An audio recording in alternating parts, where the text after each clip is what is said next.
Yarg.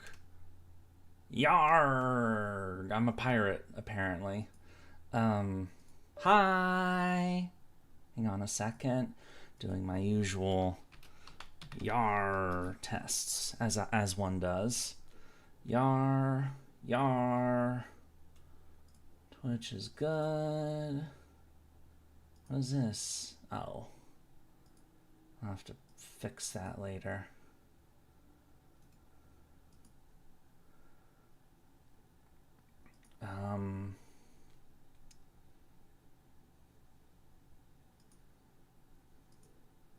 Hello!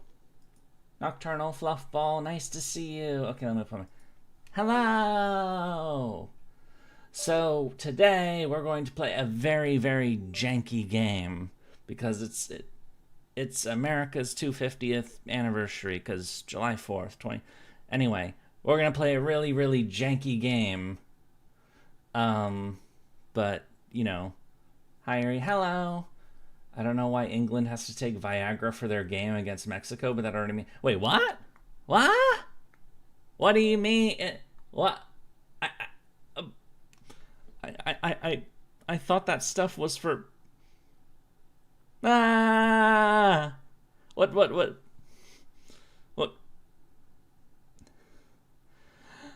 Okay. Well, this is already has an auspicious start. Anyway, so there's this really old janky ass game. Wait, are you serious?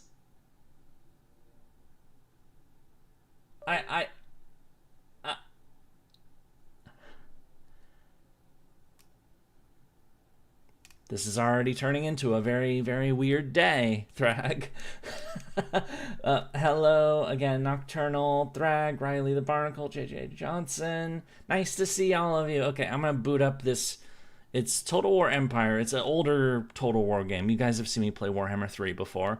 It's older, from like, I believe 2008 is when this game came out.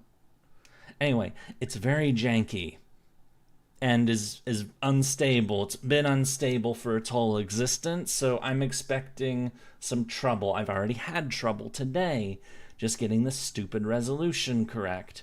Because this game comes from a day... Sega. No, not Sega, or... Game? Oh, okay, good. It's at least showing up on screen. Blah! I'll let its dumb intro play because, you know. And you'll have to tell me... No, wait. Why am I saying it's dumb? I'll let its intro play, and then you can... Well, if sound is an issue, like, needs to be increased or lowered, let me know. Look at these nerds. I really wouldn't want to be on this ship, honestly.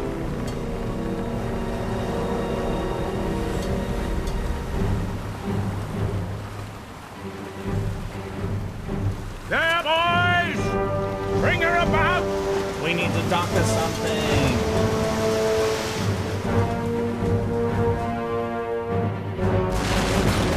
Yay, Daka!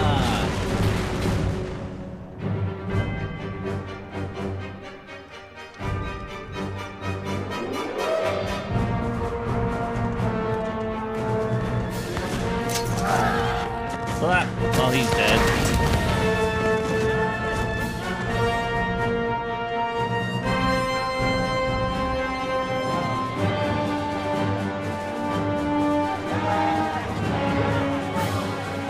Yay, it's revolution time! Yay!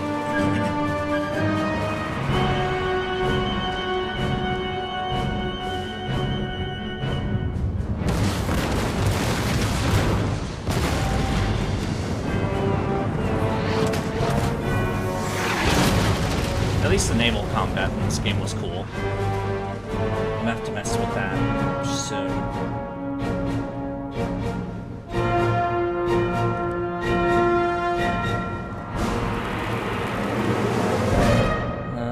Kuna's here to fight Albion. I had clam sauce with medium shells pasta.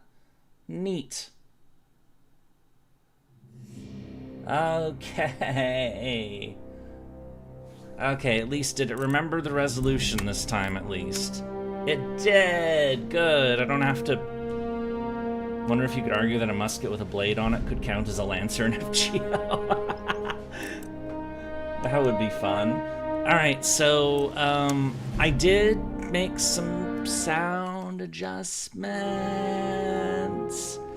Of course, we can alter this stuff here as well. If the game...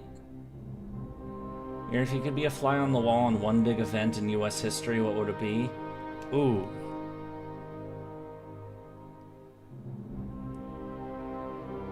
Damn. A fly on the wall.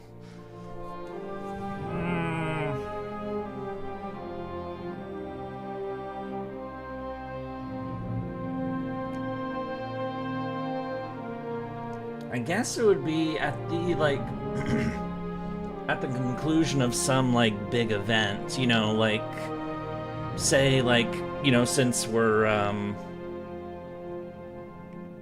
you know, we're playing a game that's going to cover the American Revolution in part, maybe the surrender at Yorktown, the, Appomattox, the end of the Civil War, maybe VE or VJ, no, VJ Day in particular, for the end of World War II. You know, a moment of, like, you know, hooray, we made it, you know, kind of thing. How's the game sound? Is it, like, in relation to me? Is it, like, is it okay? Is it too loud? Is it too quiet? Is it too, I did try to adjust it beforehand, and this is where I roughly was, but this game can get really loud. So,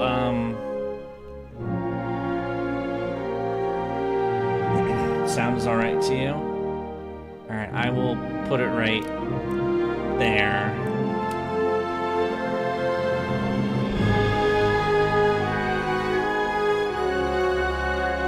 So,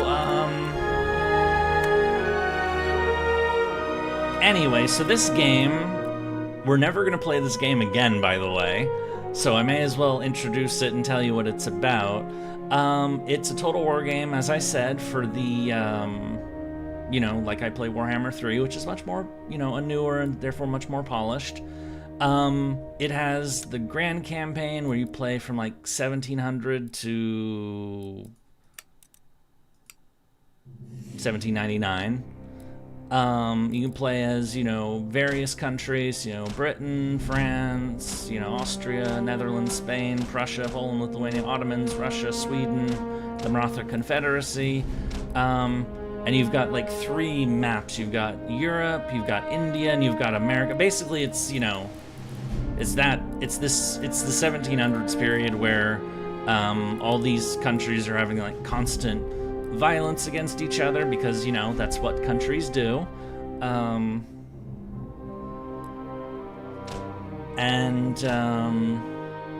You know, you basically go from, like, very, like, you know, from War of Spanish Succession to the French Revolution, essentially. Though, I've never gone all the way to the end of this timeline in this game, because this game is also, unfortunately, really janky and really crash-happy, and, anyway, the one neat thing that the game has, and the reason we're playing it at all, is because its tutorial campaign covers, the origins of the US. So, starting from Jamestown to the French and Indian War, the 7 Years' War, and the War of Independence, and then finally post-independence. So, it also tries to tell a story which is going to be kind of, well, anyway. Let's check it out. I haven't played this whole thing in a while. I did test a bit of this last night, and it did work. It didn't crash on me, but, you know, we'll see how it goes. Hello, your chat. Hope it's having a good day. Hello, Quartz. Nice to see you again. Billy, Geronimo, and Edison's home? Yeah, pretty much. Okay, so Damn, that music is loud. I gotta... In April 1607, 3 Virginia Company ships sailed into Chesapeake Bay under the command of Captain Christopher Newport. They made landfall on the southernmost peninsula of the bay, naming it Cape Henry in honor of the Prince of Wales. Life for the early settlers was far from easy, even though they ruled themselves. Newport returned to England for supplies, leaving Captain John Smith and a mutineer in charge. With limited food supplies, the constant presence of disease, and the danger of attack by the native tribes, many of the settlers perished within a few months of reaching the New World.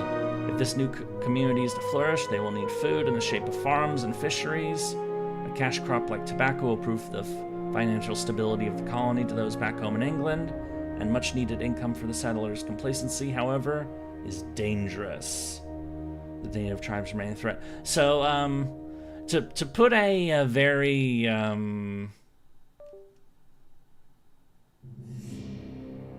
like off-color slash you know, basically this game, so part 1 we're gonna kill some natives, part 2 we're gonna kill some French, part 3 we're gonna kill some British, and part 4 we're gonna kill everybody.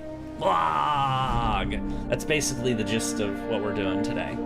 Greetings from Punta Khan. How are you today in America's Stupid? I'm doing well, thank you for asking. Did Tesla get citizenship to the US and moved on? I don't remember. I think so. Anyway, so we're gonna start with episode 1. This campaign also doubles as a tutorial, so it's not gonna be hard. Let's be honest. The hardest part is dealing with the jank of the game, so okay. Will I struggle with Albion? I feel bad for Melu. I didn't think the Albion fight was that hard. June 1770-75. Bunker Hill. Our war on British tyranny begins tonight. Dhaka! In Boston, brave men fight for the right to govern themselves. Oh look, I think Tonight, it's... we fight for freedom. It's George. Hello, George. As I bear witness to the sacrifice of this generation, I take great comfort in the memory of our forefathers. Those pioneering men who traveled to these shores seeking a new life. Like the intrepid Captain John Smith and his fellow settlers. So I talked to my mom the other day, not yesterday, only for ourselves, because my mom does like genealogy stuff for as I look back on their endeavors at the all of this. Like she picked it up as a hobby during COVID. It's like, oh, we're indoors. Let's do family history stuff. That was basically what she got into. Anyway, she mentioned to me that I have 13 confirmed ancestors who fought in the American Revolution. We're not there yet, of course.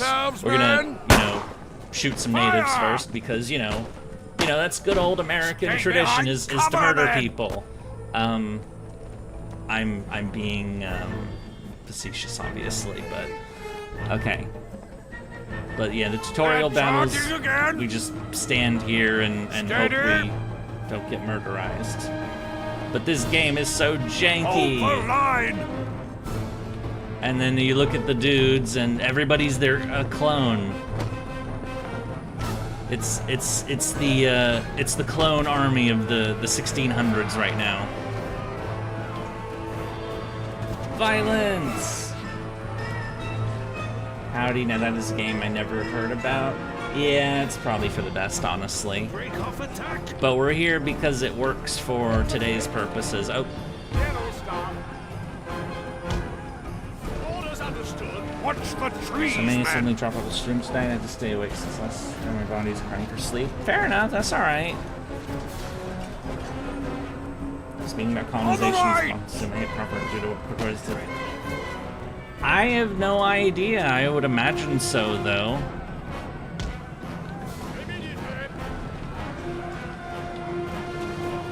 I should probably stop moving around so much.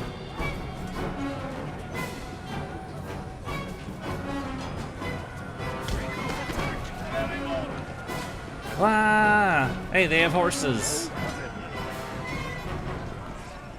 FGO-NA is in maintenance? Oh. Yeah, that's the other thing. Isn't, oh shit. Help, we're being attacked. Is that today, tonight, we may get the FGO 9th anniversary? If that is the case, we are gonna do that too today, so that may interrupt us. So look at these amazing graphics from 2008.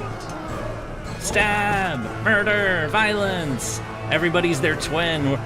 It's the army of clones versus the army of clones. Can you please like shoot that guy? He's the enemy leader. Daka Daka. I think it's tonight, so 9 p.m. Pacific, my time. So what is that? 6 hours from now? Just under 6 hours from now? Okay. Yay, we won! Not like I had to try, but you know. FGO is currently in maintenance. Yeah, Quartz just mentioned that. Oh, we lost 17 dudes. Ah, whatever. Jamestown, 1607. So I had... Wait. No, I did hear it was... There have been hardships, irreplaceable losses. Brothers, fathers, sons lost to war, famine, and disease. Yeah, this was not a safe place to be at the start. And yet our forefathers endured, refusing to give up on the one thing they all believed in so fervently. Money? Freedom. Those brave men built a future from an inhospitable... Sorry, I'm gonna be... I know today is probably not the best day to be so blatantly irreverent about U.S. history, but I'm going to be, so... The natives were a constant menace. At least at a few moments. Always ready for battle. It became obvious... Hi, can I ask about the true goddess metempsychosis? What? Who? What are you talking about? 18 PDT is the end of maintenance, so... Wait. 6? Wait, so we only have 3 hours? You must lead the early settlers to establish Jamestown this is as not a safe mod, and no. prosperous settlement in this dangerous new world. From time to time, the British government will issue various missions to perform. As you complete these missions, I don't know the wealth about and that security game. of I've never Jamestown will played it. improve, and your influence throughout the whole of the new world will expand.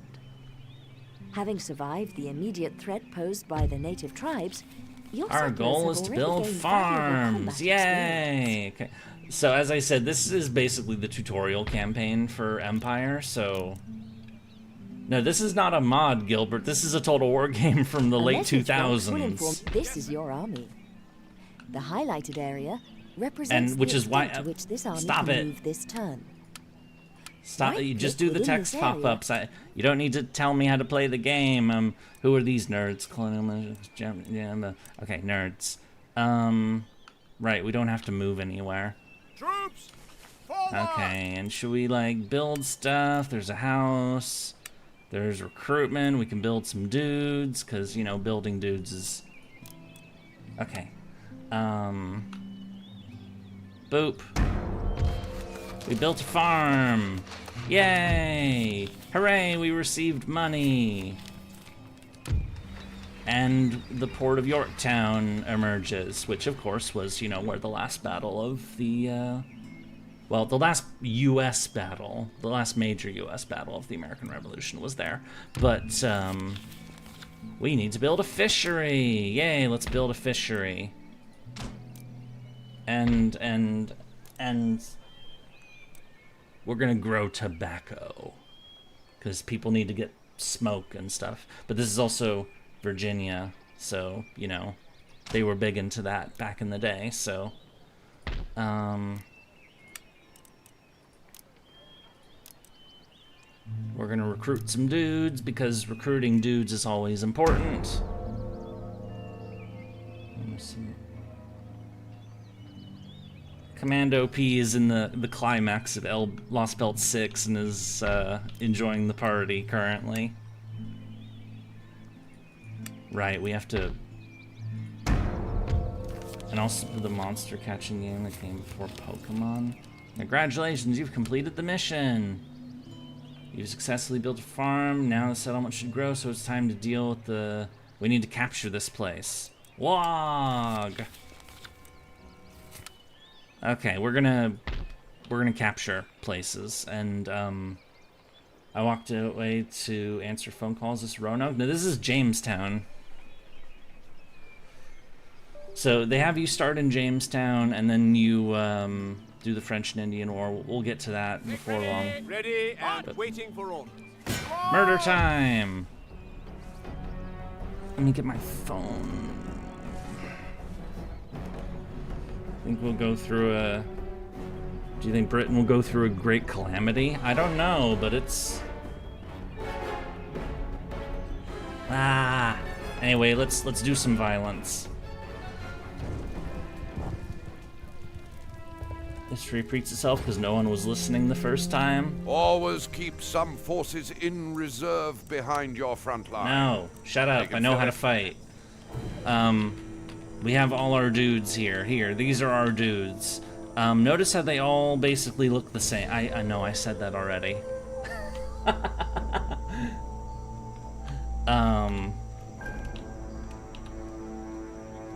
And these guys are, oh, they got like fancy 1600s era army. Are actually gonna do something this time? Wait, what do you mean do something this time? Oh, you mean like, cause the last fight didn't actually, I didn't have to do anything. You're right. Yeah, we are gonna do something this time. Yes, sir. Game, let me move people. Okay.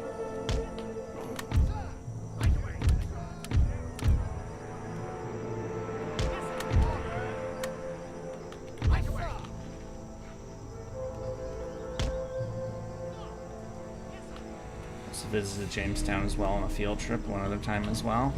Yeah, I was in that general area once, a long time ago.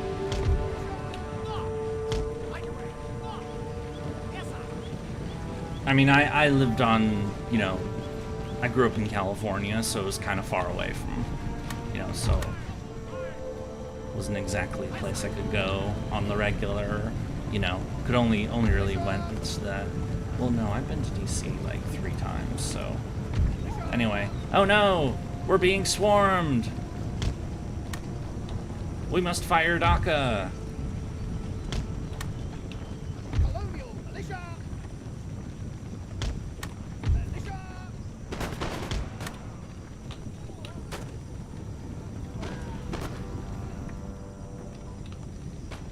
The AI in this game is amazing, by the way. And by amazing, I mean amazingly bad. I don't know what these guys are doing charging us without all their other dudes over here, but, you know.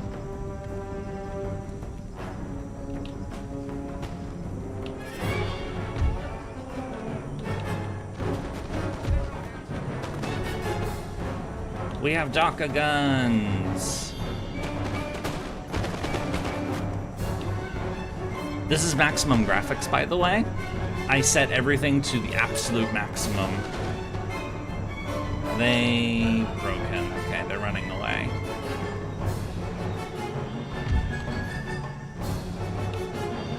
Game, what do you... Why won't you let me... Oh... There.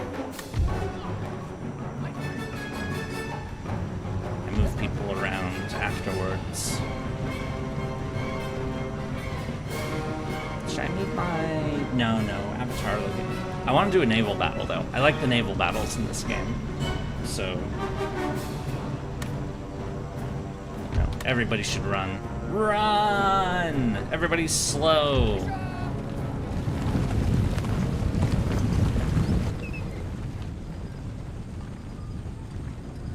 Halt button? Why would I halt?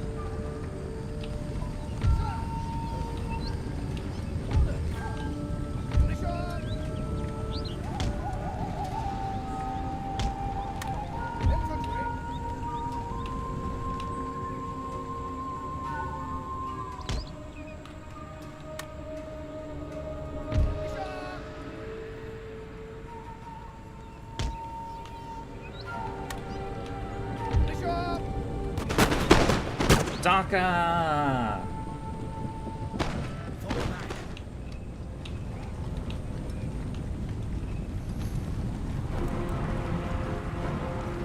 Anyway, what was I saying before? No, I said that already. I am at a loss for words. Why am I at a loss for words? I am words. Infantry reporting.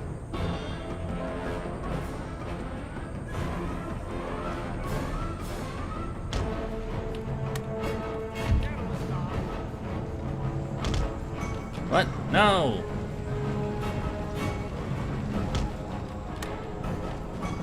Are they gonna leave the field yet? No, they're not.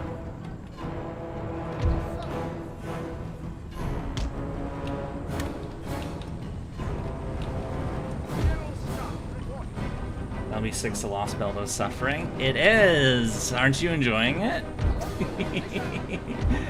Come on. You knew that. Militia. Are they just gonna run away, or? Oh.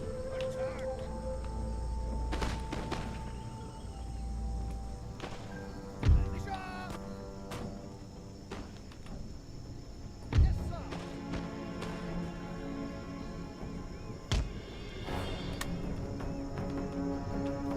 LB6 is high quality waifus and low quality everything else. Pretty much. That is definitely some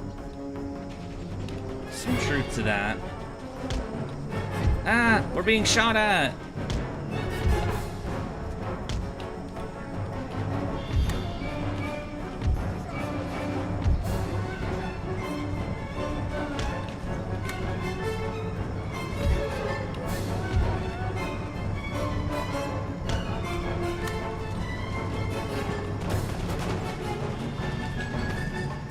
Are there any major skirmishes the American indigenous people actually won in history? Yes, quite a few.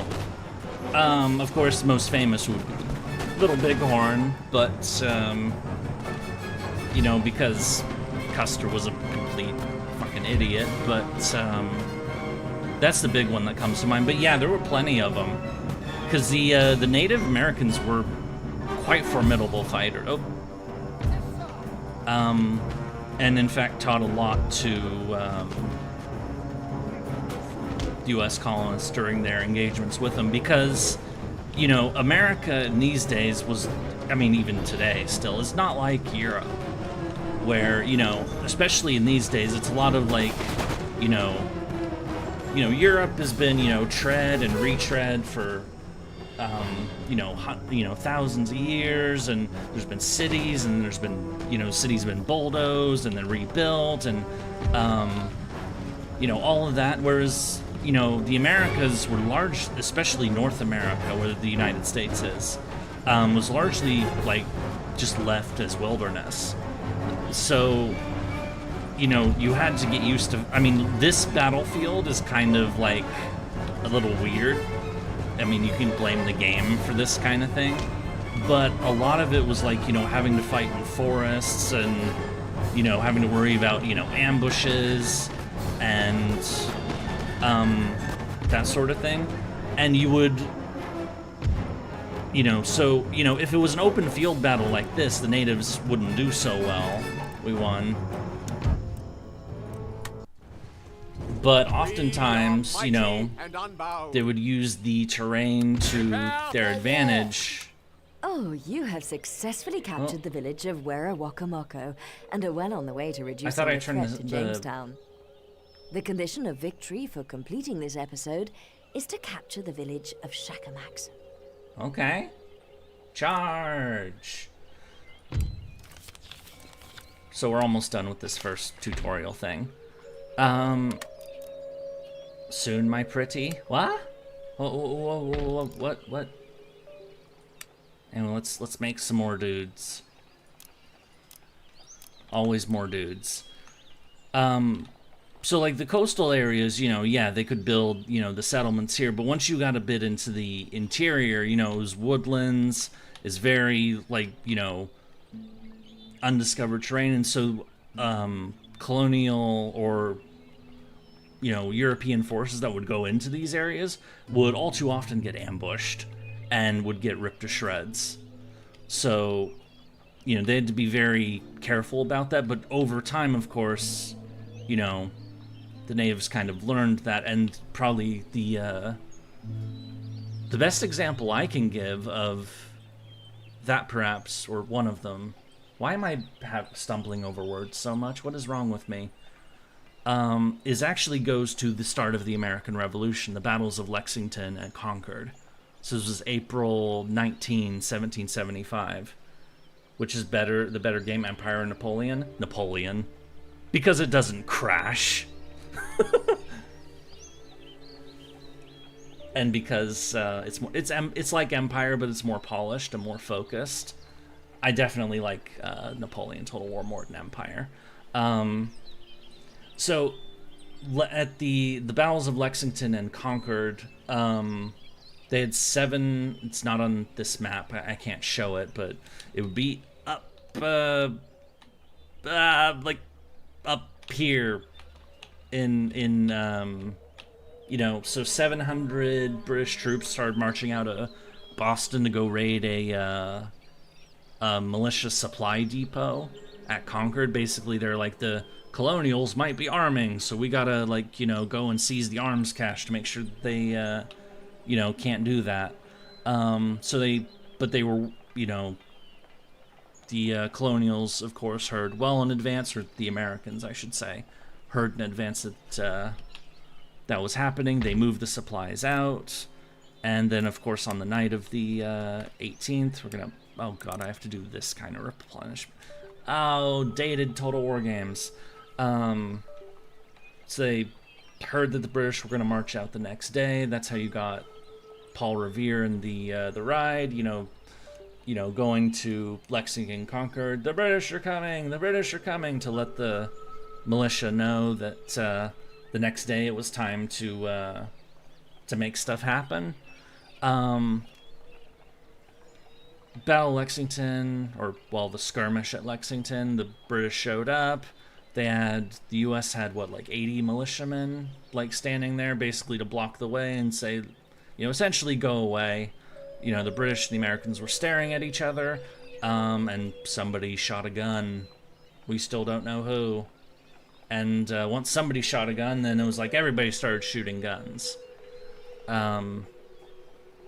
The British had more numbers, and, you know, they were the trained professionals, so they, you know, they won that gunfight pretty easily. But of course, you know, so that was at Lexington, then they had to go to Concord, you know, a few more miles up the road. Once they got there, there were hundreds of Americans waiting for them. And it turned into a more messy fight. But I don't remember exactly how the British did at Concord exactly, actually. Why is my memory so fuzzy? But the real mess of the battles of Lexington and Concord for the British wasn't... this is when I'm finally getting to the point that the question that was being asked, or the reason I brought this up. I mean, I was going to bring this up today, but the British didn't take their heaviest losses in the straight-up fights at Lexington and Concord. They took most of their losses on the retreat back to Boston, because they had to march along the roads back home, and, you know, American, like, militiamen and, like, you know, people would, you know, sneak into the woods along the side of the road on the way back, and they just take pot shots at them and snipe them. And those were tactics that the colonial Americans had learned from the natives, is to, you know, basically not do, like, not so much the line and column field fights like what we just did in the game, but to use the terrain and to, you know, stage ambushes. The British didn't like that kind of fighting so much, but it was what they were used to in Europe. I feel like I've gotten dumber. Why have I gotten dumber? Which is the best Total War game, in my opinion? Not this one. Definitely not this one. Maintain a trade agreement. Trade agreements. I don't want to do trade. I want to kill people.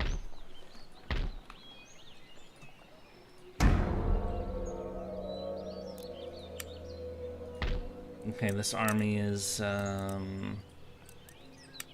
right. We can't use that building. We have to burn it. Wait.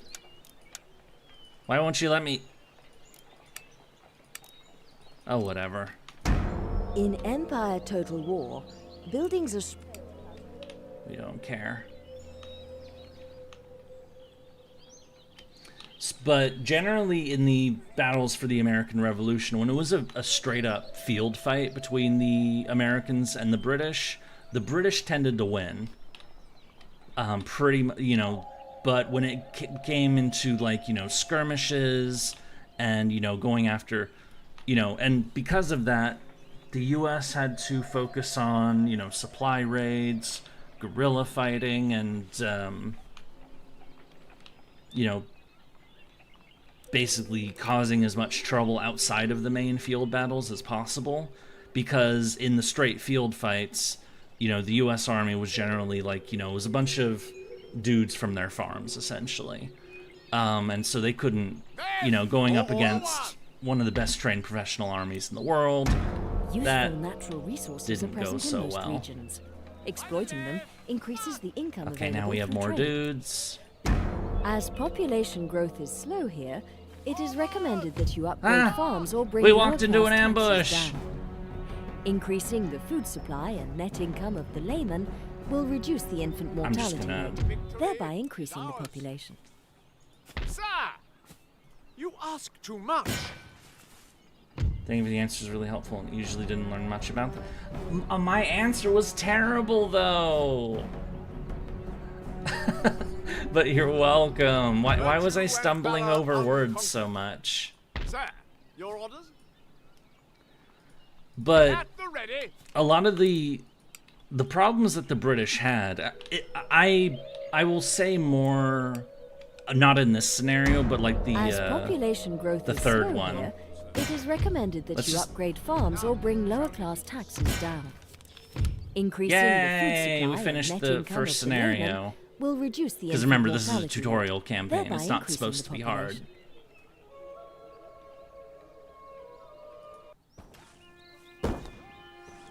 As time went by, hostilities between the natives and settlers began to fade, and more ships carrying the hopeful arrived daily. Over the next 100 years, the population swelled, and the fight for territory began. Both the British and the French set their sights on the valuable Ohio Valley.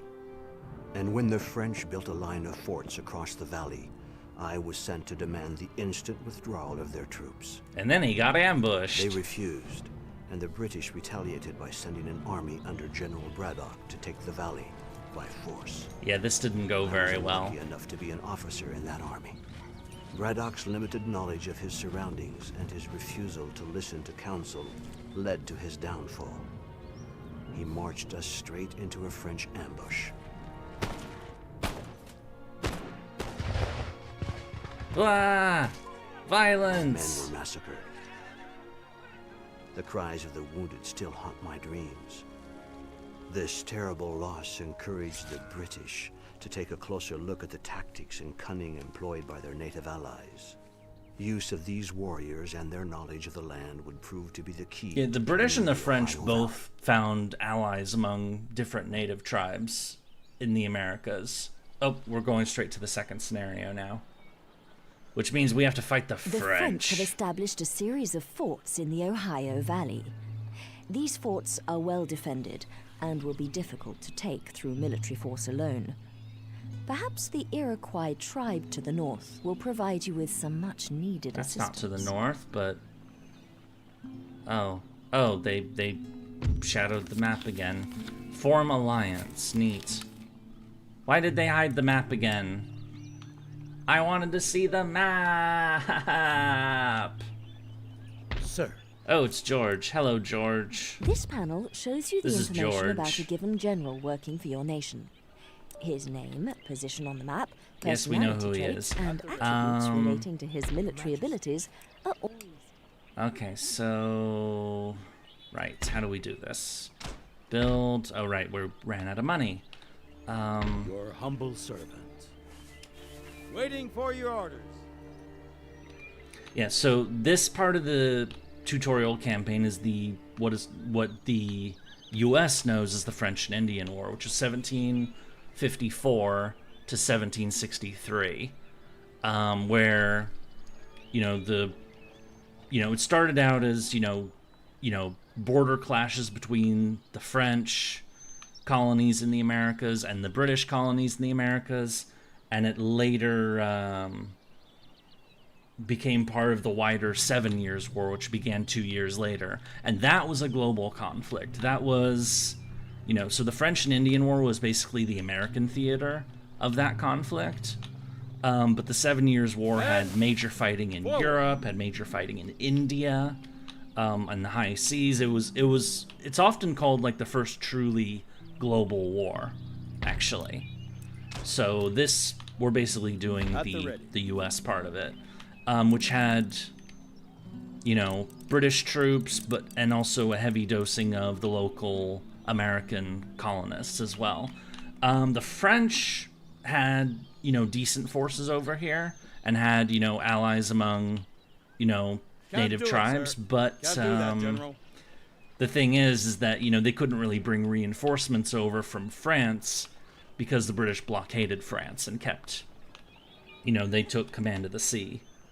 And so, they were gradually worn away over here. Is in-game Washington a good unit? No, this is not like Warhammer with the hero generals. Your general here is just like a horse unit, and your generals in these older Total War games are very likely to get murdered. You have to keep them safe, otherwise they're gonna get murderized. Anyway, we're gonna do the tutorial to make friends. Hi, would you like to be my friend? Yay! I guess that... Now that you have negotiated an alliance with the Iroquois, you'll be able to recruit native warriors to bolster your armies. Neat. Of course, that was supposed to be easy because, so we have the regulars, we have natives, we have colonials, and we have rangers. But we don't need more. Your Majesty. Anyway. We built a farm. We're gonna build some tobacco because, money. And we're still out of money. So our goal is to go up there and take Fort... We also have to take Fort Shen, Fort Niagara. That! Forward! We have to take that fort first. Forward! March!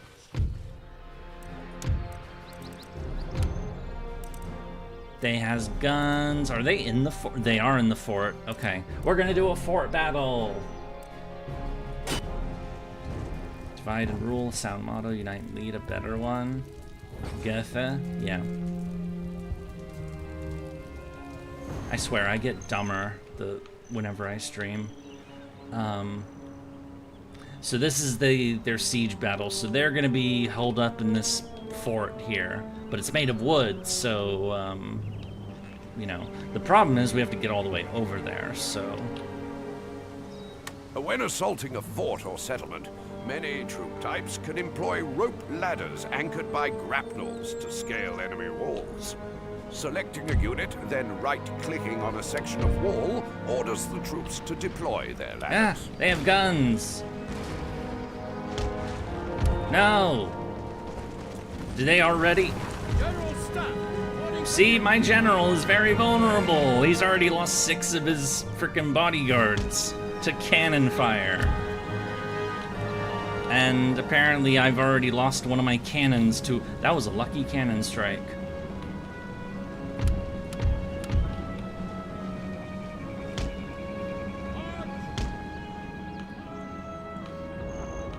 Wait, why are my...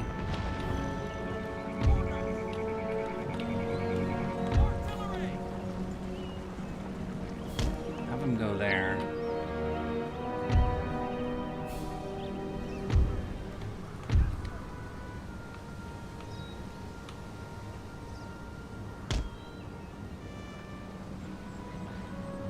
I have not played this game in such a long time. I don't know what I'm doing. I don't know anything.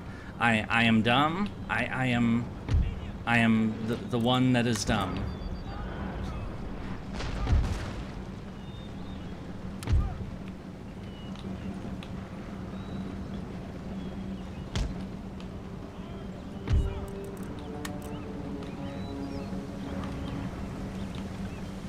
We has guns. We has guns.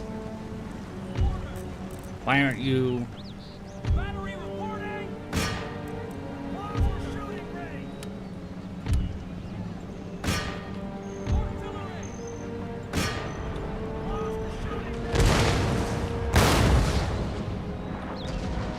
Ah! Charge! Why are you charging my dudes? There's a giant, massive.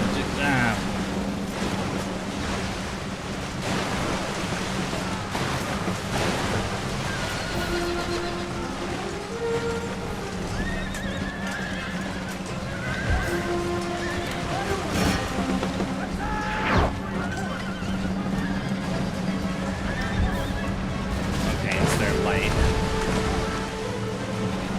Are they gonna run away yet? They're not very smart having charged us like that, but as I said, the AI in this game's kind of dumb, so.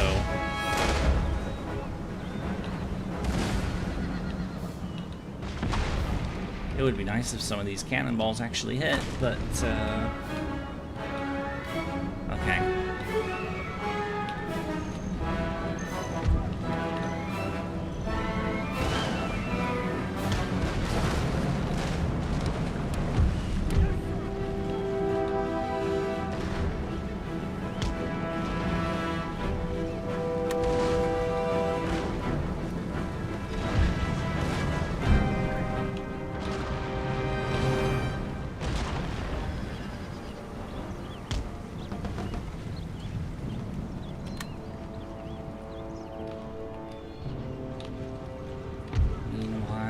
More dudes over here, more guns over there, more dudes in a house. We're gonna go take the house and cross a really narrow bridge because that's a great idea. It's not. It's really not.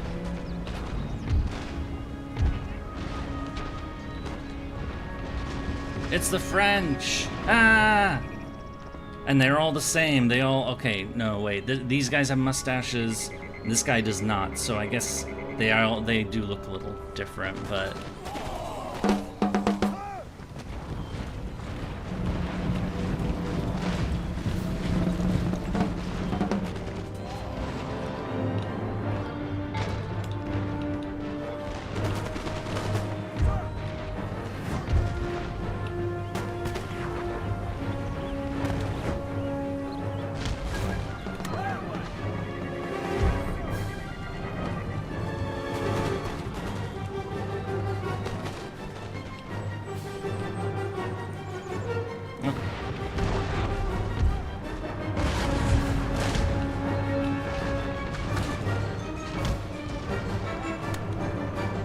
Gonna get some people to take those guns out so that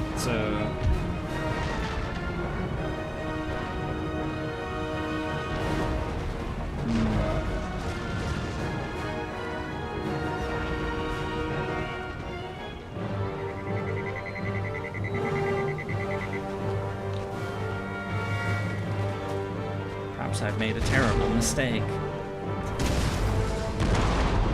No, I can fix it.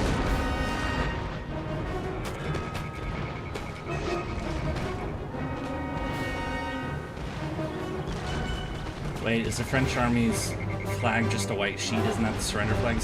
No, it's the old Ancient Regime royal flag. So it's the white field with the golden fleur-de-lis of the royal family. This is the French flag before the French Revolution, when they changed it to the tricolor, the tricolor. So yeah, I know that some people might find that, you know, like, oh, it's a white. No, it's not a white sheet. It is a white flag, but it's not, you know, a surrender flag. Besides, this is not... Zoomed out, I couldn't see the floor. Yeah. It's yeah,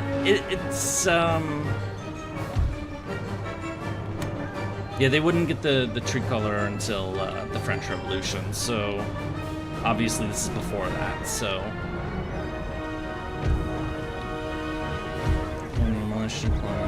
Okay, we're gonna charge! Charge! Because we're smart and stuff. We're not in the slightest.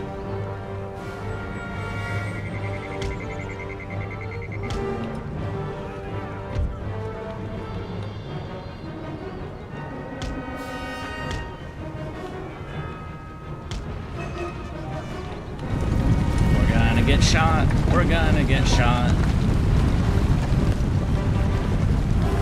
Thankfully, these are single shotguns, so... Though, in this... Oh, yep, there we go.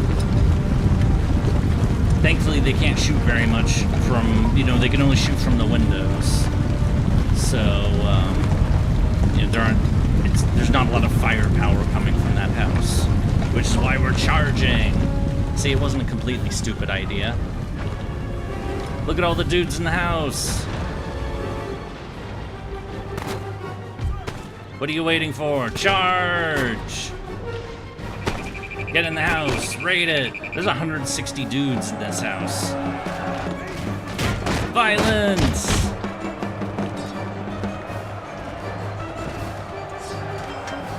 I mean, these are professionals, but...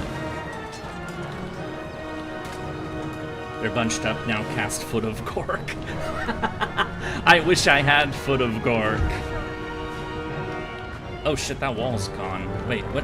Wait, I didn't do that?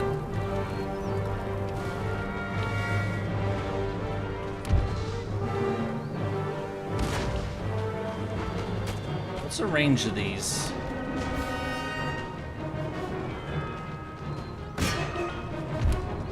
I guess we may as well shoot up the fort while we're here.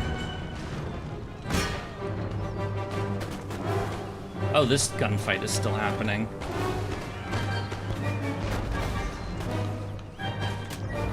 Man, I'm surprised these guys are... Oh, they're Marines. They're French Marines, okay. And clearly they must be tougher. Rawr! But seriously, they've been whittled down from 160 to 35, and they're still slugging it out with twice their numbers. Though they've killed a lot of my dudes too, so...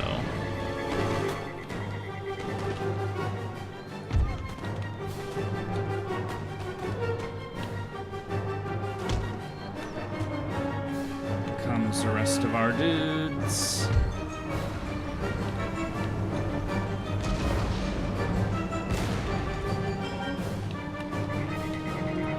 The French, the Fraud, the French Marines. Not really familiar with the French having Marines, if I'm being honest. I mean, Marines as a unit, of course, were, you know, the soldiers on sailing ships. Not the sailors on the sailing ships, the soldiers on the sailing ships. You know, the guys who would, you know, board enemy ships, or, you know, who would land as shore parties and stuff like that, and, you know, like the professional, like there was always a contingent of trained dudes on ships that weren't just sailors, but like actual, like, you know, regular troops, and they would, you know, do the fights in the high seas. Oh, we're still doing the melee. How's it going in here? It doesn't look so good, actually.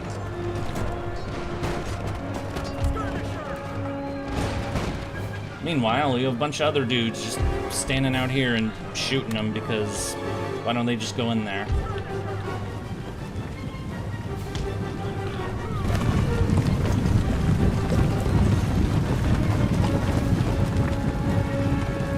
More thing proposed a similar flag after Napoleon was kicked out of France, where the flag was just like pretty big, fleur-de-lis. Not sure if it was actually officialized.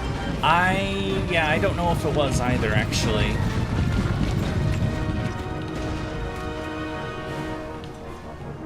might need some horses to go over there and... Yay! We took the house! Or the barn, or the warehouse.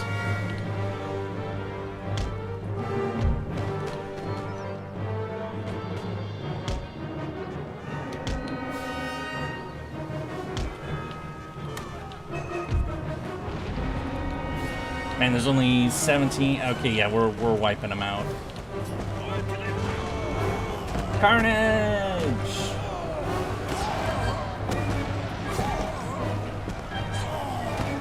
And of course, we don't take prisoners. We just stab people.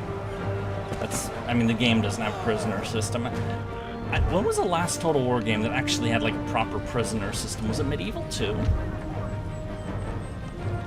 Anyway, we need to get these dudes out of the house.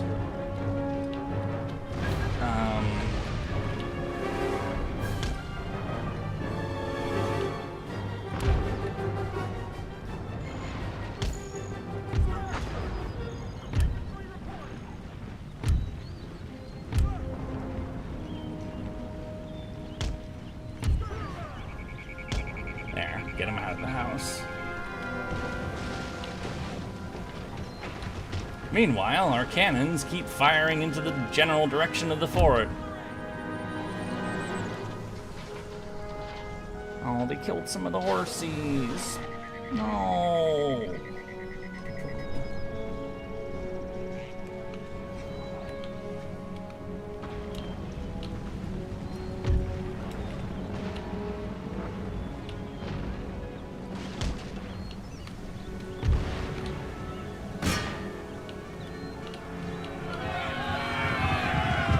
Charge!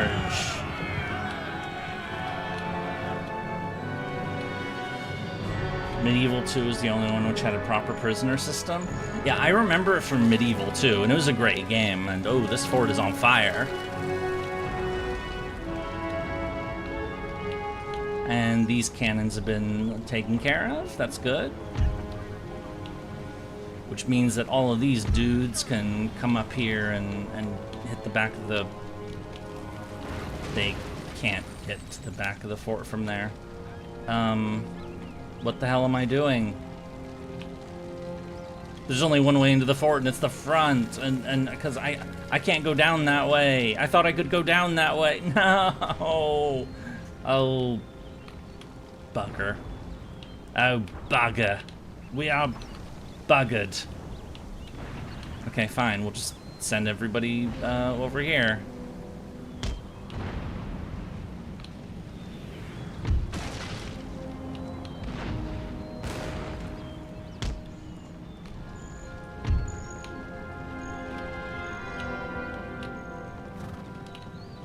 We are charging. We are charging.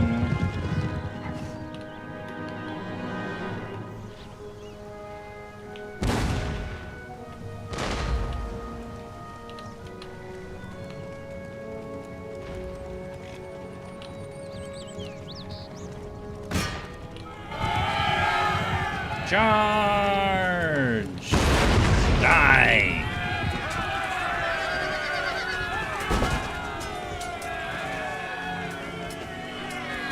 You expected an ambush here? Ah, if there was an ambush here, I mean...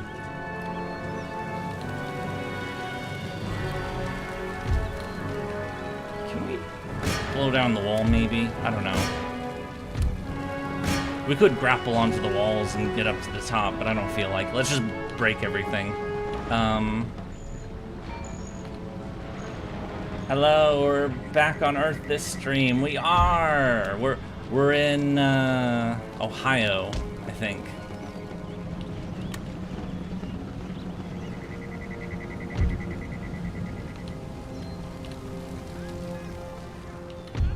Alright, those guns have been taken care of, so it's just the guys in the fort that are left. Well, okay, it looks like... Well, those guys are done. They're leaving the field entirely. And then way the frick over here, there's apparently something. I don't see it, but whatever, it doesn't matter. They're leaving too. Well, in the immortal words of Will Smith, welcome to Earth. Oh, that wall's almost gone.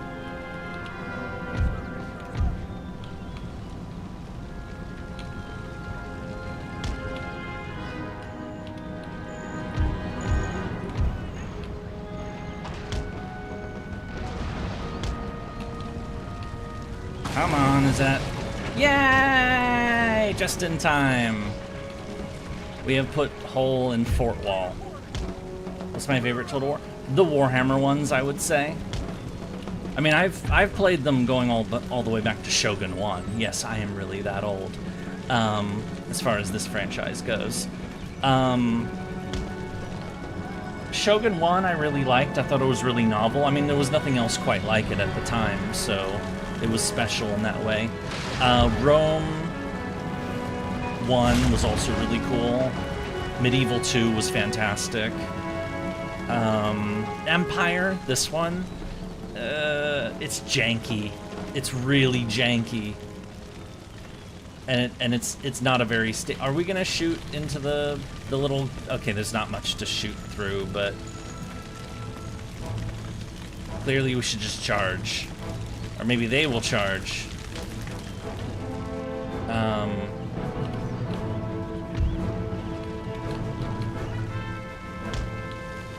Anyway, what was I saying? Oh yeah, Empire's janky, this game. And I never really... Like, I tried my best to like this game, but... Let's just charge. Charge! But, wait, what the hell? Why are these guys... They're going all the way up here? What are you doing? Crash soft-locked your campaign at one point? Yep, that's happened to me too. I told these guys to go over here, not way the You see what I'm talking about? I wanted them to go... So when I told them to go over there, I assumed they would go down here, then this way, and then they go right here, you know? Not, hey, let's go all the way up here, all the way around, all the way this way, all the way here, and then we'll get here. What the fuck are you people doing? Janky game. Doesn't matter, the fight's gonna be over before they, Napoleon, I liked Napoleon. I did like Napoleon. Rome 2, I didn't get into right away. I heard it was, you know, it had a famously bad launch. Attila, I liked the idea of Attila, but, Attila's kind of like, yeah. Anyway, let's see some melee action. Rawr! Melee action!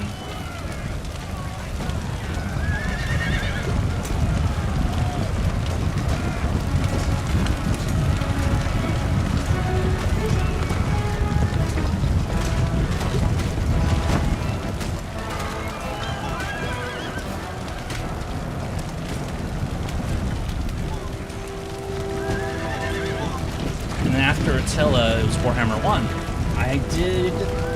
I liked the idea of Warhammer 1, but it was definitely like it needed like it was a work in progress. It was Warhammer 2 that really took it off for me. And then of course Warhammer 3 has been great. Three Kingdoms was pretty good. I still to this day believe that like it's almost like they planned to... I don't know what was wrong with them, the DLC choices that they made, but they really dropped the ball there. It's almost like they wanted the game to fail after its initial launch, because it's a great setting for a Total War game, but like, you know, it's like an all-out battle for control, just like Shogun was as well. But then they decided to make a DLC that takes place after the Three Kingdoms era. It's like, what are you... Why? What are you doing? Anyway, let's charge. Oh, their general's dead. Yay! Meanwhile, George is just sitting back here, chilling. Where are you? Are you this... You're this dude, presumably. Alright.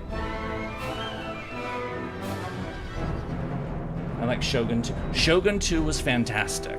I forgot Shogun 2. What is wrong with me? Shogun 2 was absolutely brilliant.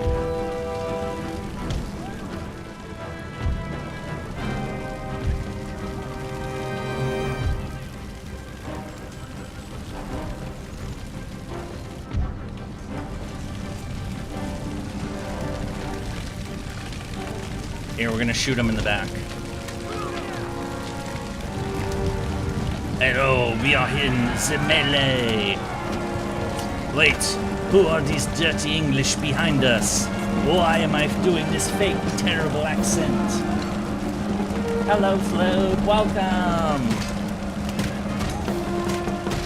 That hurt my throat a little bit to do that.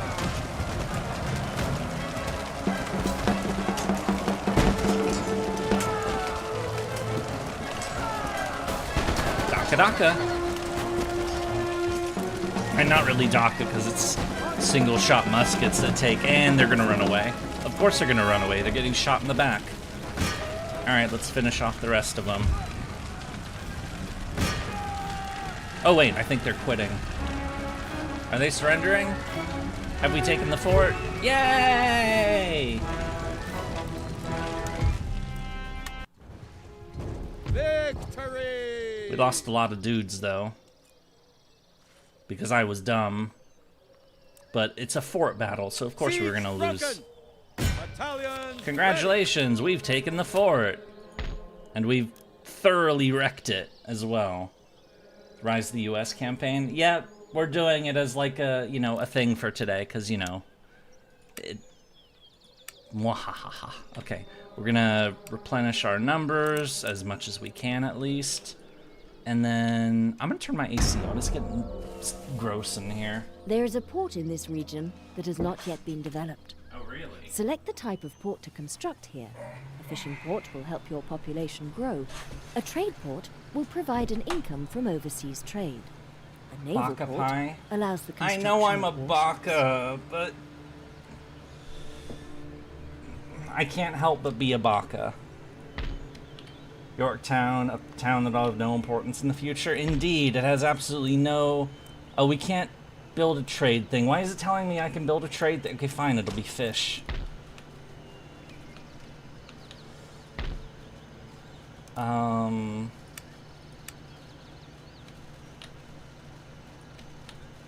Mark! Ready and waiting for it.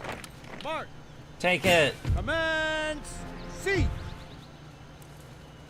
Prepare! Hooray! You have successfully captured Fort Niagara. The Ohio Valley is now firmly under British control. However, the war against the French has now escalated across the entire 13 colonies, and it's not going well for the British. You must do what you can to help them overcome the French. Okay. Fort Niagara is a good place to visit. I do recommend. I've not. Yeah, I've been to very few places on the East Coast. Taxation. Very few. Click on the government button to view and adjust your current tax rate. Mass Effect looks weird. This isn't Mass Effect. It even says that. Also, oh, these guys are here.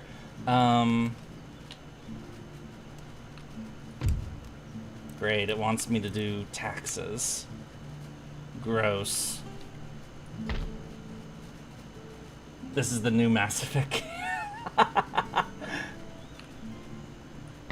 Fort Cumberland's, Elga Farm, Fort Duchesne, Allegheny Trapper Post, Fort Niagara, and then this French army, and then these dudes, and I think we're...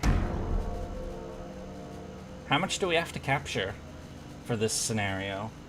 Where's Rex? There is no Rex here. What are you talking about? We will get back to Mass Effect tomorrow. Unless we finish this really quickly, in which case I guess we'll get back to it today, but if you want we'll to see how... this I mean, now, there's also the...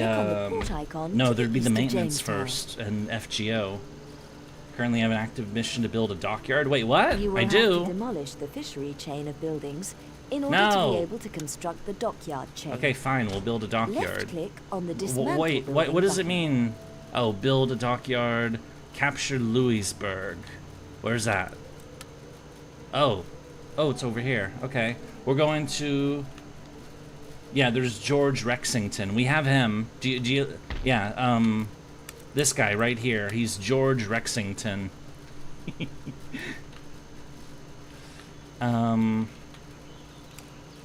All right, replenish our numbers, and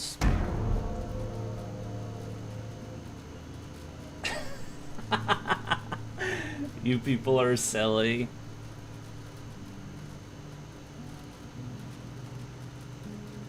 Very silly. You don't need luck, he got ammo. Ammo is definitely the preferred medium.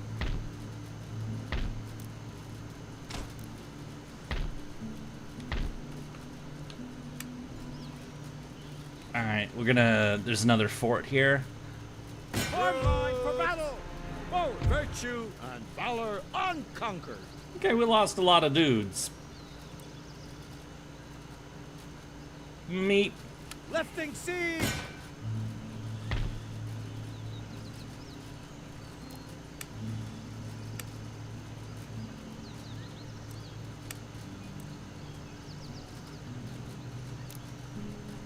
How many... How do I want to rebuild this army? How many slots are there? There's 5, so...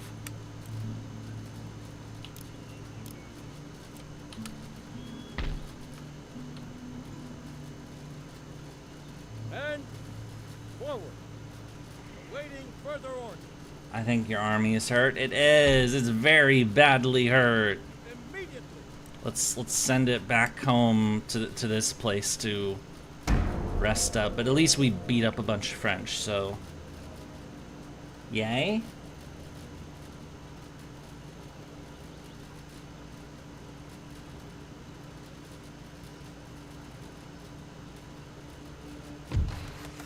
We built a shipyard. Always good to beat up the French. Well, that's what this part of the campaign is all about. Yes, sir. Wait, why can't I go up this? Oh. March! There are currently no troops stationed at this fort. As things stand, it could easily be occupied by an enemy army. Well, that's not good. Or is it? Wait. Oh, this place can recruit dudes. Okay. They can sit in a fort that is doing nothing. Honestly, we should probably burn the forts, but... Nah, it's fine. It's fine. Everything's fine. Forts are permanent? Oh, I thought you could destroy the forts. I haven't played this game in ages, so... I don't remember a lot of stuff. I also don't remember. You currently have an active mission to construct a dockyard.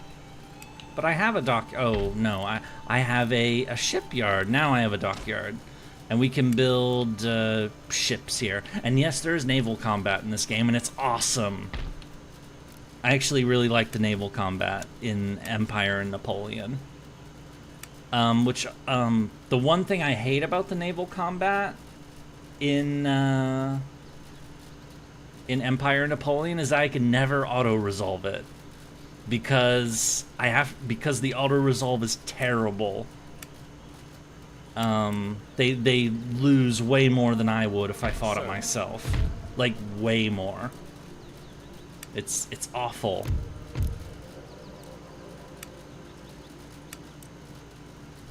Anyway, we're gonna replenish. One more turn of that, and then... Is there any more stuff to build? Some random Frank. Va te faire foutre sagre d'ici. Wait, what? What does that mean? I don't know what that means.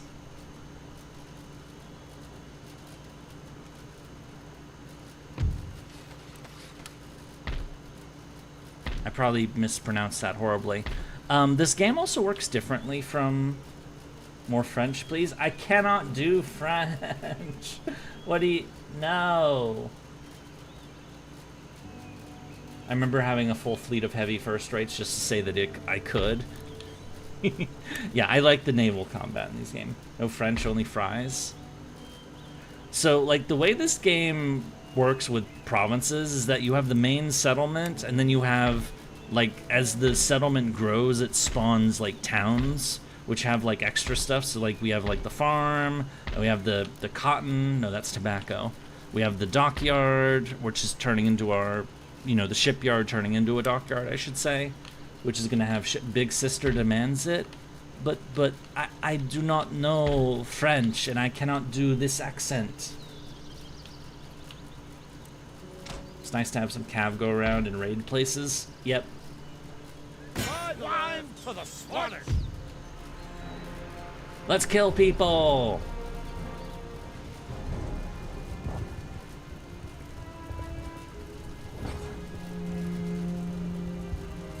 This is battle. No. Oh, it's raining. Oh, that's not good. And why are we in a giant column?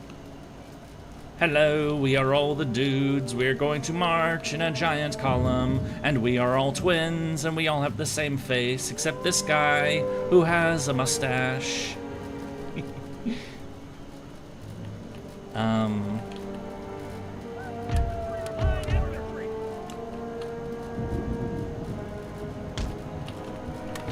I remember how I used to do this.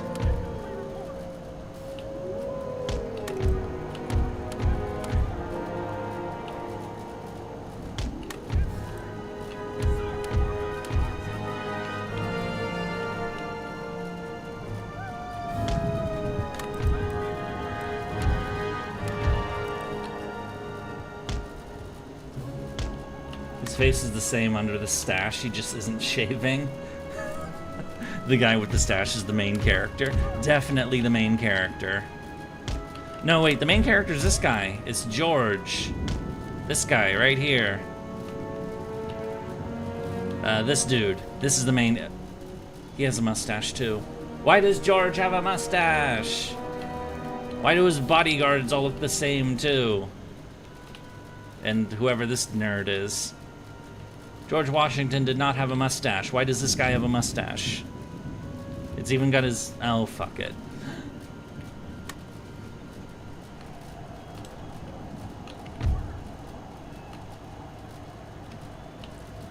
Alright, got some nerds over here... somewhere. Do I hear wolves?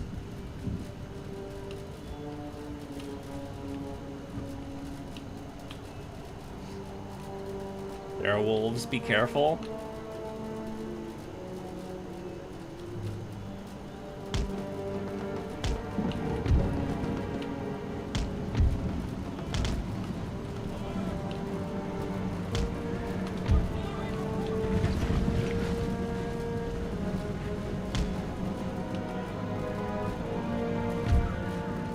Washington was the main character. Several horses shot out from under him, had bullet holes in his jacket, was never hit himself. Yeah, I've heard of that before. Yeah, he was bizarrely lucky. Despite, you know, getting into the thick of it many times, or, you know, being close to it.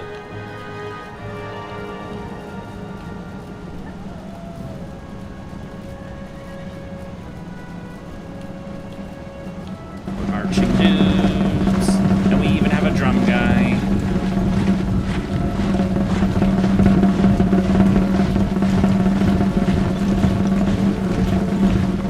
Bayonets. Why don't they have bayonets? They should have bayonets. They need to stab people. Also, it's raining.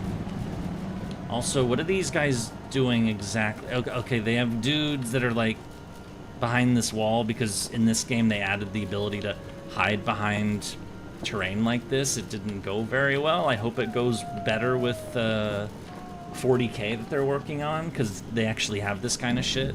They showed it off a little bit. Now US is gun, not sword people. That's true.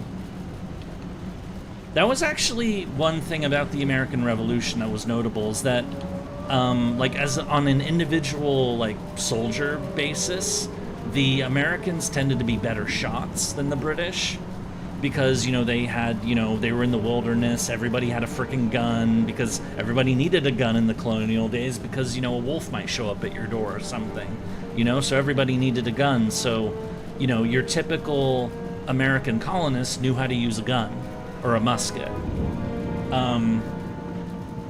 So they tended to be better shots with them. Whereas the British, you know, would typically, you know, get a more of an advantage by getting into the melee with swords and bayonets and cold steel. You know?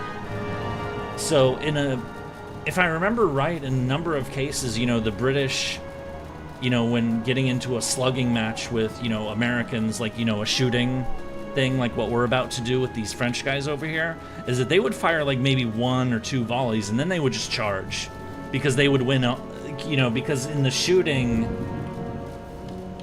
Brits could also reload faster from their drills. US could hit better but not reload as fast. Yeah, the British were better trained because they were proper professionals, but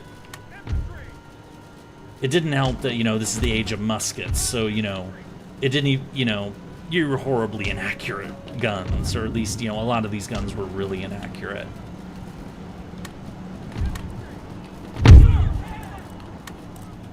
Let's get some DACA, or big DACA.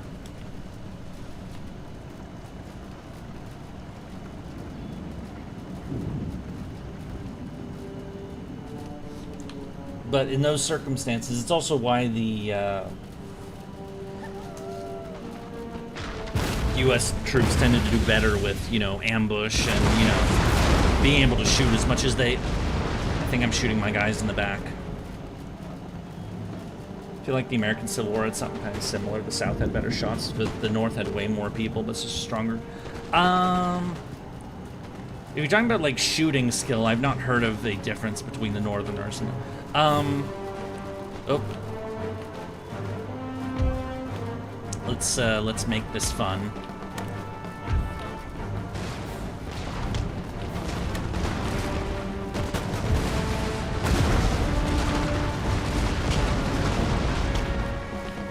Could you please shoot those people over there and not...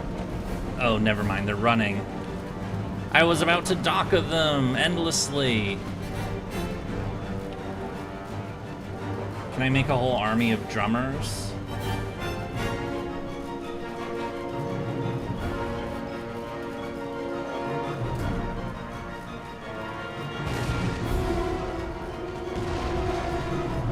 Why normally in this age of war it was better to not shoot first? You walk into range, and if the troops fired, most of them would miss, then you get close, then you're trying to reload, then fire so you do more damage.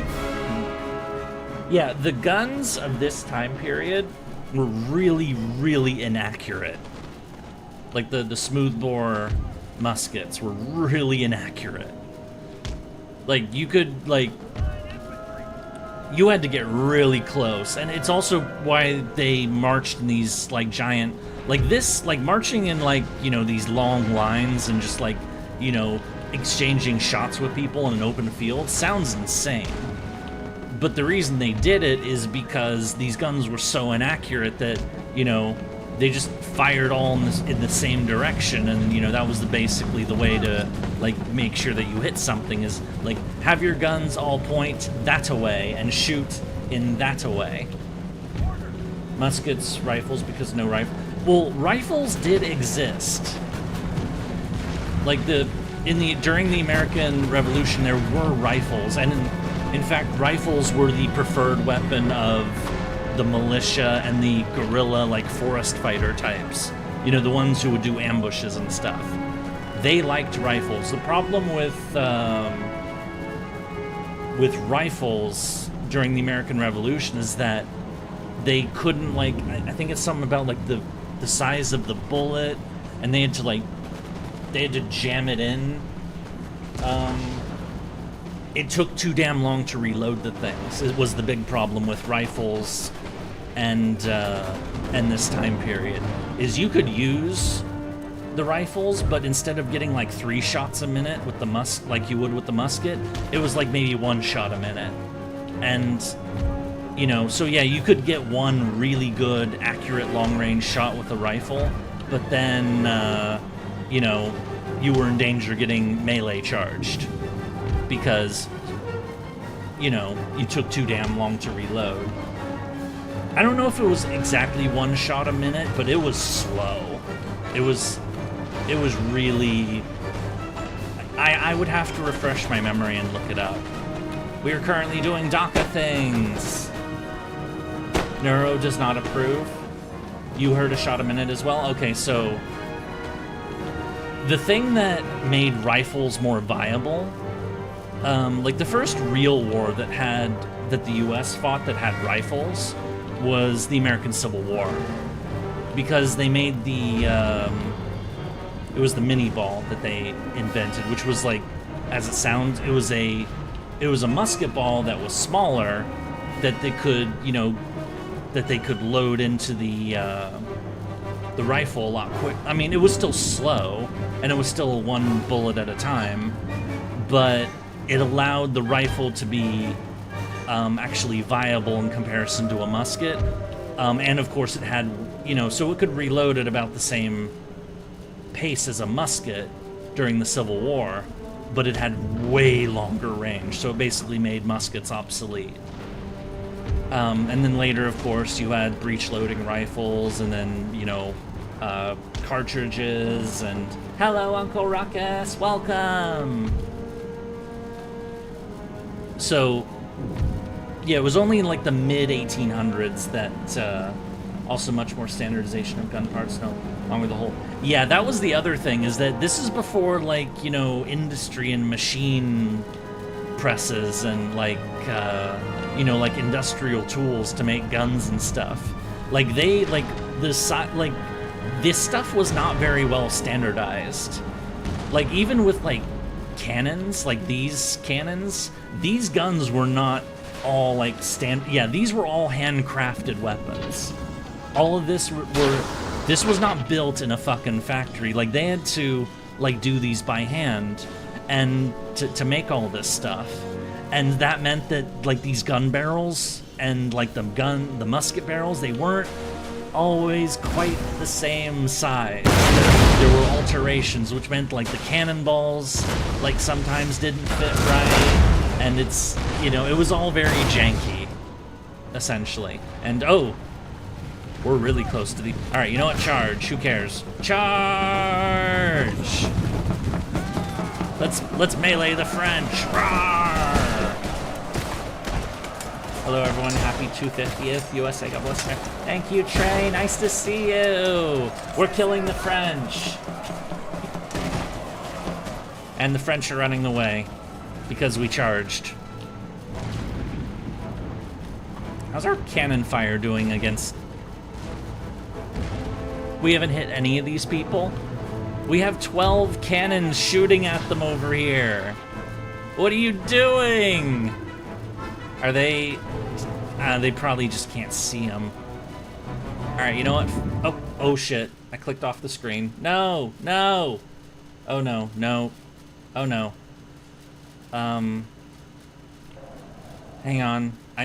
This game is scuff when it comes to this. Should install biotic eyes in them? We should! Okay. Okay, we're back. Alright, this is what we're gonna do. We're gonna charge. Charge! We're gonna show the French cold steel.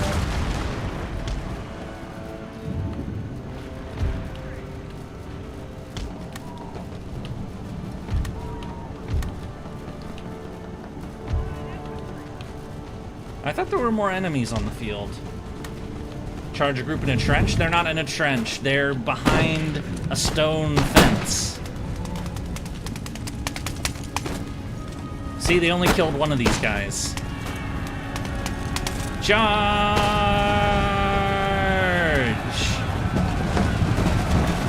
Melee time! Log! See? No problem. And yeah, oh yeah, they're dying like crazy. And they're running away. Run away! Wait, what's over here? Wait, where did these guys come from? Oh, their general's dead. Neat. Wait, where have these guys been hiding the whole time? Oh, these battles are... Can you, DACA those people, please?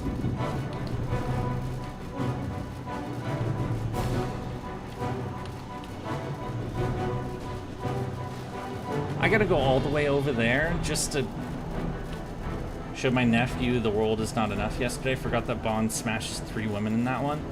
Ah! He also shoots one, doesn't he? It's one of the... I remember that from that movie. It was, it's one of the colder Bond one-liners is that movie. It's, what does he say to her? It's like, because one of the people he smashes turns out to be like one of the main villains, and I think she says something like, "You won't shoot me, you'll miss me," and of course he shoots her, and then he says, "I never miss," you know. I remember that from that movie. Bond one-liners. Ah! Am I right about that? Is that how that goes in that movie? It's been like forever since I saw it, so... Okay, we have some dudes over here. We better get ready for violence.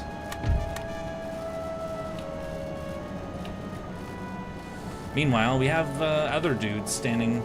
Yes, you are correct? Okay, cool. Hooray, I have a decent memory. Sort of. Are you guys actually hitting something with these cannons? They are, okay. Congratulations.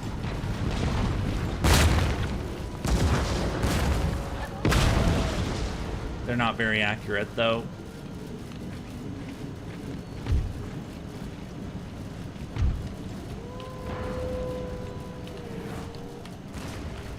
Those wolf noises are freaking me out. Wolves!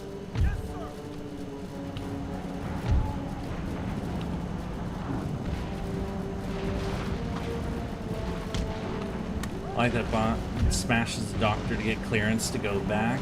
It also seems to actually heal him to some... Ah! There's... Yeah. I mean, it's a Bond movie. Of course, there's a lot of smashing going on.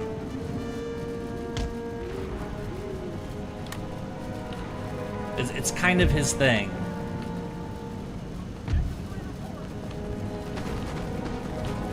Alright, shooting here.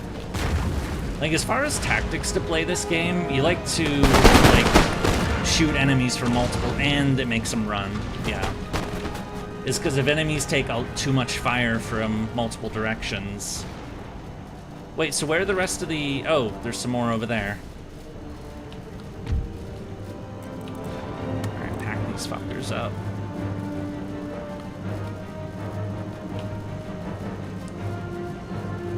There's very little reason for a healthy adult wolf or wolves to bother a human unless prey is involved.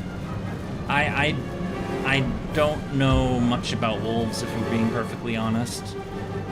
So... Oh, we can't go up there. Wolves are cute doggies. They are! That is something I do know, is that they are of the doggo... They are doggo... Wolves are doggo adjacent, and therefore they are good. Because woof. I'm so dumb. Oh shit, they're approaching. Here they come again! Fuck! I need my cannons to,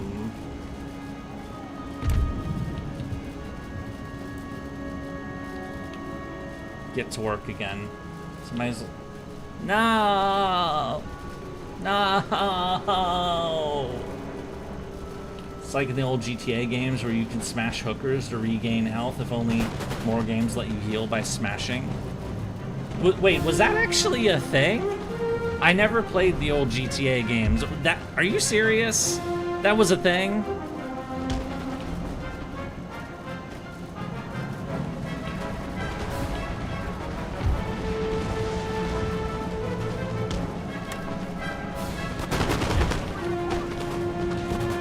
We must dock them.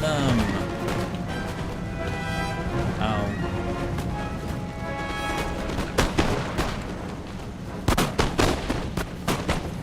And these rangers are getting smashed. I mean, these guys are not meant to slug it out in the front like this, but... And there's even more of them coming. Hot coffee with Yurie? Wait, what? Hot coffee? What do you mean? GTA 3, you can pick up certain women in your car, drive off to a secluded area, and you heal, lose money, and the car shakes. Ah! Hot coffee is a mod? Wait, what? That lets you bang and shows it? What? Oh, who am I kidding? It's... So you're saying there's a lewd mod for GTA. Well, of course there's a lewd mod. There's always lewd mods for games. That is, yeah, what is it? It's the universal truth of games is that if a game is moddable and on PC, somebody makes some kind of sex mod for it. It almost doesn't matter what it is. Like either like they will add boobs or they will add looting. Cuz that's what they I mean maybe not for this game, but I don't know, maybe there is a lewd mod for Empire Total War. I don't want to know about it if there is. Oh god, there probably is one.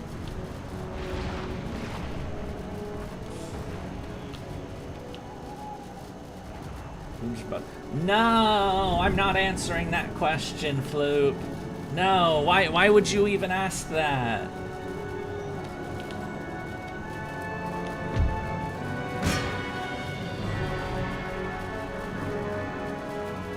Oh shit, they went invisible. Because messing with me is fun? Well, I have cannons, so...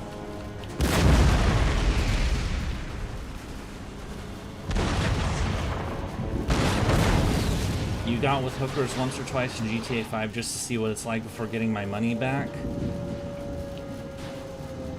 I don't think we did that when we played GTA 5, if we're being honest.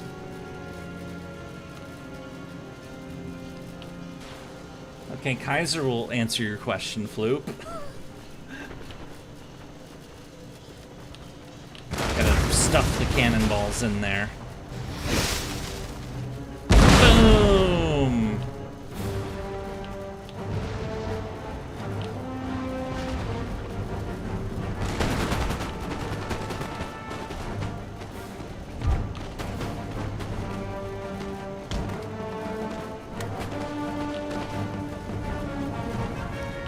How many of these hidden units are really kind of bothering me, honestly. It's like, how do I know, like... How do I know if I win when all these, like, enemy units are, like, they can hide in plain sight, basically? There's definitely lewd mods of Warhammer Total... Why? Why? They keep walking to kill boxes? Well, yeah, the AI is not very smart, so they do that.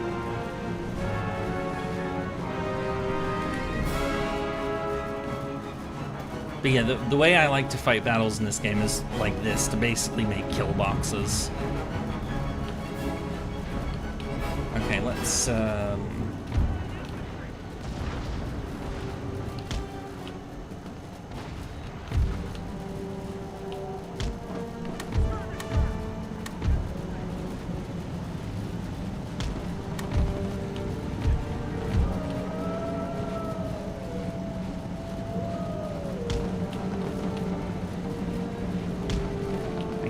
wolves, it freaks me out. Give a slightly city map and their pathfinding sucks. Yeah.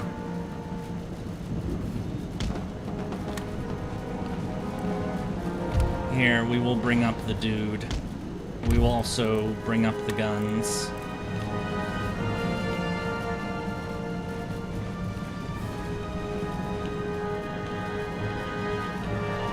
Wish I had like a hill or something to put these guns on so they could shoot better.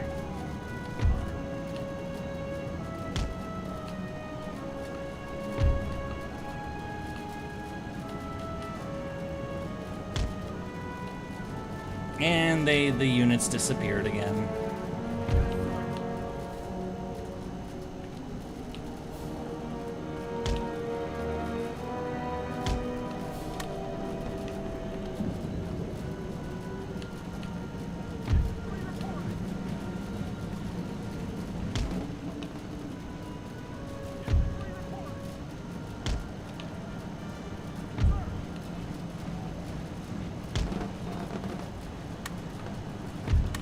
Run!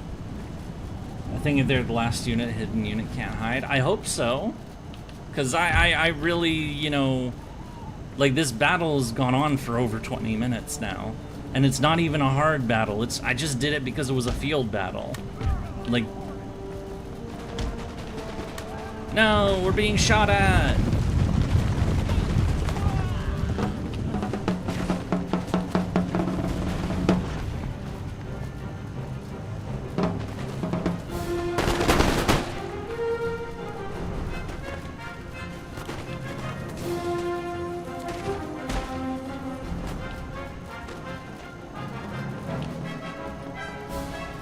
They gotta get closer.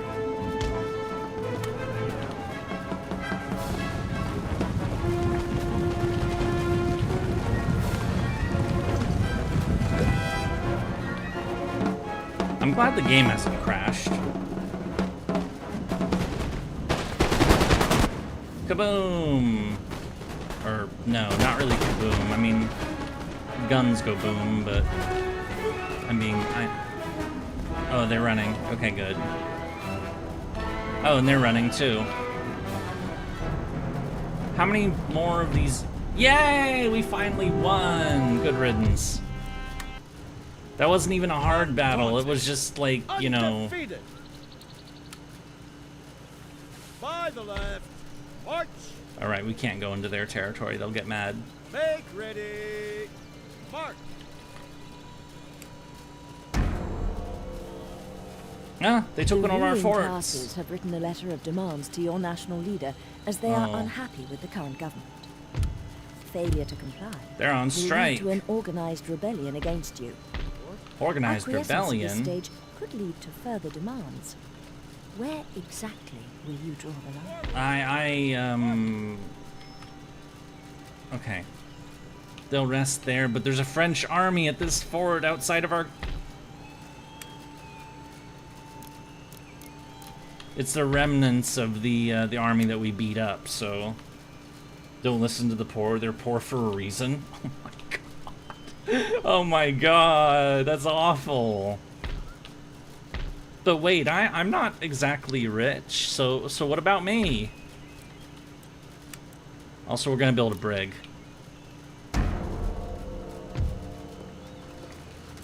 Periodically, your government will issue missions for you to undertake. Recruit a 5th rate. Ooh. It can be useful to We are going to in recruit order to a learn 5th various rate aspects of frigate. the game. We're going to recruit 2 of them. Your first mission has arrived. To begin, simply click on the relevant message box on the left. Click on the missions button in the bottom I guess right we'll of send the main screen army to view go details after of 'em. Active missions. There are currently no troops stationed at this fort. As things stand, A 5th rate, a real warship. It's a frigate, strictly speaking. But, yeah. By the way, as far as, like, history nerding goes, I feel like that since this map is, like, so much, like, blacked out, I feel like I can't really nerd properly. The next scenario that actually does the American Revolution, it isn't like that. I tested it last night, so I would know. I will do nerd. I will be more of a history nerd. Sound the call to battle. Alright, let's... Strength and Yeah. honor. Can we have our fort back, please? Thank you. Okay, now we can... there are currently no troops stationed at this fort. Frigate is your favorite name for a ship class, not for any real reason, I just like the word. I hope that was a joke. Wait, what? What was a joke? What did I do? Okay, well, okay. Here's something I can nerd about. What the hell is a fifth rate? So, I can't show all the ship types, but basically in the age of sail, so, you know, the age of ships that have sails on them, like this, you know, they classified ships based on, like, how many guns they had during this era. So, yeah, the Royal Navy had these classifications. So fifth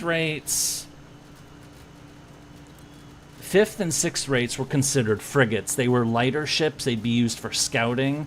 So to see the fifth rate here has 48 guns on it. It might be a little small to see the tooltip. I believe the sixth rate has like 36. Fourth rates is kind of like a middle tier ship. I believe those had 64 or 60 guns, or I don't remember exactly. It's the ones higher that I do remember. When you get to like the proper like warships, the ships of the line, those start with third rates, which are 74s. Those were like the workhorse ships, the ships that had 74 guns. And then, because the bigger the more guns on a ship, the bigger the ship needs to be, the slower the ship is. So, the third-rate battleships, or ships of the line, tended to have that good mix of being, you know, very, very heavily armed, but not so heavily armed that the ship was too damn slow. And then second rates were... Filthy Colonial subscribed. Thank you so much for the sub. Or, wait, it didn't tell me that you did, but... never mind. But welcome. Second rates, I believe, like, they were in the 80s. Like, 80 guns, maybe... Part of the problem is, again, what we were talking about, like, gun standardization, is that these ships weren't standardized so much. So, like, they tended to vary. I mean, 74s were built extensively, but... And then first rates... I believe a first-rate battleship was anything 100 guns or more. With, like, you know, some would have 100, some would have, like, 102, 104. And I believe the Spanish, during the Napoleonic Wars, built a monster ship that had, like, over 130 guns. But it was so big that it ended up being kind of a liability. I know it was at Trafalgar, the Santissima Trinidad, I want to say, is what the ship was.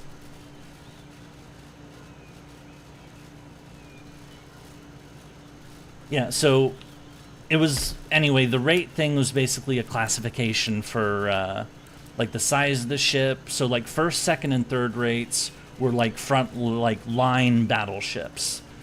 Fourth rates, I don't think during this time, I think they stopped building fourth rates. You stopped hearing about them. Certainly in the Napoleonic eras, it was mostly first, second, thirds. You never heard about fourths. Whereas fifth and sixth rate ships were the frigates, the scouts, the messenger ships.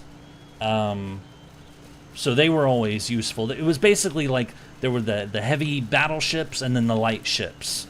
So, you know, the light ships would do the scouting, the messages, that sort of thing.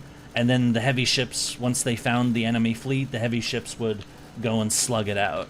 And the light ships, in a lot of cases, actually stayed out of the big fights because, you know, what is a little ship with like 40 guns going to do against a monster with 80 guns? They will get wrecked. And in fact, if I remember right, they would actually, like, battleships sometimes wouldn't even shoot at enemy frigates because it felt unsportsmanlike. I might be making that up. No, I'm not. I'm not making that up. I've heard this before. Why do I feel so dumb? Wait, happy treason days, colonials? What? Are you British? Welcome! I guess that is one way of looking at it, but You heard that too about the not shooting at the smaller ships. It just wasn't worth it. Another thing from this era. There are currently no troops stationed at this fort. Is that as things stand, it could easily be occupied. There's a bit about taking over a functional shop too. Is that these ships, you know, yeah, you would use your cannons to shoot them up and, you know, cause damage to enemy ships, but the real thing that you wanted is you wanted to capture the enemy ships. You wanted to, you know, either make them surrender by shooting them up enough that they struck their colors, so they pulled down their flag and then, you know, put a white flag up to say we surrender. Or you board the ship and, you know, rawr, melee until you make them surrender. But you wanted to capture enemy ships intact. You didn't want to just sink them all, because you could then either use the ship to, you know, for yourself. Because it's a ship. It's a wooden ship. It's, you know, you put your own guys on the ship. You put your own... You maybe you use the guns that are already there, and you know it's a good ship. You may as well use it. You can use enemy ships that way, and also you could sell the ship for money, for prize money. They called, you know, they captured ships were called prizes. So, you know, the prize. Oh God, oh God, oh God. Why did I think of that? Why did I think? No. We're not at Mass Effect 2 yet, and no, that was so gross. I'll talk about that when we play Mass Effect 2. That is... No! No! Oh, God. For those who didn't just get that reference, there is a romance option in Mass Effect 2 that is massively, massively cringe. And the character says that about Shepard. Calls Shepard the prize, and it's really no, just no. Let's forget that came up, and let's kill some French, because that's you know, that is proper for you know, we're playing as the British colonials, so it's your head pats have turned into punches. No, now Floop is punching me. No, I thought you would find that funny, but apparently not. Building or taxation income across the whole region. No, we don't care about that.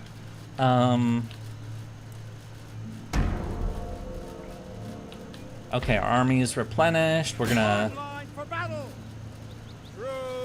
You mean you do? Oh, we're going over here. Okay. Men, forward. You asked. Yurie's new jokes and references could use some work. It wasn't... I know, I'm bad at jokes, and... It'll make more sense when we play... I mean, I'm absolutely not going anywhere near that particular storyline in Mass Effect 2, but, it's funny for the whole prize thing. I think at Trafalgar there were 3 or 4 Neptunes. One for the British, one for the French, another British that was captured from the French. Forget if it's... Yeah, because they, you know, they reuse the ship names. I mean, the U.S. reuses ship names as well. How many Enterprises have there been in U.S. history? You've got the older Enterprise. I mean, you have, the most famous, of course, was the World War II carrier. But then they made a new carrier. Like, there've been 7 of them. Sounds about right. I cannot do that. And then they're making a new Enterprise because the old carrier Enterprise. We're building our 3rd Enterprise carrier currently, if I remember correctly. All right, let's go take this. That is a lot of French dudes in that. Oh, this is a fort. No, I don't want to do a fort.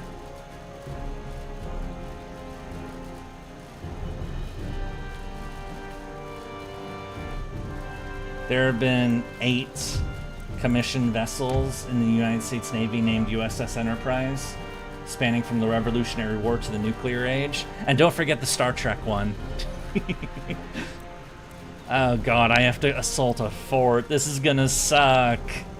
And I'm just gonna... We are triumphant. Okay, yeah, auto-resolve and we win. I don't like assaulting forts in this game. It sucks. And then, okay. Star Trek? Yeah, Star Trek. Is that like Star Wars? Oh, Floop, I think you might have walked into a minefield.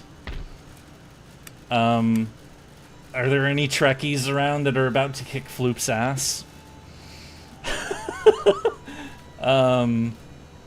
The Star Trek and Star Wars have a bit of a rivalry last I checked.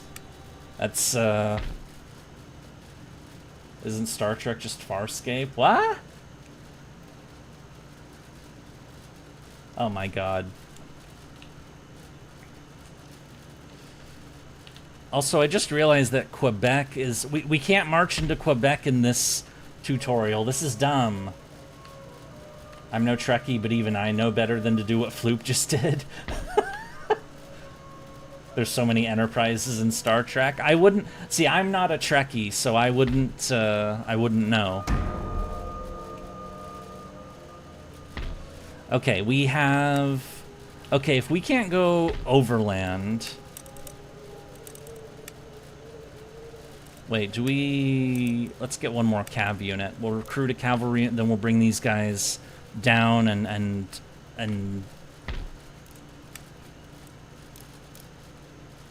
Okay. War of 1812 vibes. I want to burn Quebec. We can't burn Quebec. We can't... This is blocked off. We can't go there. Our objective is to take this place, Louisbourg, in Nova Scotia. But we gotta sail there, so... Use Jalter? I mean, I do want to use Jalter, but... Okay, let's sail... Little sister wants to burn. At the ready. Get on the ships! There we go.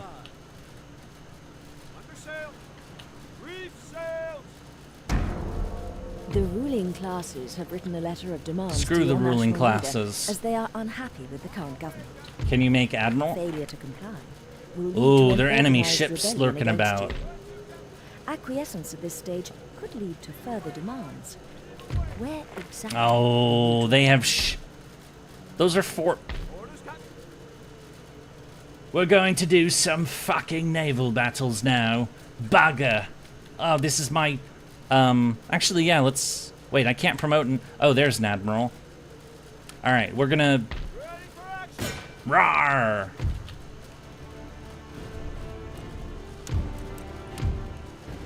We're gonna do a naval battle! Yay! Of course, they have 7 brigs against my 6 fifth rates and 1 brig. I'm gonna kick the shit out of them, but... Anyway.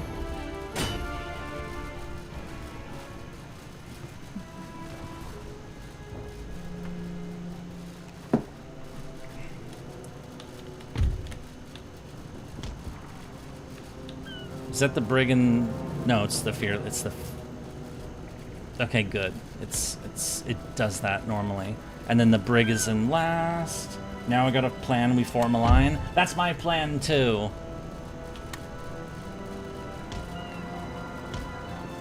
Yeah, fuck the ruling class, they suck.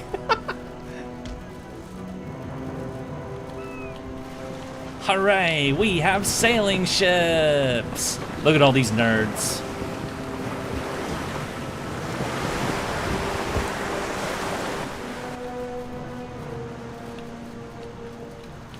I don't think we got the weather gauge. Yeah, we don't.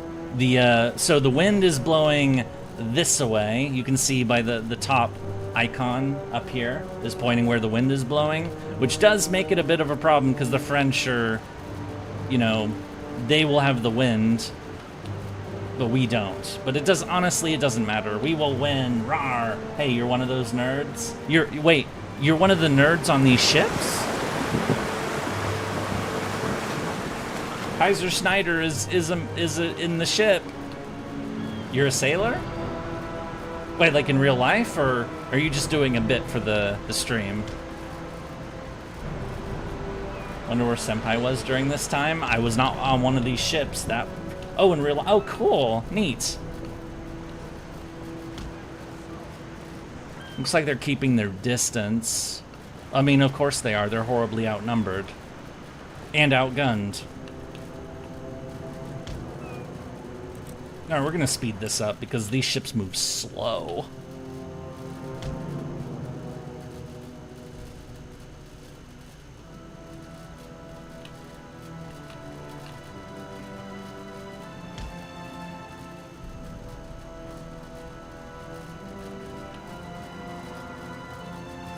Last time you were on a boat, you got motion sickness. Oh!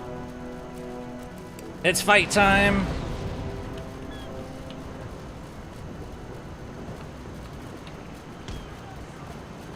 Looks like the enemy ships are... Oh, they're back there! Oh, okay. So we'll have to turn around to go after them. You never got seasick? That's good. Yeah, being seasick while being a sailor definitely does not sound like a good time.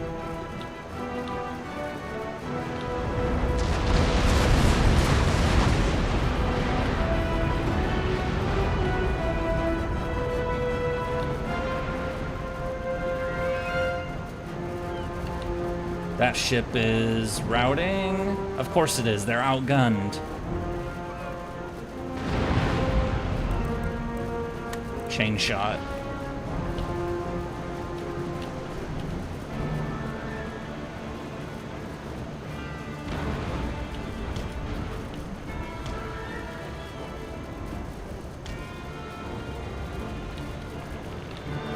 That ship is surrendered. They're gonna mess up that brig, but it's okay.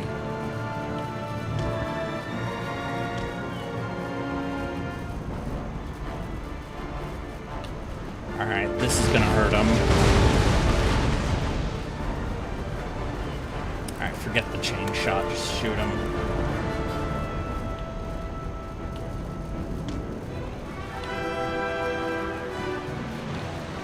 Surrendered, wavering.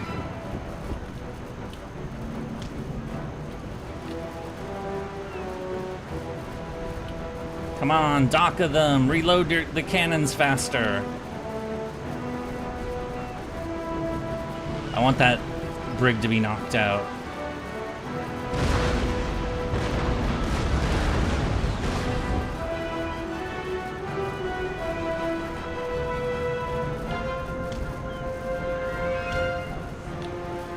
And it surrendered, excellent. So 2 surrenders, and those 2 are floating out there.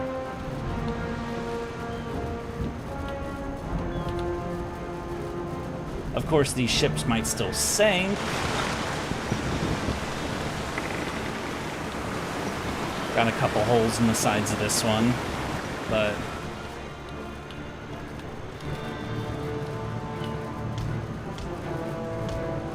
And now we have the wind. Wahahahaha.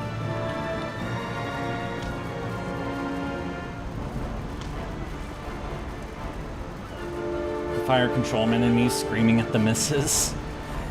Yeah.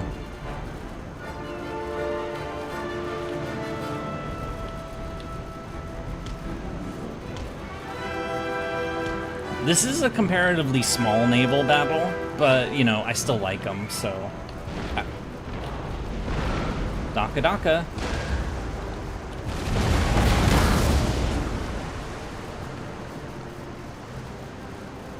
So they have 3 types of ammo here. They have round shot, which is basically just, you know, shoot balls into the enemy ships until it has enough holes in it that it sinks.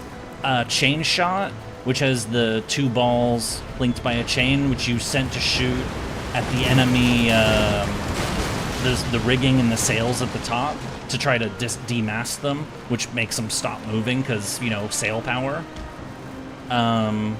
And then grape shot, which is, you know, basically, well, like this. It's basically a shotgun. Actually, we want this to be chain shot for this one.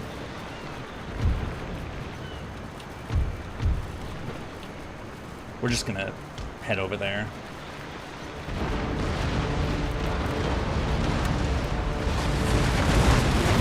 So, like, this ship, you can see it's like you've got the top white health bar for the sails, then you've got the two sides of the ship as the health bar. So you can see one side of the ship here has been, surrendered. It's Yar time.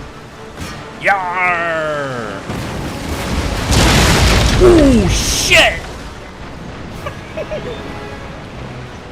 Okay! I was about to board that ship, and it just blew the fuck up.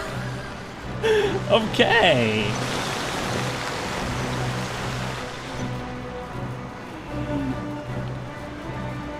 Okay, so, well, not just the age of sail, but, the navies in general, you know, you trade shots and whatnot, but remember, these are ships with guns on them. There's cannons, and there's cannonballs, and to fire the guns, you need gunpowder. Well, all that gunpowder on a ship is stored in this room called the magazine, and it's usually buried deep in, like, the bottom of the ship, or, like, it's like in a really protected room. Well, the thing is if you get shots in that room, and you, if there's a fire in that room, and you set the gunpowder off, and you set all the gunpowder off in the ship, it explodes. Big time. And that's what we just saw happen. And, yeah, that's it. They must, that was a flash. Ship got hooded. Yeah, even metal armored warships, you know, of like the World War I and World War II era, so even like the big steel warships, if a shell got into the magazine like that for the steel warships, they would blow up. And there are some very, very dramatic photographs of exactly that from World War I and World War II. Of, you know, ships just getting a hit in precisely the wrong place, and boom, blows the whole ship up.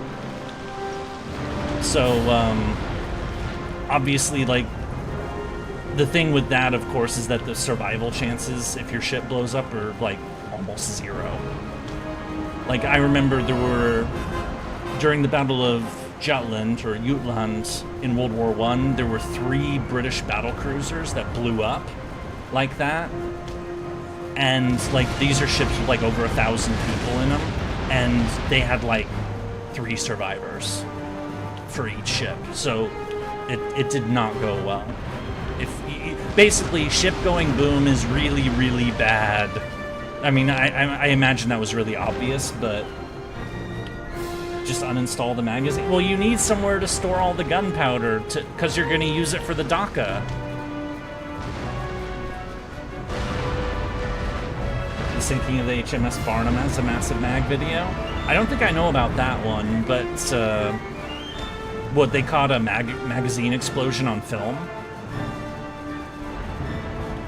These are enormous. I mean, remember, this is, like, the magazine is where all the, it's where all the gunpowder is stored for all the guns that they fire on these ships.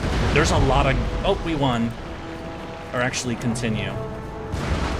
Did they surrender, or are they just running away? Yay! Huzzah! Huzzah! And Huzzah! huzzah! And we captured 3 prizes. Excellent. She's starting to capsize and boom. Yeah, so,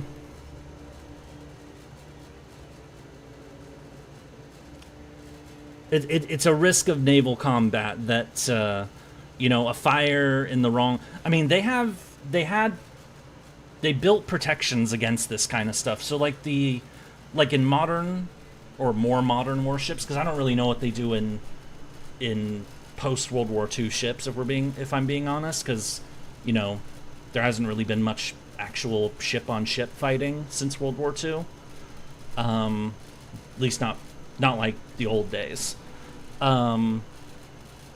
Is that those magazine rooms will have, like, you know, locked behind giant steel doors, and, you know, like, they would do, like, all the precautions are made to make sure that fire does not get into those rooms, because the results are the entire ship blows up and everyone dies.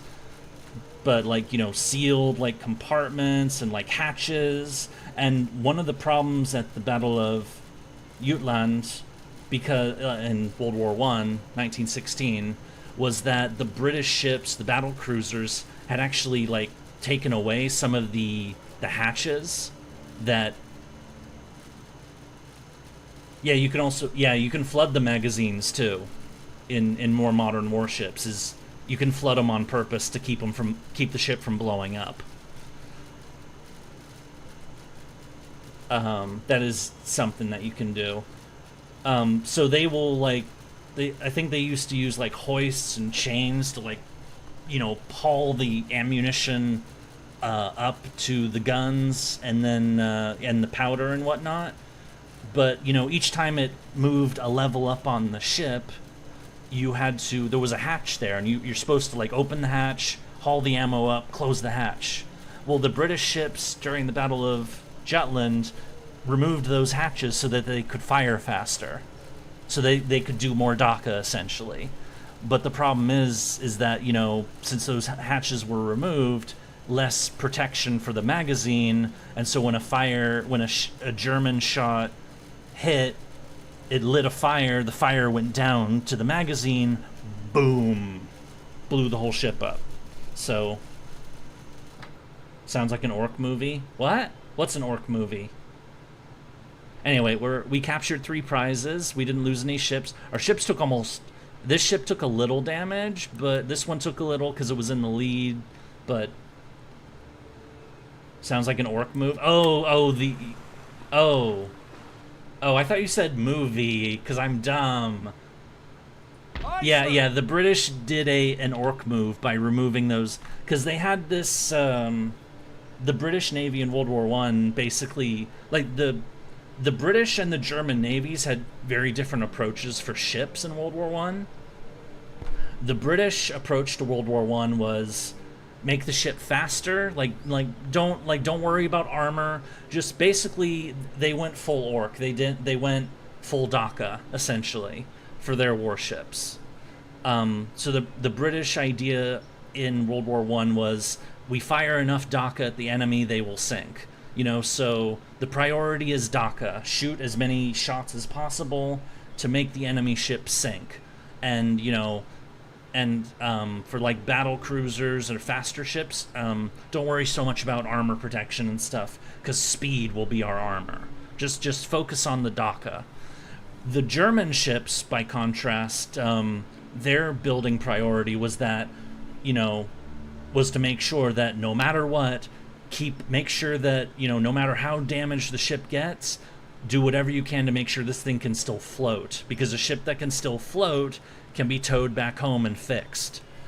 So the result is that British ships in World War I tended to have more DACA and bigger DACA than German ships, but when push came to shove, you know, particularly at Jutland, the Battle of Jutland, the British battle cruisers, when they were hit, they blew up. Whereas the German battle cruisers were absolutely beaten to shit, but they made it back home. Well, okay, no, I believe it was 3 battle cruisers sunk at Jutland for the British and 1 for the Germans, but they had 5. Anyway, my point is why am I nerding out about World War I when we're fighting the 7 Years' War in Empire Total? It's because I have this monstrously large book about World War I naval war that's in my closet. It's over 1,000 pages long about the naval war in World War I, and I read it. It's incredibly thorough.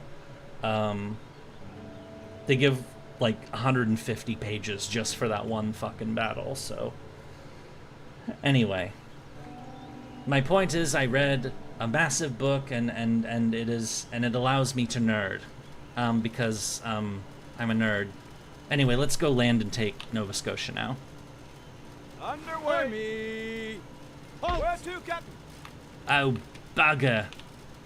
This is a ship, sir. This is a ship. We can't go yet. French pre-dreadnoughts? What about French pre-dreadnoughts? Have become too unhappy.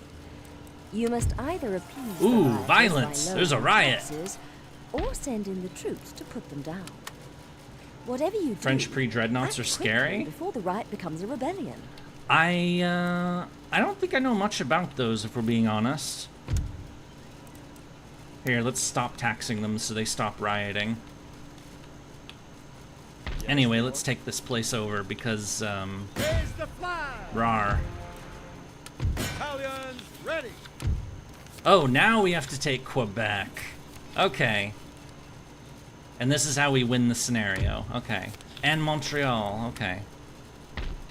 Because 7 Years' War, the British, with American help, conquered French Canada, which is, you know, today Quebec. So, we will sail the oh, there's another fort right here. Why are there so many? Oh. Oh. 7 Years' War, that was 9 years long. It was 7 years for the rest of the world, but it was 9 years in the Americas between the French and the British. So, you know, the Americans call it the French and Indian War, whereas the rest of the world calls it the 7 Years' War. So, anyway, I think we're going to do more naval action. Prize money! Let's fight!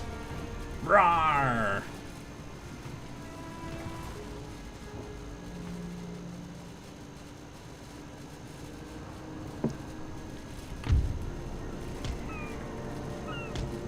You're here for the booty? Of course you're here for the booty. That's why you fight naval battles. You see this over here? All these ships? This is booty. We're gonna capture them, and then we will get our booty. Mwahahaha. Speaking of booty, in the ship sense, not the lewd sense, I opened my Steam the other 2 days ago, and I saw that, I know people said that Assassin's Creed Black Flag was getting a remaster. I didn't realize it's coming out in like a week. So, and as I mentioned before, people have asked me, am I gonna play the Black Flag remaster? And my answer has been, if it's good. But I was also looking over, is like, people have asked me if I should play the Assassin's Creed games on stream, and I've been hesitant about that because the Assassin's Creed games are kind of jank in a number of ways, but I don't know. Would people be into that? Because they are set in historical periods, some of which I can nerd about quite extensively. Technically in the first game, at least, when you're playing as the actual assassins, and you become the leader of the actual assassins, if you're the leader of the assassins, doesn't that make you a Hassan? A Hassani Sabah?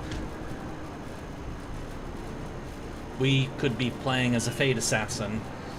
I mean, no, not, but anyway, my point is since I saw that the remaster for Black Flag is coming out soon, it made me wonder more seriously if I should actually stream those games. Even if I still think Ubisoft is gross, but I already have the games. I've had them for ages. I haven't played them for like forever, but I don't know. Obviously we'll have to finish Mass Effect first, but I sped up the battle because, you know, this is... You can always wait 6 months for patches and the oh-so unexpected 50% price drop. Yeah, but also you want to play it on stream when it comes out because that's when it's most likely to get the most attention, too. That's the other side of it. See, the gamer in me wants to wait for a sale. The streamer in me wants to get it right away. Does that make sense? Surrendered, surrendered. I don't really have to try on this. Oh, wait. What am I doing? I'm sailing against the wind. Well, I did that so that I could do that.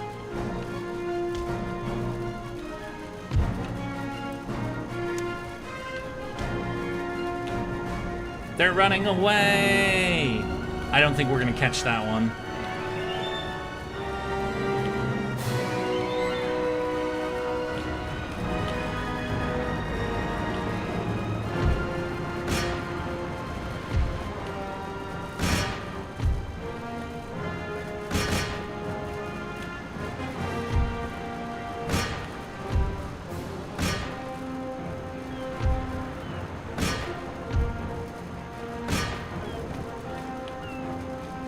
I think one of them got a hole in it. Wait, which ship? Oh shit, that ship is sinking. No, our prize is sinking.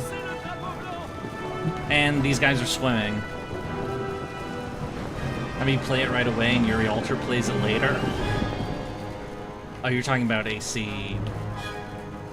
Alright, speed it. We're not gonna catch these ships. Our only hope for taking these ships is if they sink.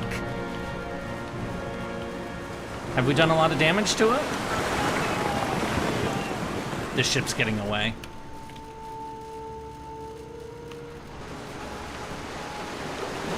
This ship... nah, it's probably also getting away. Damn it! They're getting away! Jerks. That's the unfortunate thing, is that their ships are smaller than mine, so in a straight-up gunfight, I blow them away. But my ships are slower because they're bigger. That's the other side of it. So, yeah, these ships are getting away. Well, they might catch over here, but...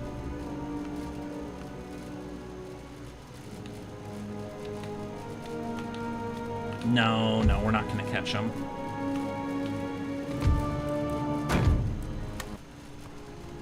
We shall rule the way. All right, we have one prize. They had 2 ships that escaped. They had 6 ships, 1 captured, 3 sunk, and 2 that escaped. We're going to sell that ship for money. For money.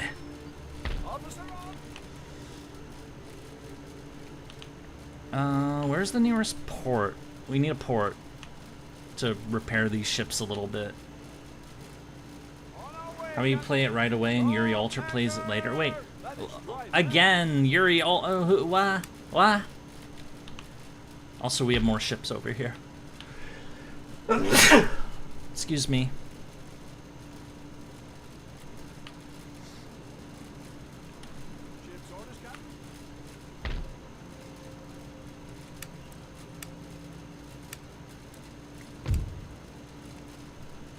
You were letting them get a second chance later? Not really. Oh, they're sailing over there.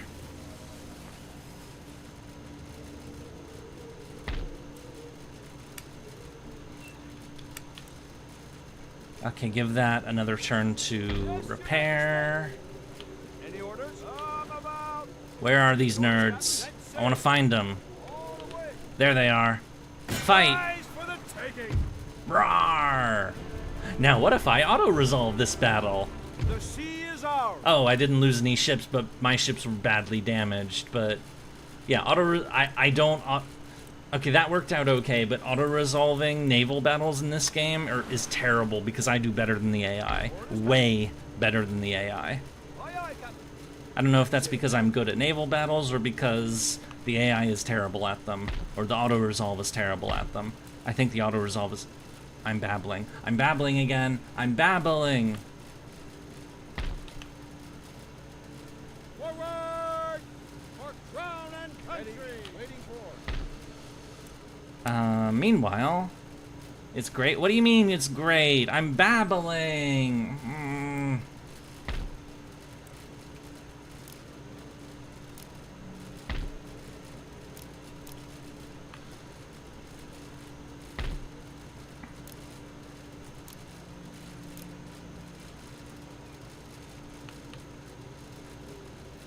Oh. Anyway, wait, why hasn't this army... Oh, never mind. Just... Lurk. Or Urk? Kill Urks. Okay, we gotta send these ships back to port to repair.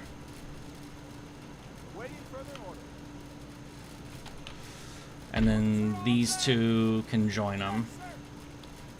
This navy's strong enough to beat anything that we come across.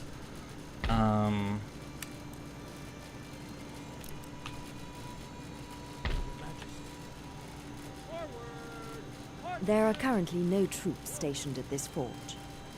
As things stand, it could easily be occupied by an enemy army. Good. Or no, not good. Rats in a cave. Another fort battle. I don't want to do a fort battle. There are currently no troops stationed at this fort. You said that already. As things stand. Go away.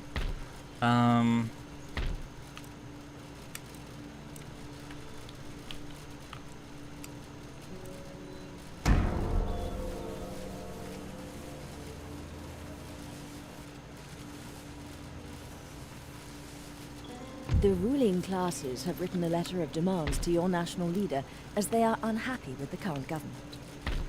Failure to comply. Well, fine. There are currently no troops stationed at this fort. Go there. Is this place? Can I tax these guys yet? Yes, I can. Excellent. I will make more money. Hooray, money!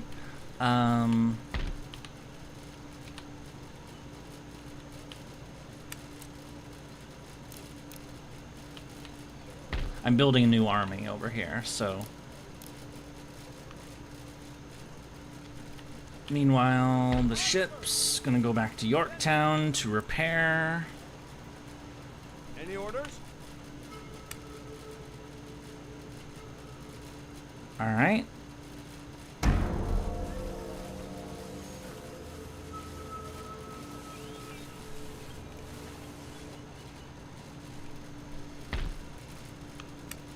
One more turn for this army to finish, and then I'm gonna send them up to join these guys.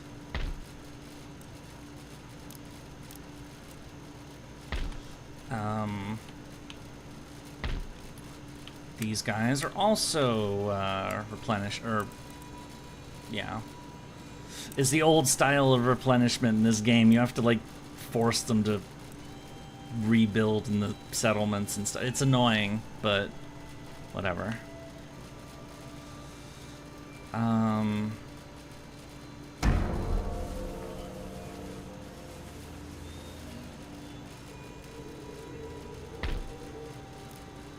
It's still not replenished. It takes 2 turns sitting in port for these idiots to replenish. Okay, these guys are gonna... Hello, nerds. There we go.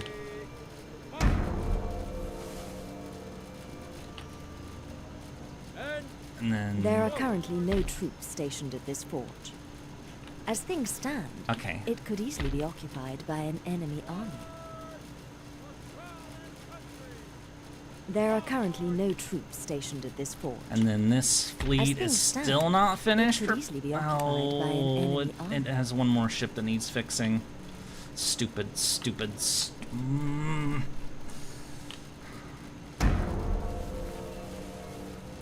Your nation could be making more money through trade. Instigate diplomacy. Why would I make money? What do you mean I can't make more money through trade. I'm trading with the... Oh wait, I'm at war with those guys too. Oh. I've been at war with these guys the whole time and they haven't done anything. Well, okay.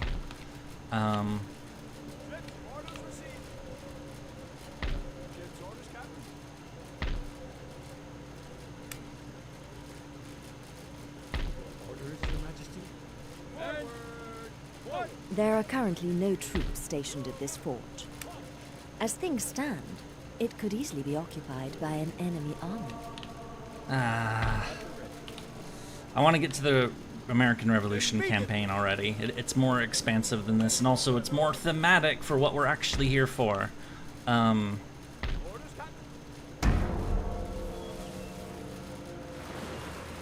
There's a French fleet Your out nation there. could be making more money through trade. Shut up. Instigate. We can't make more money through trade. We trade as much as we can.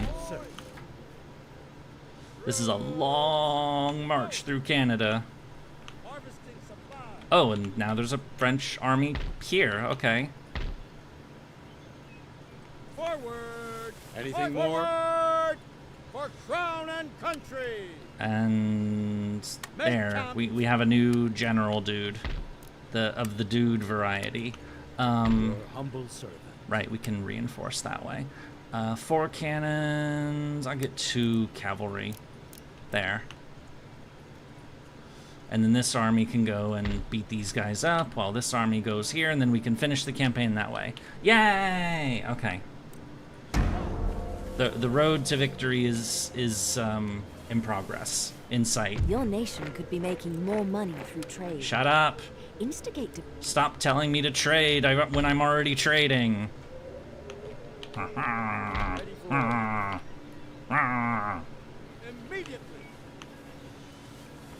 Oh, there's a fort. Can't go there yet.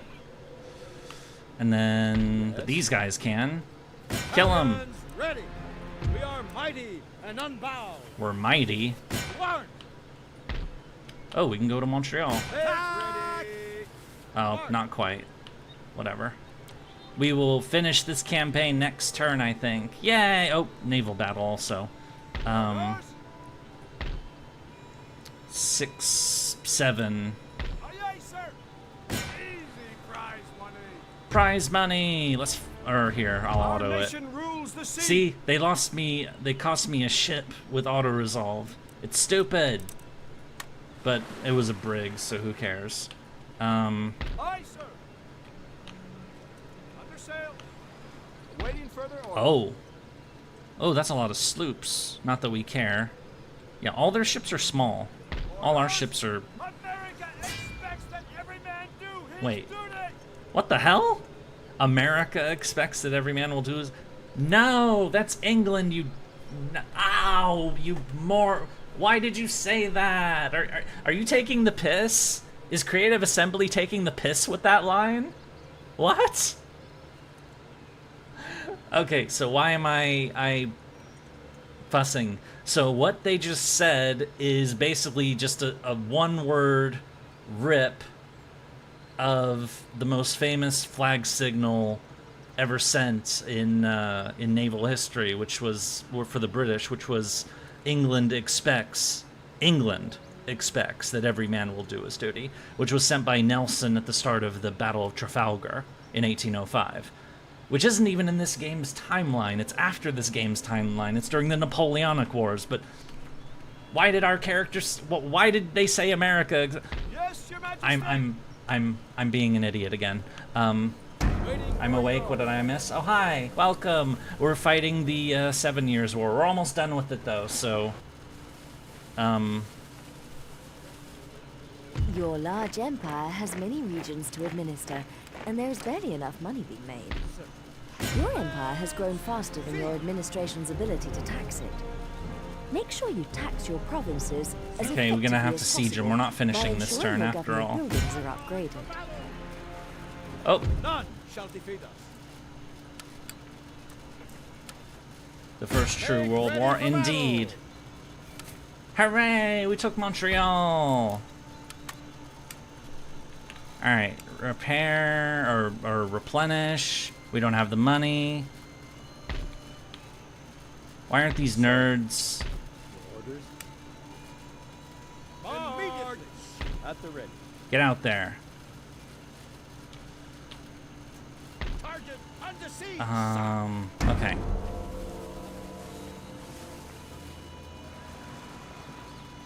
Tax them all, senpai. Forward. Anything March. more? Make ready. Troops. Your Majesty. Forward. By the left. March. Okay. Forward. The swine. Rock. Star. We are mighty. And Yeah, unbound. Siege broken. I'll fight more battles when it's the actual Revolution campaign. Orders, Your Majesty. More orders. Prepare for battle. Undaunted. Hooray! We took Quebec, and now Taxing Americans doesn't end well for the British. Tax them for being alive. The French are defeated. You can claim a decisive victory for Britain over a long-standing enemy. The British now control North America, giving them valuable resources over the Ohio Valley. But this time of peace may be short-lived. Britain's policies in America are seen as overbearing and repressive, excessive taxes and restrictions on expansion, which is true. You know, American settlers wanted to cross west, but the British didn't want to mess with their native allies, you know. Basically, the Americans wanted to murder Indians, and the British didn't want the Americans to murder Indians, so the Americans were mad about that. What did you just say?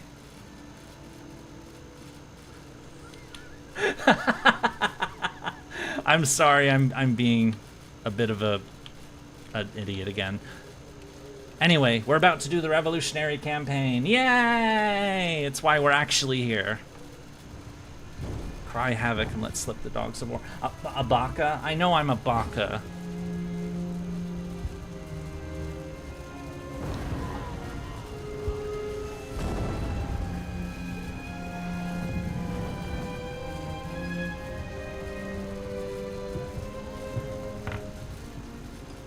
Britain won its war against the French, but it was we, the American people, who bore the cost.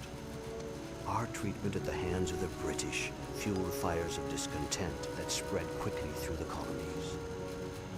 In Boston, a group of men dressed as Tea Indians party! boarded British ships and threw a cargo of tea into the harbor. Across America, talk of rebellion became commonplace, and despite several attempts to negotiate, our demands fell on deaf ears. It was this constant refusal to accept a new order in the colonies that would be the spark which lit the fuse of revolution. It's time for DACA. I find myself here, watching with pride as my fellow Americans Britain didn't have the money to... of the British. You just finished making a cup of tea? Oh, that sounds nice. A driving force stronger than the word of any general. We will need this strength in the battles to come. The British will not easily relinquish their control over our home. The fight will be hard, but the rewards are boundless. All right, so we killed some Indians, we killed some French, now we're gonna kill some British. Yay!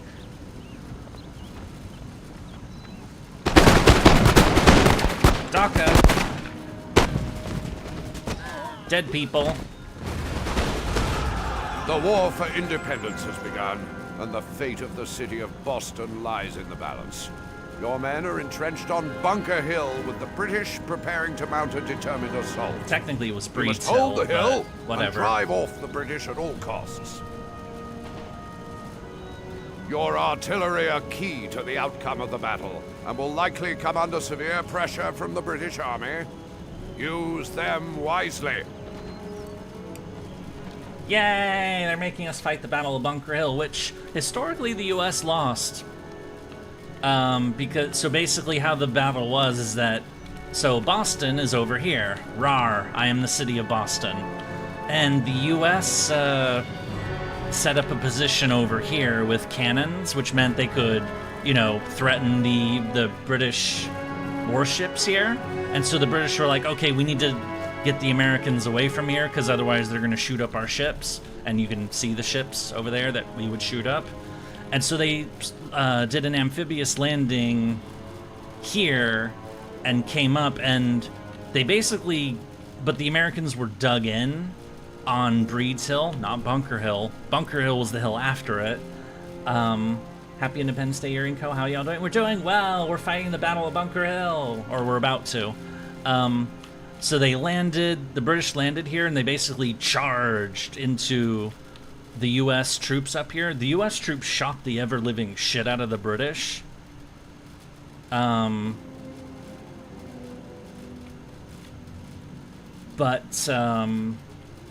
eventually the U.S. troops ran out of ammunition, and so the British ended up taking the British won the battle, but they lost over 700 guys doing it. So it was very much a Pyrrhic victory. Weird how Boston is such a central location in the Revolutionary War, yet it moved to the background before even. Yeah, Boston was the was the hub of, you know, the anti-British agitation. Like, that's, I mean, obviously it's where the Tea Party happened, the massacre that killed, like, 7 people, which is, I mean, even then they said that was overstating it, but, one thing, personal note, I mentioned earlier that my mom did genealogy stuff and mentioned to me that I have 13 relatives who, or ancestors who fought in the American Revolution. Of those 13, 2 of them were at this battle. So, these guys right here, all these dudes that look, you know, all these guys that have the exact same face, though some of them have mustaches, all these generic dudes, in the midst of all of these dudes, 2 of them are my ancestors. So, hopefully they don't get shot. Oh, they won't get shot, because then I wouldn't be here, but how many were loyalists of my... I think there was at least 1 or 2 loyalists, because that's one thing a lot of people... The American Revolution, so that's what you're looking... No, it is not what I look like, not even close. Are you kidding me?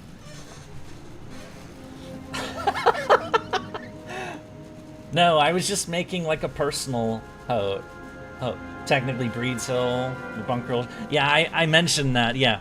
They call it the Battle of Bunker Hill, but it was actually on Breeds Hill. Bunker Hill was the hill after it, behind it. So, all the more reason to win. Okay, anyway, speaking of win, let's do that. So... Expect the British to mount a full frontal assault for the hill. They're gonna go full frontal on us. Flank attack from cavalry and light infantry. Use the terrain and buildings to your advantage, and Boston will surely be ours. I'll talk about the actual like battle context once we get to the campaign map again.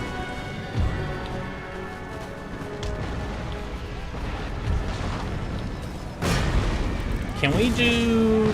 Yes! Give me canister shot. Oh, they're coming over here.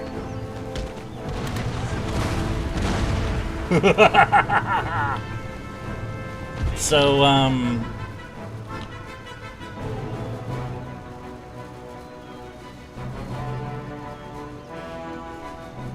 So cannons in these days had typically like different types of shots.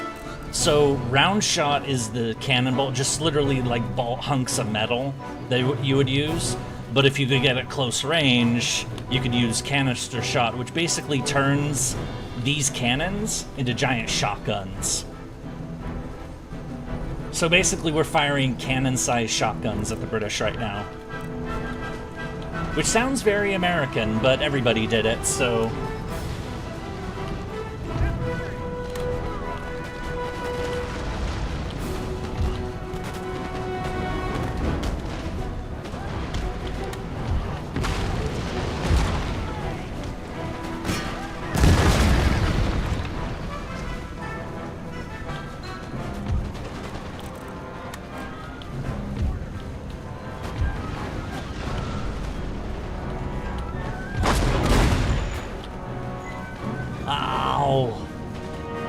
You can't see the whites of their eyes at this distance. Alright, we have howitzers.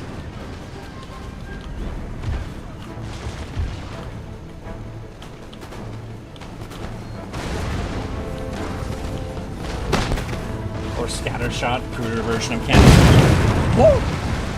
What the hell was that?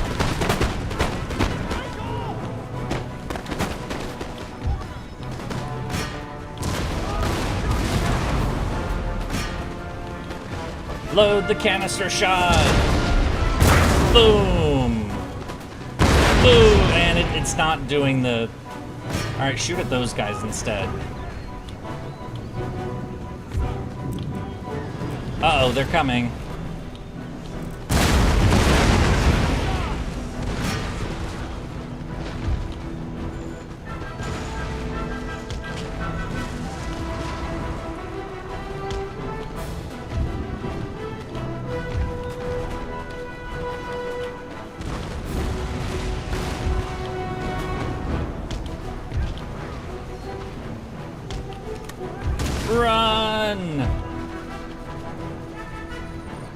expect me to flex your nerd cred a bit? Oh, please do. Yeah, if the other people want to nerd out and chat about history, go right ahead. In fact, please do it. I would welcome that very much. That's, I mean...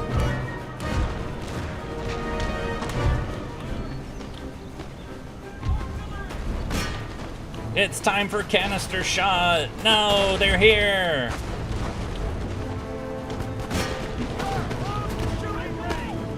This is, like, really close range for cannons, though. Why aren't they shooting at me yet? Please load faster. Wait, what is this? What are you doing?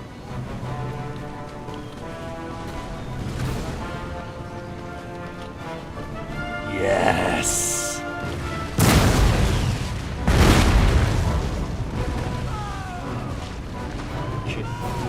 Carnage! And that didn't work so good. They won my answer to part of the Conquista Alvarados when they took El Salvador. Maybe. I mean, I would obviously... Oh, what's this? Oh, they ran away.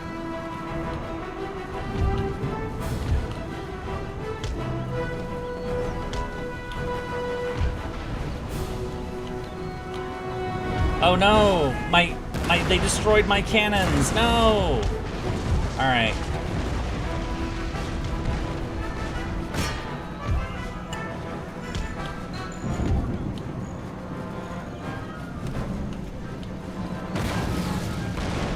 Okay.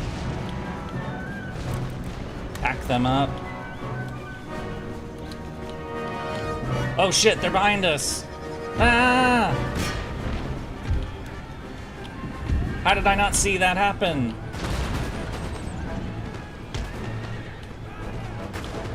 There's too many things to pay attention to.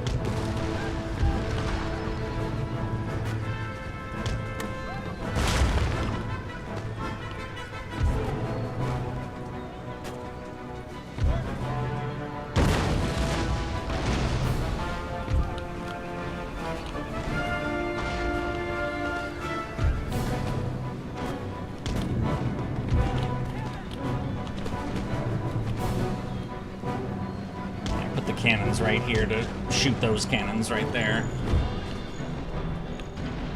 Oh, they're coming back.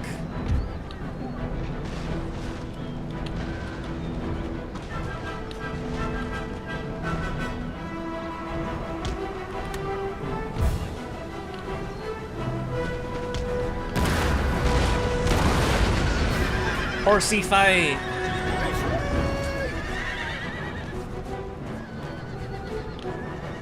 The general in charge of the British garrison in Boston, Thomas Gage, famously said after this battle that one or two more of these victories would have ruined their... Yeah, Bunker Hill, the Battle of Bunker Hill, was a Pyrrhic victory for the British. Like, they won the battle, but they lost so many people doing it that it was like, ugh, not good. So yeah, we're supposed to lose this battle that we're fighting right now. But we're gonna win, because rawr!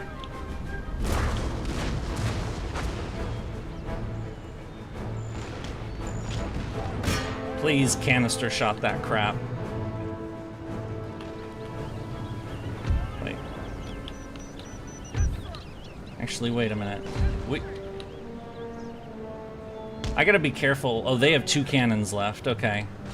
Look at these nerds right here. Oh, those are howitzers.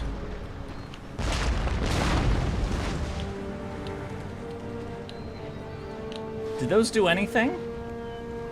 Paris would have been proud. Boom!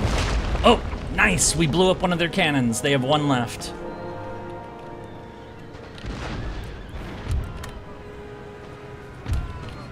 Oh, shit.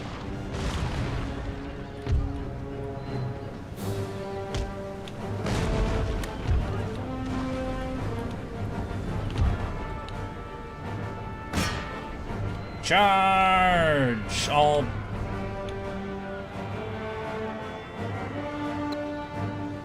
Honestly, a victory for America would have looked better for the British. Losing would have at least made the casualties look more sensible. Yeah.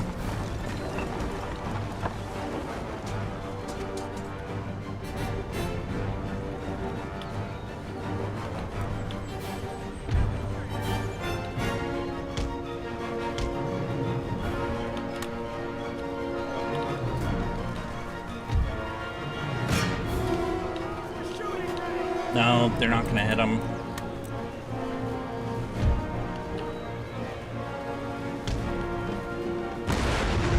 Alright, those... Alright.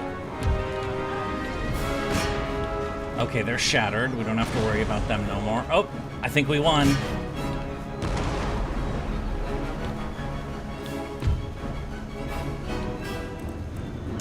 Yay! We won! Alright, they technically lost fewer than they did historically, but whatever. Have I ever played Age of Empires 3? No. While the war rages on, the members of the Continental Congress gather to sign our Declaration of Independence. Yay! The founding document of our great nation. This was 250 frickin' years ago. Freedom and equality are upheld by just and honorable men. This war will not be an easy one. Lives will be lost and families torn apart. But this is the price of independence. As I march, I think of my men and the sacrifice some are about to make. We are outnumbered and undersupplied, and yet we march. Yeah, we march for our beliefs, for our families. The U.S. had some very serious supply issues, that's for sure. It's why the infamous camp in Valley Forge was... victory at Bunker Hill, glorious the British victory! have evacuated Boston. The city is now under your control. Your army in Boston now contains troops that are battle-hardened and buoyed by their success. However, the rest of the British army outnumbers us on both land and at sea, and is well supplied and disciplined. If the people of America are to be free, its fledgling army must find a way to overcome these odds. Perhaps Britain's Why do they oldest occupy all this adversary, shit? France, can be persuaded to balance the odds. I mean, it's a... Yay! Okay.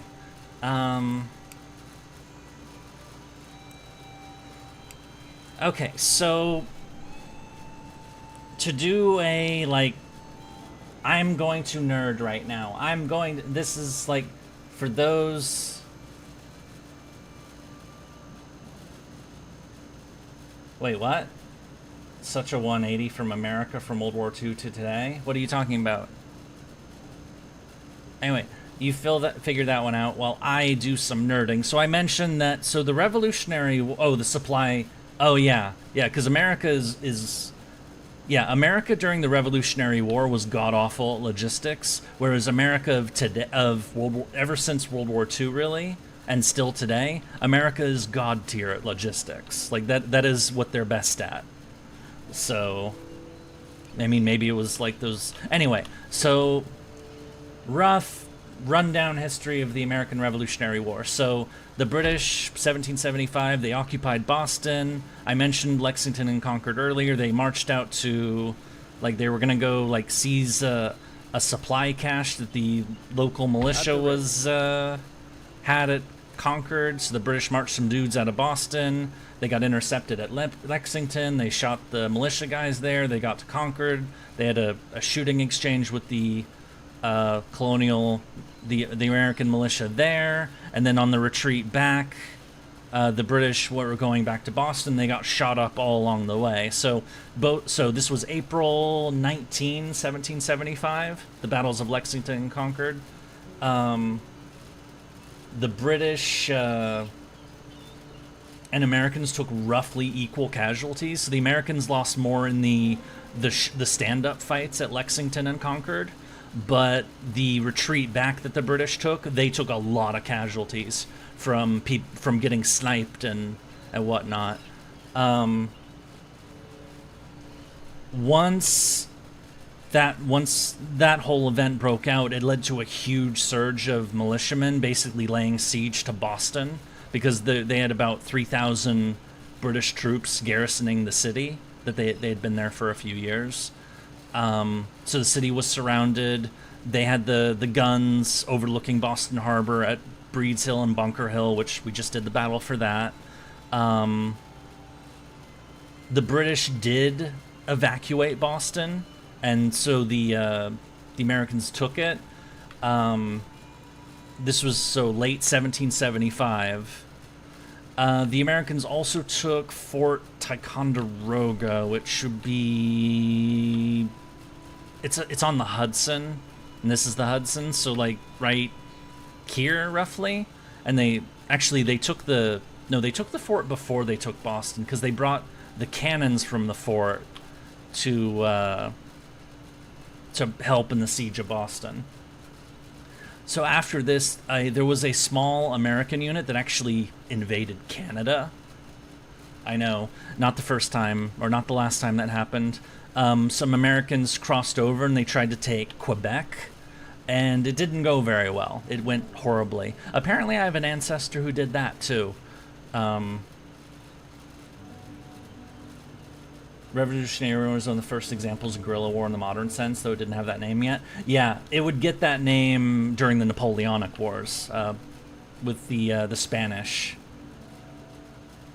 Yeah, Benedict Arnold was up there. So the next part of the war, so the British had retreated from Boston while they prepared reinforcements. Their main base for the war was here, Halifax, Nova Scotia, which is strangely not marked on the map for some reason.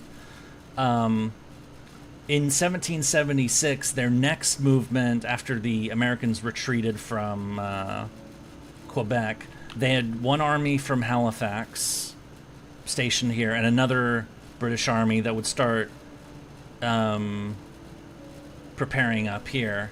The British landed on Long Island, and eventually they took New York City. There was a lot of battles over Long Island and New York City. The Americans lost the battles here, so New York City was taken and occupied, and it would be held by the British basically for the rest of the war.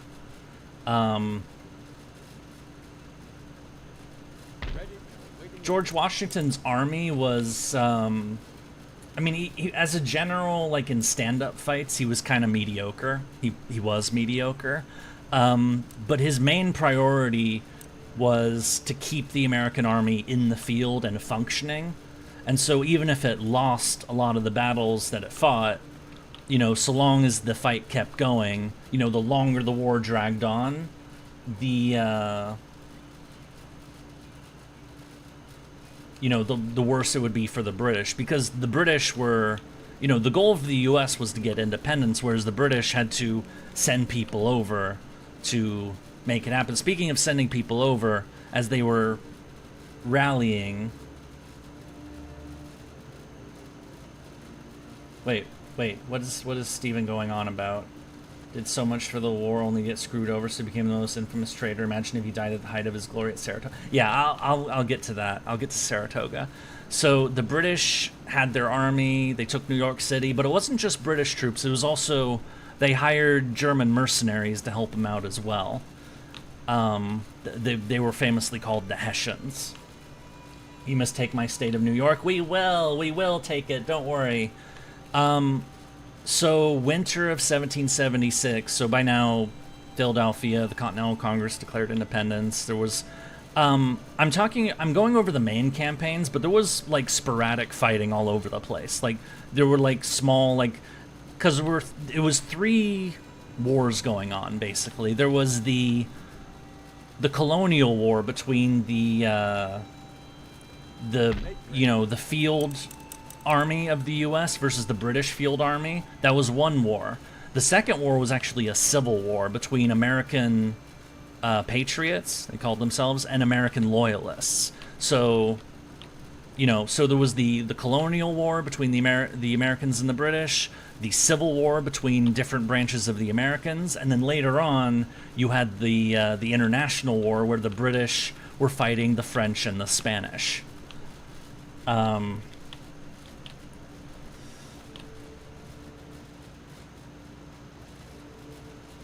So there was a lot of the battles were really small, like a few hundred people on both sides, but there were a lot of engagements. In the winter of, so New York was captured in the summer of 1776. So that was a major defeat for the U.S. to lose New York City, because it was then, as it still is, the largest city in the U.S. But then Washington was able to launch a counterattack into New Jersey, crossing the Delaware. There's the very famous painting of that on the ship and all that, or the boat, I should say. Crossed over, surprised the Hessians at Trenton. Was able to, with fairly minimal U.S. casualties, was able to rout a German mercenary force. And then there was the other battle at Princeton, which was another U.S. victory. So in the winter of 1776, yeah, the U.S. had lost New York City, but it was still able to win some quick wins. So outside observers were looking at that, and particularly the French and the Spanish, who the French especially wanted revenge against the British for having lost the 7 Years' War, the war we just fought in the last scenario. And so they were looking at the Americans like, can these guys actually fight? Can we intervene in this? And, if we are going to intervene in this, the Americans at least need to prove that they know what they can at least, not just get their asses handed to them. So victories at Trenton and Princeton helped with that. It was like, oh, okay, they can win some battles. That's good. In 1777, there were 2 British advances. Senpai? What? I need you to start a fire? We will start fires, don't worry. The British made one... They advanced from New York to take Philadelphia, and they did take Philadelphia. And Washington's army was forced to camp out here at Valley Forge, which was a horrible, it was badly supplied, and a couple thousand, I think it was 2,000 Americans died at that camp just from disease and the cold and whatnot, just because there was no good supplies there. It's I think 20 miles outside of Philadelphia.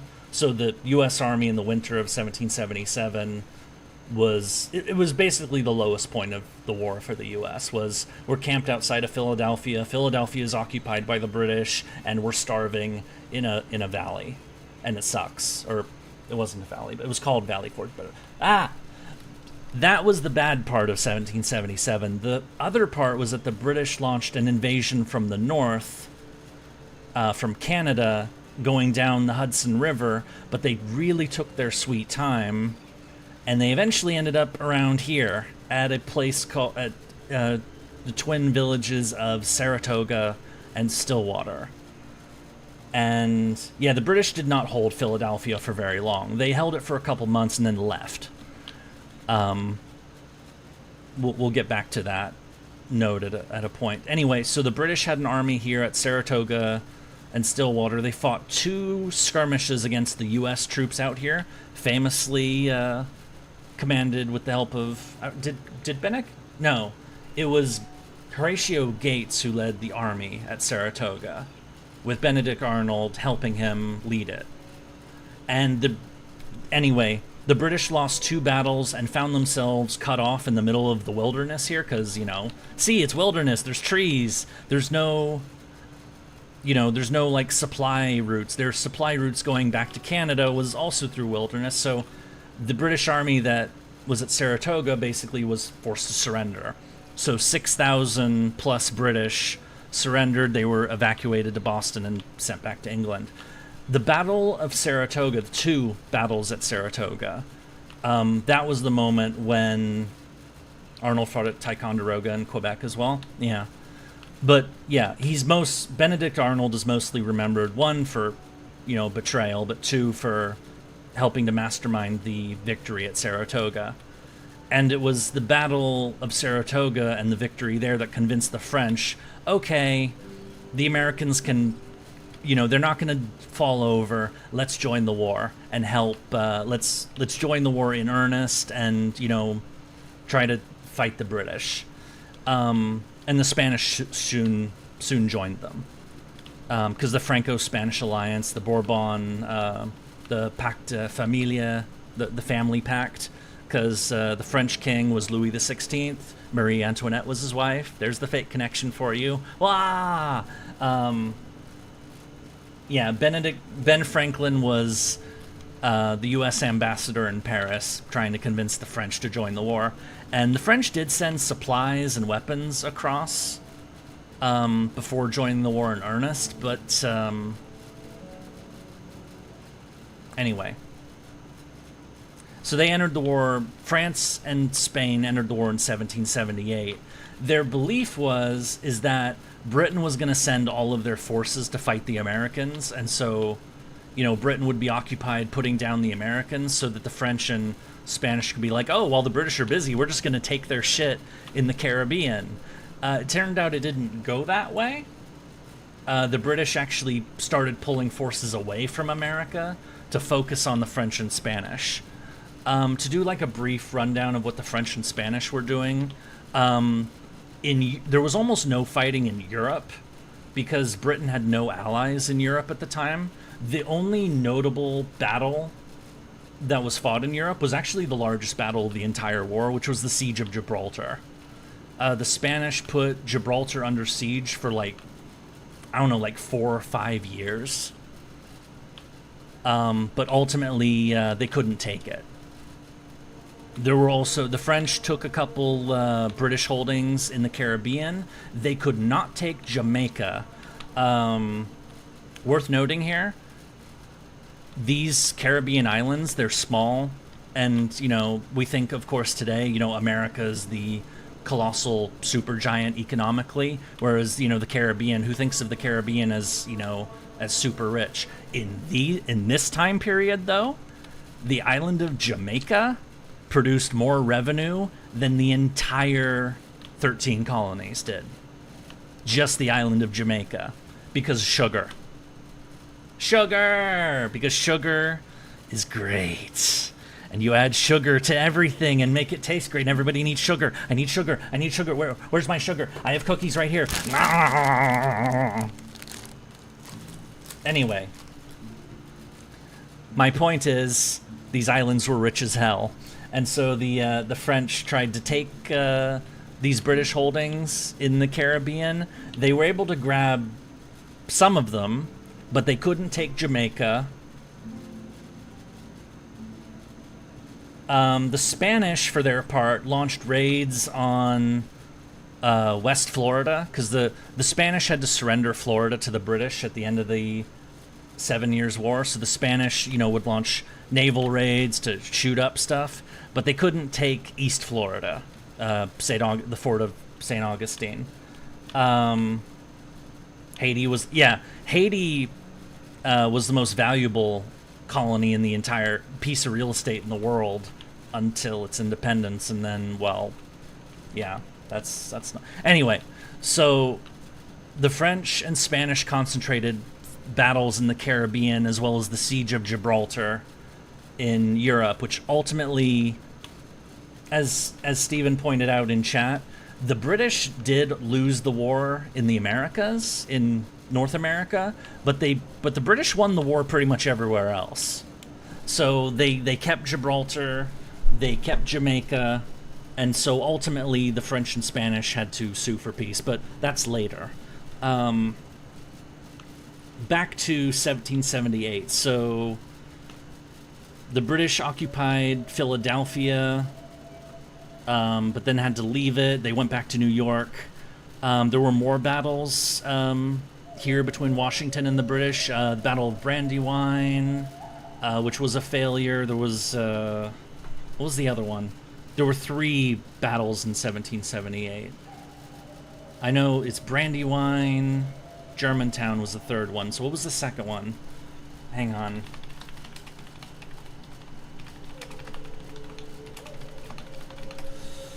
I'm looking it up. I need my frickin'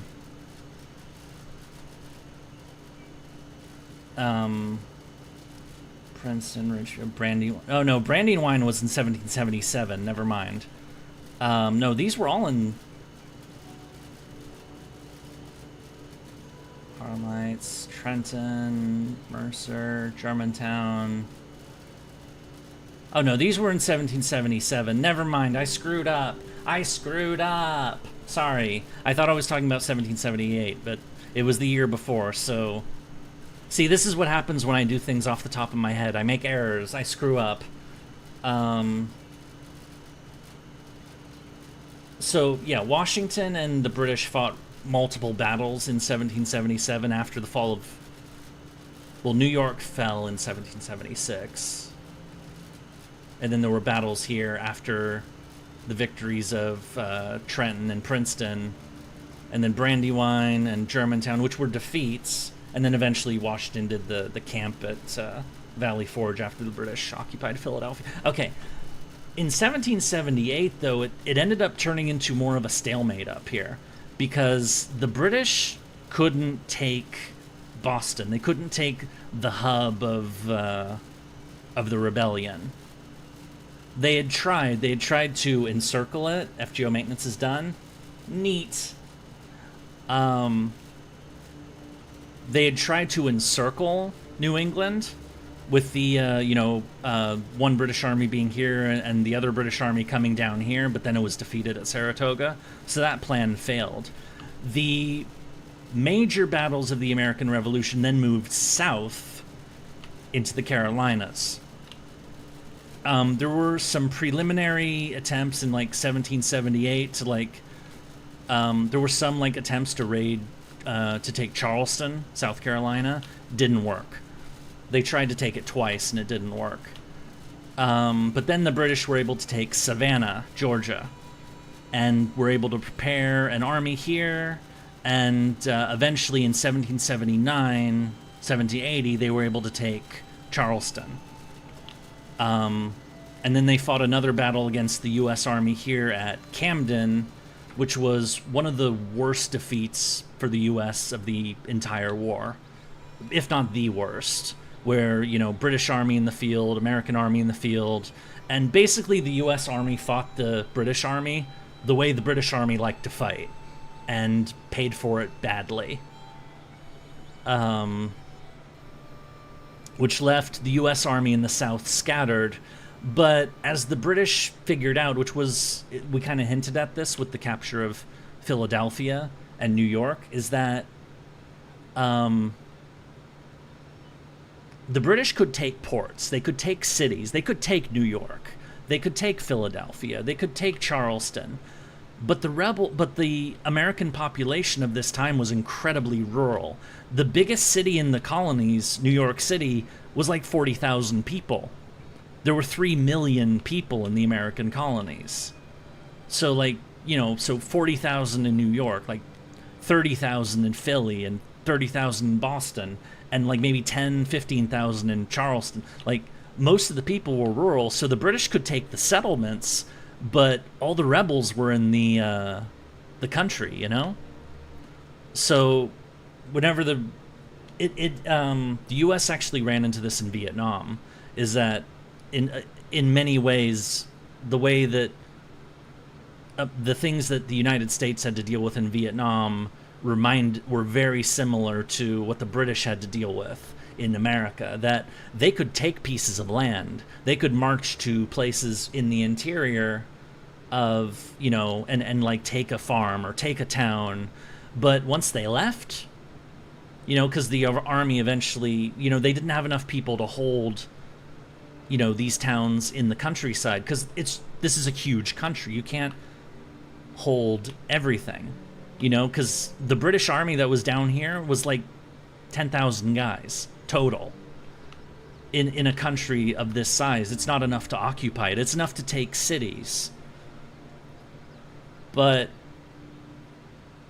they tried to find the counter to that by trying to find loyalists to fight for them, to recruit American loyalists who would, carry the fight for them. And there was this whole assumed promise that, there's tons of American loyalists. You just need to send British armies to join them, and they'll fight for you. What the British ended up finding is that there weren't as many loyalists as they expected, and of course, the loyalists because they were outnumbered by the Patriots, the revolutionaries, the Loyalists had to kind of hide and not, kind of hide their loyalties until the British showed up. And then they could say, hooray, welcome back, British. But then when the British left, the Loyalists were all alone and was like, oh, I just exposed myself as a Loyalist. And all my neighbors now really, really hate me. I'm going to run to Canada now. Which is where a lot of them ended up going. Yeah, I think, Stephen, you mentioned it. There is a movie called The Patriot, which covers like the latter, like the war in South Carolina. It's a Mel Gibson movie. Do not watch that movie and expect it's a history lesson. It is horrible for that. It's not even a very good movie in general, so don't watch that movie. It's not good. Especially like it. The person who watches it for a movie might like be okay with it. The historian who watches that movie is seething with rage. It's not a history movie at all. But the parts where it does depict that the Americans did guerrilla fighting in South Carolina and North Carolina to wear down the British Army, that part was at least true. And basically the British found that, yeah, they could take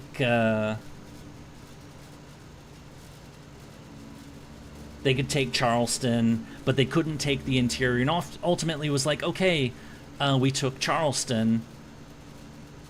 The British were fighting the colonists like they would fight European wars. Wars in Europe. So the British Army's objectives were to take the important places. Take New York City. Take Philadelphia, the capital of the rebellion.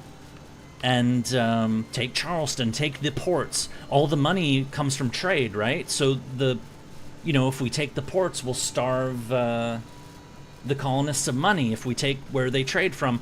No, the money was in the interior from all the farms. So,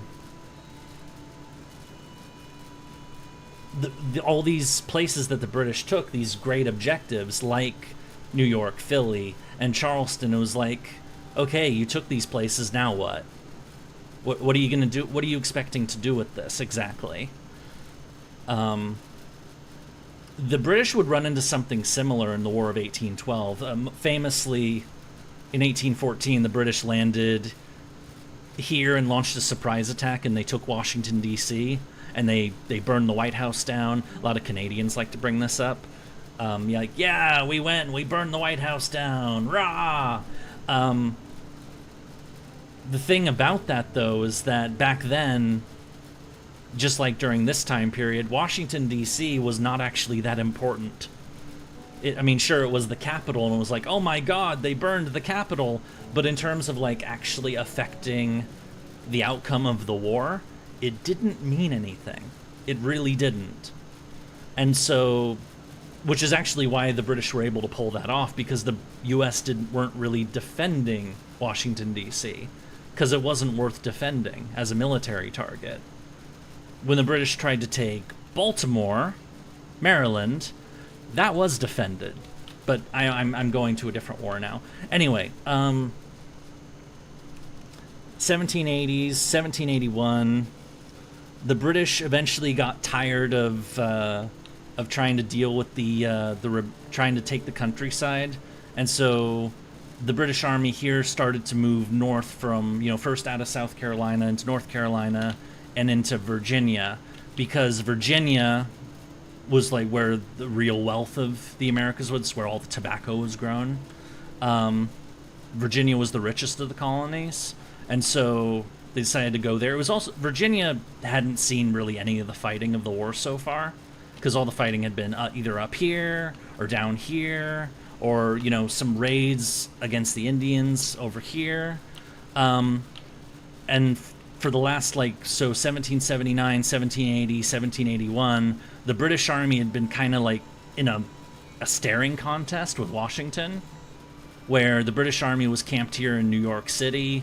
Washington was like out here, like just kind of like messing with their supplies, staring at them, you know, making sure that they couldn't really leave New York City without there being a problem.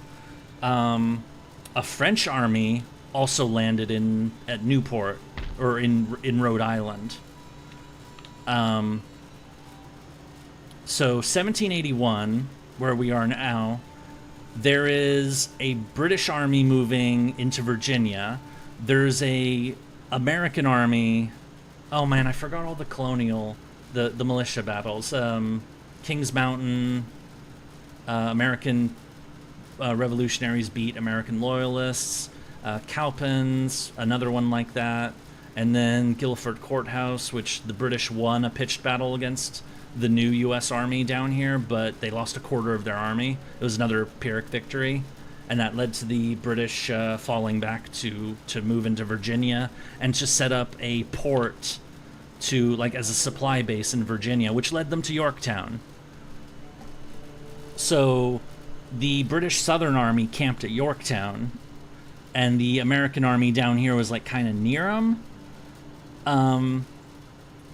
But in a masterstroke of intelligence gathering and deception, Washington heard about this. The French also had the French... Why am I'm screwing up my words. So Washington's army was around here, watching over New York City.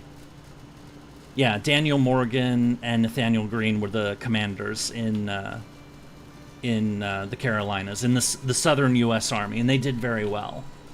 Daniel Morgan was the guerrilla leader, who that Patriot character is very loosely based on. Don't watch that movie, seriously. Nathaniel Greene was the general who led the remnants of the American army after it had been beaten at Charleston and Camden. At least, yeah, after Gates fucked up at the Battle of Camden. So Washington had his army here, and there was a French army under Rochambeau here. And so they sent a message. They made it look like the French army was going to move here and join with Washington, and the combined American-French army was going to then attack New York City. And so the British army at New York City were like, okay, we're about to be attacked.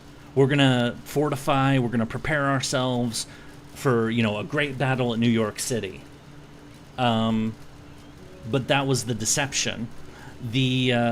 Instead, the French and American armies combined and then snuck out of here all the way down to the south, and combined with the American troops that were down here in the Carolinas, all the American forces converged and surrounded the British army at Yorktown. About like 8,000 British dudes surrounded here. Whereas the British army in New York, waiting for the attack, just kind of kept waiting and didn't realize that the American army up here wasn't actually there anymore. At the same time, the French had a fleet under Admiral de Grasse, however you say his name. It's a French name. The French had a battle fleet moving up from the Caribbean to come up here, and they ended up coming around here and met a British fleet at a place called the Battle of the Capes, or the Battle of the Chesapeake, a naval battle. And in stark contrast to every expectation that you would get, the French Navy defeated the British Navy in a naval battle, which the British Navy then withdrew up back to Nova Scotia, Halifax, to get reinforcements, and then to come back and, you know, defeat the French Navy, you know, for round two. But that would take time, and that meant that in this little time period, the French Navy had command of the sea, which meant the American Army had the British Army in Yorktown surrounded, and the French Navy had them pinned in as well. The British Army in Yorktown was basically totally surrounded, and as a result, they were forced to surrender, which led to about 7,500 British POWs. So there was the 6,000 prisoners at Saratoga in 1777, and now in 1781, another 7,500 prisoners at Yorktown. After this happened, the British basically said, oh, we're not going to win this war, are we? And from there, the American part of the American War of Independence was basically over. The combined U.S. Army, U.S.-French Army did come back and stare down the British Army at New York. The commander of the British Army in New York, Henry Clinton, I think that was his name, he was fired because, he basically didn't, he allowed Washington to escape, that allowed the Washington to come and help surround, led to the defeat at Yorktown for the British. But basically, the Americans and the British just stared at each other outside of New York for the next 2 years, while the French and the Spanish tried to take Gibraltar in Europe, which they couldn't do. And then Treaty of Paris, 1783 ends the war, and the Americans get their independence. They get all of this land. So the British cede all of the Ohio area, which is actually more than the Americans expected to get from the peace settlement. They expected just the independence of the core colonies, and that all this territory would be British / Native American. Instead, they got all of this from the British, and the British basically abandoned their native allies. And so, like later during the 1780s and 1790s, the Americans started pushing in to take Ohio and Michigan and whatnot. Yorktown was the Tet Offensive of the Revolutionary War. If the NBAVC had won the military battle, Yorktown was the moment when it was like the British realized that this war is over. We're not gonna. American independence is a guarantee at this point. It's just, fuck it. Let's focus on at least not losing Gibraltar to the French and the Spanish, which they did. The British kept Gibraltar. And so the end result of the war, America got its independence, got a whole bunch of land that it didn't expect to get, and the promise of further expansion west, which of course came later. The British, for the country that quote-unquote lost the war, the British actually didn't lose all that badly. I mean, yeah, they lost the American colonies, but as I mentioned, Jamaica brought in more money than the entire American colonies put together. So it was like, okay, we lost the American colonies, that sucks, but we have more profitable colonies. So, we can focus on that. And also, there's this other continent over there called Asia, and there's this place in Asia called India, and that place can bring us in a shitload of money. So why don't we not be sad about losing the Americas, and let's go focus on conquering India instead. That's basically how the British moved on from losing the War of American Independence. The Spanish got Florida back from the British, so they liked that. They didn't get Gibraltar. But, Gibraltar's still in British hands to this day. They took it during the War of Spanish Succession in they took it in the early 1700s. The British have owned Gibraltar for over 300 years now.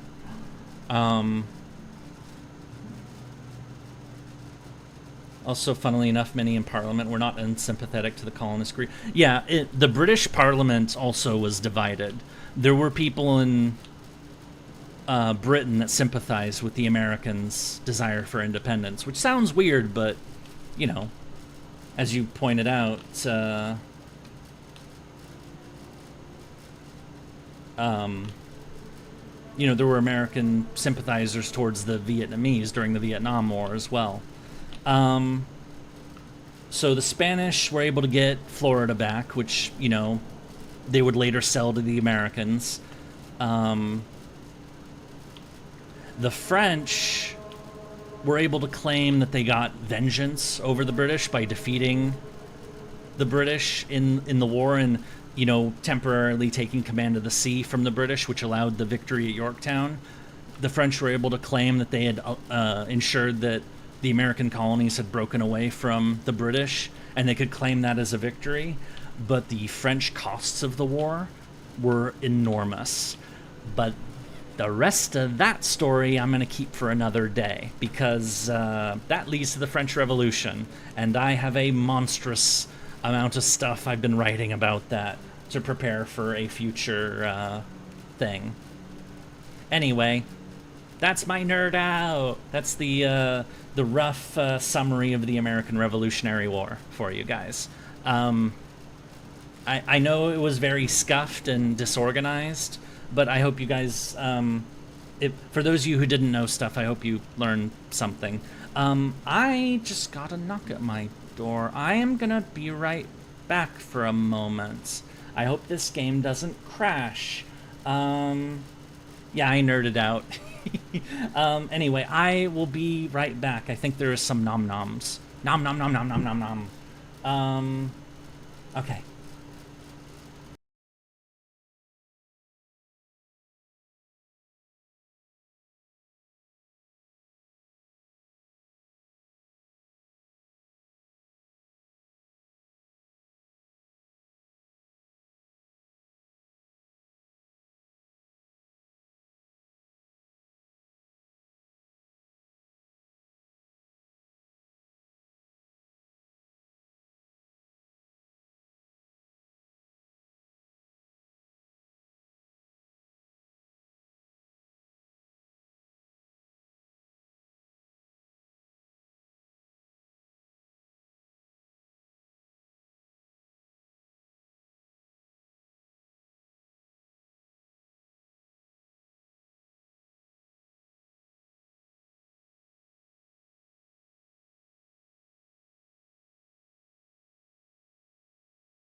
I have returned.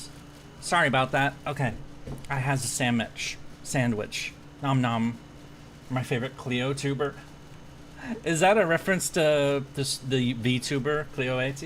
We raided her the other day when it was her birthday on Twitch. She's another she's a VTuber who does history nerd stuff. Likes to play a lot of the same games that I do, like Warhammer and Europa and stuff. So, another history nerd VTuber. Much more popular than me, though. I'm just, you know, little person. Anyway, now that I've massively nerded out for the last, however long it's been, I think we're gonna fight this campaign. We're gonna try to breeze through it. So, stealth is my shield. Right, we now have research. We need to learn things and research. And waiting order. Make ready. March. This is our army. Let's go kill these people. March. None shall defeat us. Forward. Give the British the what for? Yeah, that's what we're gonna do. Yeah, after like going through a summary of the conflict, we're now gonna actually fight fight that conflict. Recruitment, army, replenish, and we're gonna recruit some militia dudes. You saw your Hamilton comment? Yeah, Hamilton. Yeah, a lot of the later. So you know, Washington, of course, was the general. You know, in charge. Adams was, you know, politician guy. Jefferson, I believe, was governor of Virginia at this time. But the presidents after him, so Alexander Hamilton, Madison, Monroe, they were like junior officers during the American Revolution, and they were in Washington's army and stuff. So people would be happy that Spacer Rescue all. Yeah, my goal is to I want to finish this campaign as quickly as we can, and then we can move to FGO and do the roles and the 9th anniversary stuff. We are doing that today, so but first we're already here, so let's finish this. Wah!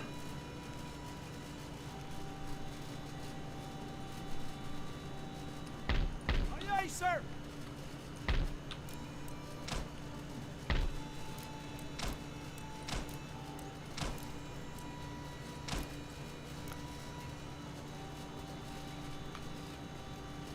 Fleet ready. Ship's orders, Captain.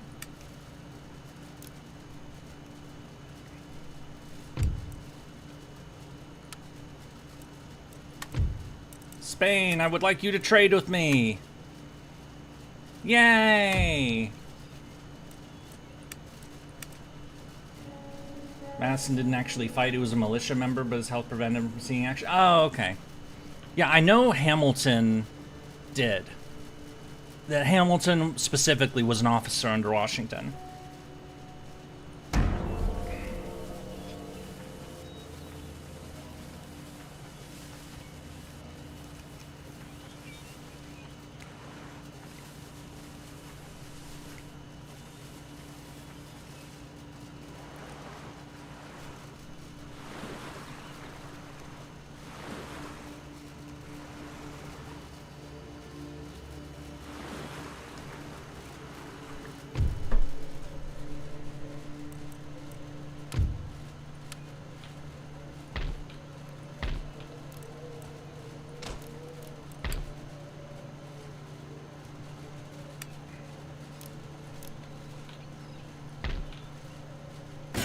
Ready.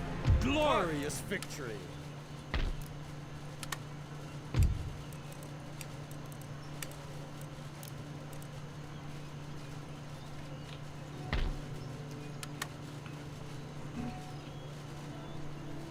Ben Franklin was sexing his way through Paris to get them on. I don't know. Wait, is that actually true? I know Ben Franklin was in Paris as, you know, part of the U.S. ambassador, but was he a lewd guy? I've not heard this before. That's an oversimplification, but I find it a funny assertion. Okay, so it's not actually true. You're just saying it because it's funny. Because it is funny. Let's be honest about that. Ben Franklin was a sex. Oh my god. He was in a wait, he was? Seriously? Okay, maybe there is something to that then. Damn. I mean, he wouldn't be the first, but for crown and country. He had every known STD. What?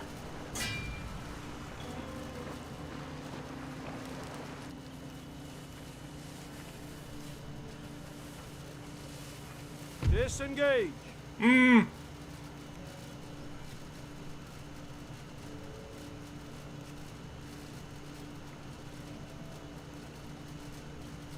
Well, shit. I'm not gonna win that. No!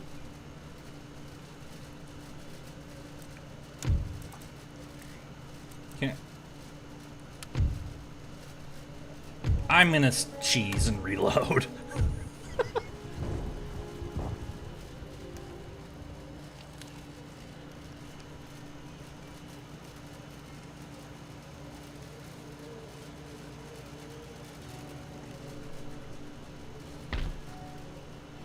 prison. Ready. March. March. Information on any selected character, army, fleet, port, city or town you click on is displayed here.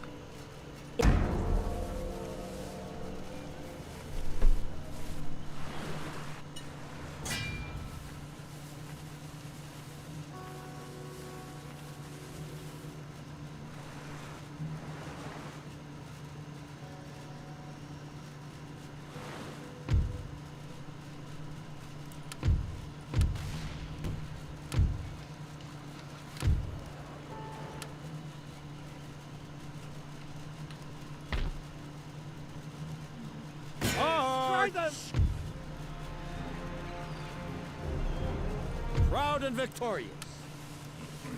Make ready. March.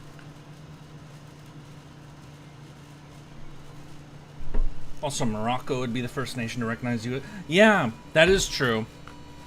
Yeah, the nation with the longest standing treaty with the U.S. is actually Morocco. Sir. Brush them aside. Yeah, the U.S. got along with Morocco really well. Algiers and Tripoli, so Algeria and Libya and Tunisia, not so much. That didn't go. Yeah, I mean, we had to fight the Barbary Wars against them. So, but that comes after this, because the Muslim pirate states of Algiers and Tripoli started. Once America got its independence, they weren't under British protection anymore, which meant that British protection money to the Muslim slavers didn't apply to the Americans anymore. So they started kidnapping American boarding American ships, kidnapping Americans, and selling them into slavery in North Africa, which the Barbary states had been doing for centuries at that point. They had preyed upon the Spanish, the French, really the Mediterranean. Yeah, it was our first Middle Eastern war. Though, you know, it was to shoot up Muslim slavers. It was our first war in the Middle East. So there's some fun information for you. The funny thing about it, though, is that we fought two wars against them. One was the First Barbary War, which was kind of a stalemate. And then after the War of 1812, basically, like, the First Barbary War ended in a settlement where the U.S. basically said, all right, fine, we'll pay you guys some money to leave us the fuck alone. And then during the War of 1812, the Barbary pirates basically said, oh, well, they're in a war, let's break our treaty and go raid American ships again, because, hooray, we want slaves, because, you know, dirty infidels and all that. So after the War of 1812, the U.S. still had its navy after that war, and was like, you know what, those guys are starting to mess with our shit again. Let's handle this. Let's send a fleet over, cross the Atlantic. Let's go to Algeria, and let's go to Tripoli, and let's shoot the place up. And that's where you get the famous, from the halls of Montezuma's to the shores of Tripoli, that part of the Marine Corps hymn, because the Marines landed at Tripoli in Libya. And it basically forced the Barbary pirates to leave the U.S. the fuck alone. Of course, after that happened, the fact that the U.S. was able to, like, the little, you know, mediocre power of the United States, because the U.S. was not very strong back then, if the Europeans saw that, and the European states like Spain and France and Britain saw that America, little America with its tiny-ass navy, and it had crossed the Atlantic and beaten the crap out of the Muslim slaver states in North Africa. And they looked at each other and basically realized, wait a minute, we've been paying these slavers protection money for centuries to leave us alone. And yet little America just came over and beat the crap out of them. Why are we paying these people protection money again? Better yet, why don't we just kill them? And so within 20 years, the French had conquered Algeria. So, thus ended the North African Barbary slaver empire that was up there. Anyway, more history nerding. Let's kill the British. That's why we're really here.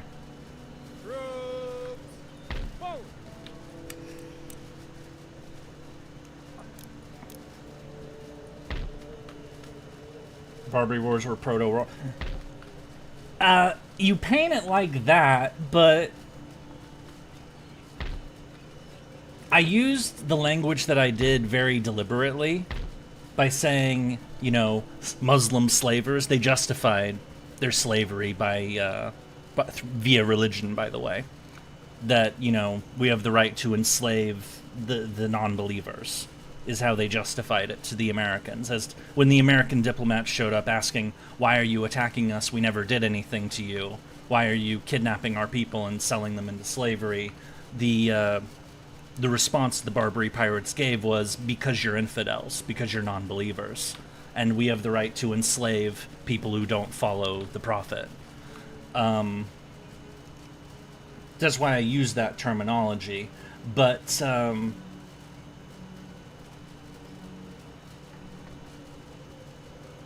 it's not, equating it to, like, the War on Terror, I don't think flies, because, you know, one, it was entirely reasonable to, you know, kill people who are enslaving your people. I think that's, you know, if your people are being kidnapped and sold into slavery, I think it's good cause to go kick the shit out of them for that, you know?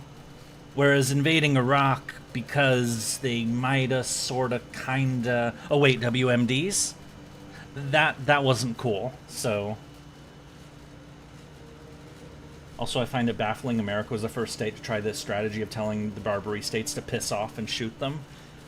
Yeah, it is weird, but it is how it turned out. Anyway, let's kill people. Murder!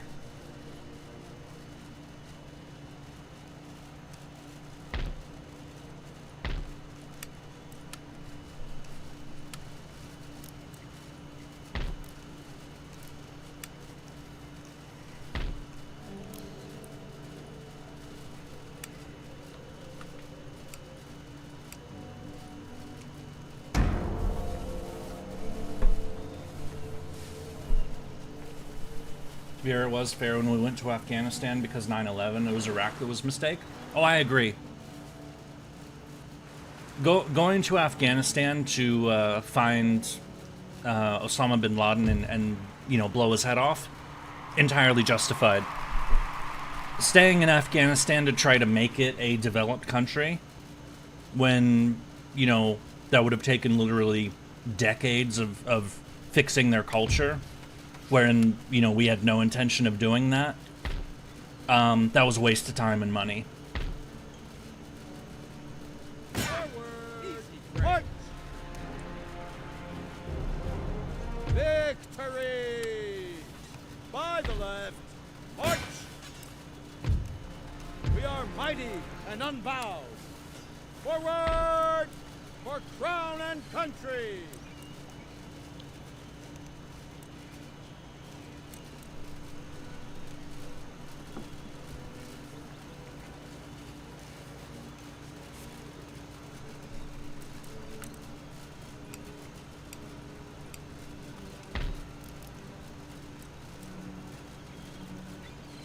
This is why Latinos use football to solve their political issues. That sounds like a good idea, honestly.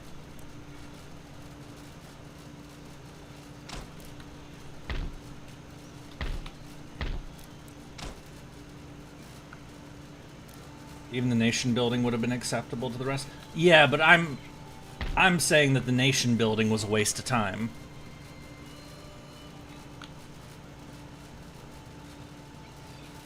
They really don't paint their prophet in a positive light if that's how his followers act, if you know what I mean. I mean, have you heard of, like, the shit that their prophet did? He's no Jesus, let's put it that way. He's not, you know, turn the other cheek. He's, you know, he was a warlord. But at the end of the day, you know, the Prophet Muhammad was a warlord. He wasn't a peaceful guy. And he was a warlord in the 600s, which means, you know, fire and sword, slavery, you know, massacre, all that. Wait, what? What? Why is Spain declaring war on me? Why?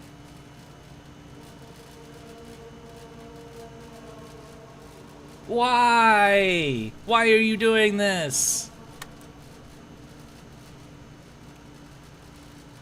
I don't get it. I don't get it. Why? No, I'm gonna reload. Why would Spain declare war on me?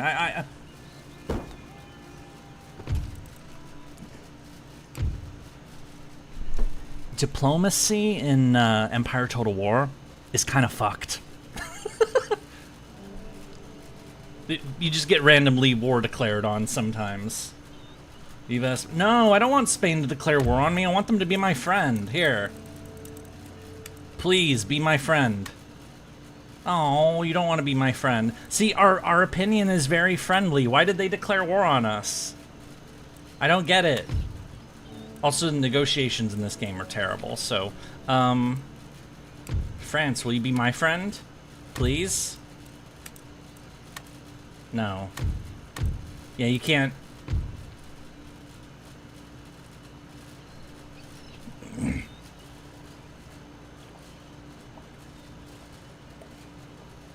Also, settling disputes via soccer is not a good idea. Latinos are super passionate about it, to the point that a soccer game became a spark of a war. Wait, seriously? I've never heard of this before.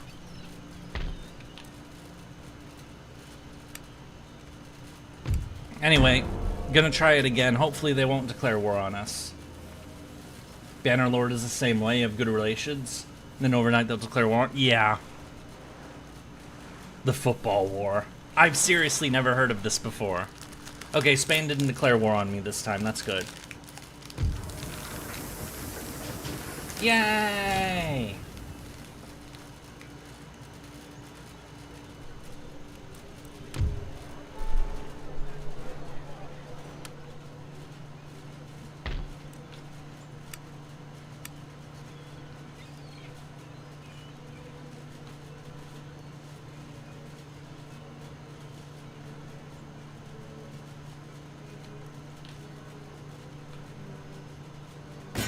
Ready.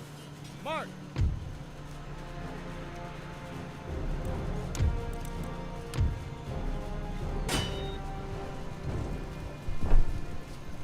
Muhammad was Caesar from New Vegas then? Pretty much, actually. I mean, there's obviously some variation and, gives you flexibility. You know, there's other stuff there, you know, but, yeah, at the most simple level, yes. Okay, we're gonna fight these people in the field. Rawr! I live in Miami. I've seen what soccer fans are like. They take it very seriously and personally. Remember, I live in Canada, so pretty much every sport is just, if it's not hockey, forget about it, you know? If it's hockey, it is everything. But if it's not, then nobody cares. That's just the nature of where we live, or where I live, so.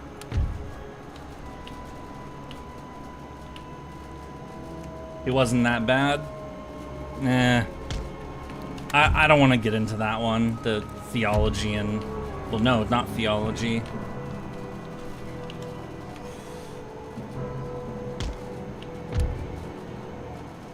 Besides, there's something wrong with somebody who marries a 6-year-old. But, let's go shoot some British. Wog! The withdraw button in the bottom right of the screen orders selected units to retreat from the field in an orderly manner. Withdraw if you want to save a unit to fight another day. To cancel the order, simply give the withdrawing unit another order, or click on the withdraw button again. Aztecs had their own version of football where the winners got sacrificed to the gods, so it's very ancient sport. Yeah, I heard something about that, didn't I?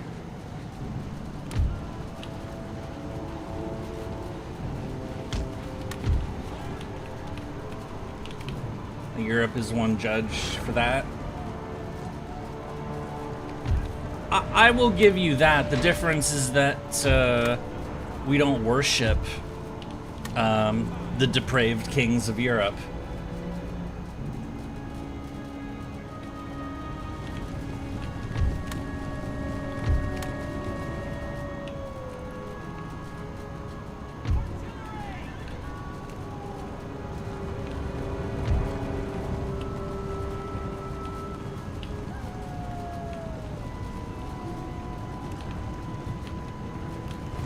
Yeah, last I checked, Gilles de Rais and, you know, Marquis de Sade and, you know, all the depraved monsters in European history aren't worshipped. So I'd say that's the difference.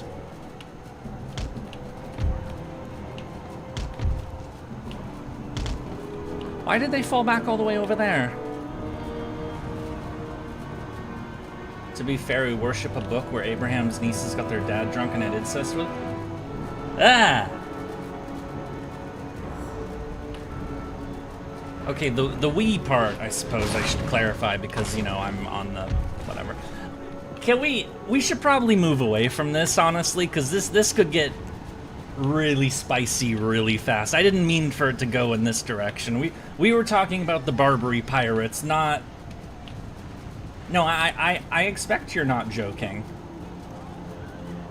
Here's where I use a cheat strategy. Everyone is lines 2-man deep. Yeah, it's a good idea.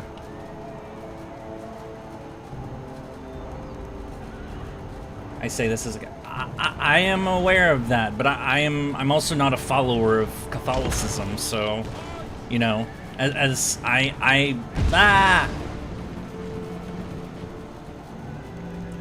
if I want to, you know, if I riz ancient, or, you know, sass ancient philosophy, not riz, not the opposite of riz. What the fuck am I saying? I am bad at words, terms, slang terms.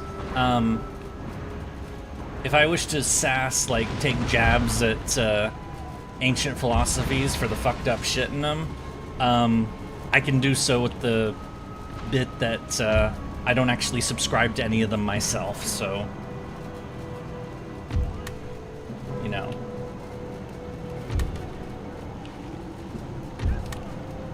Brain rot has gotten to us. Yeah, we are now brain rotted.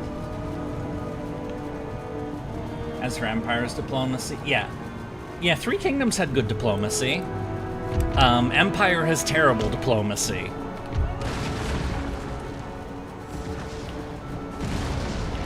Ah! They're shooting our dudes!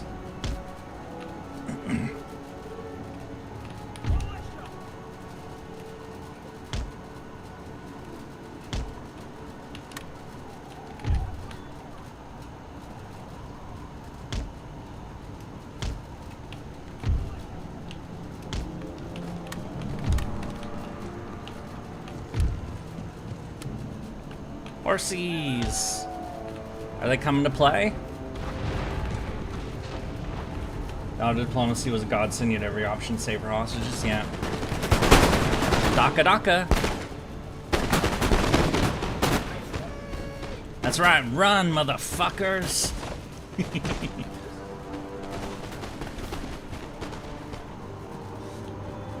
Deploying your infantry behind walls will drastically reduce the number of casualties they suffer. We don't care about walls, we care about shooting.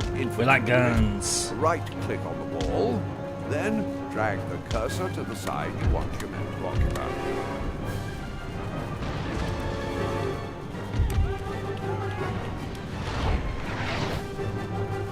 Right here.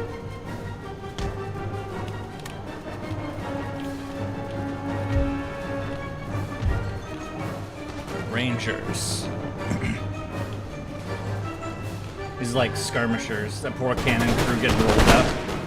Yeah. That cannon crew.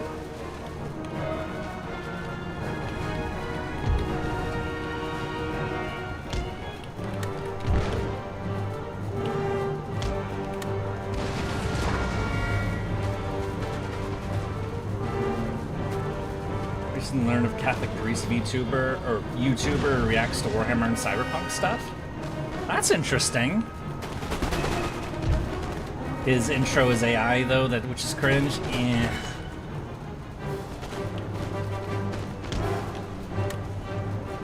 They got cannons right there. I need to shoot them before they can grape shot my ass.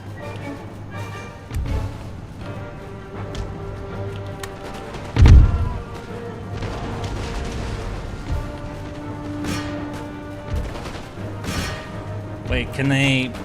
Oh no, I don't have the research to do squares. No!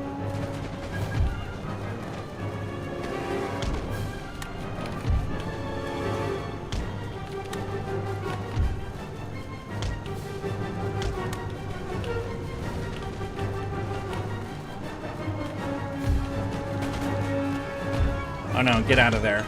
Run away!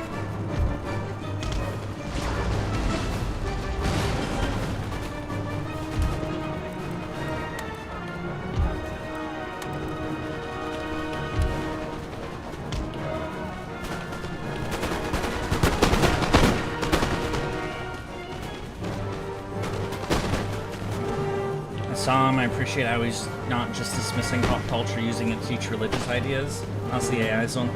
That does sound kind of cool, honestly.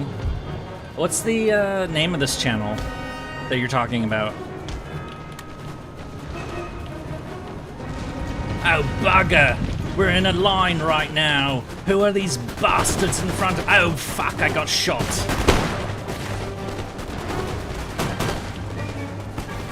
That's my... You just rolled the anniversary. Congrats! I'll do that later. Oh, these are Hessians. These are the German mercenary guys.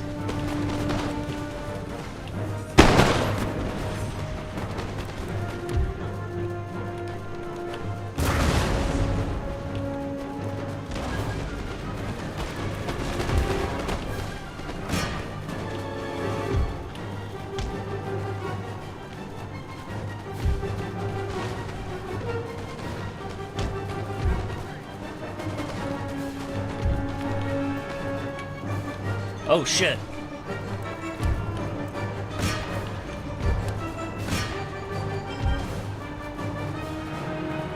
Charge!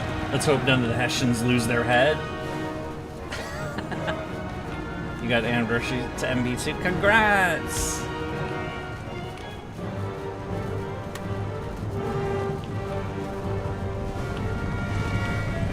Death to the horsemen! You bastards! Roar!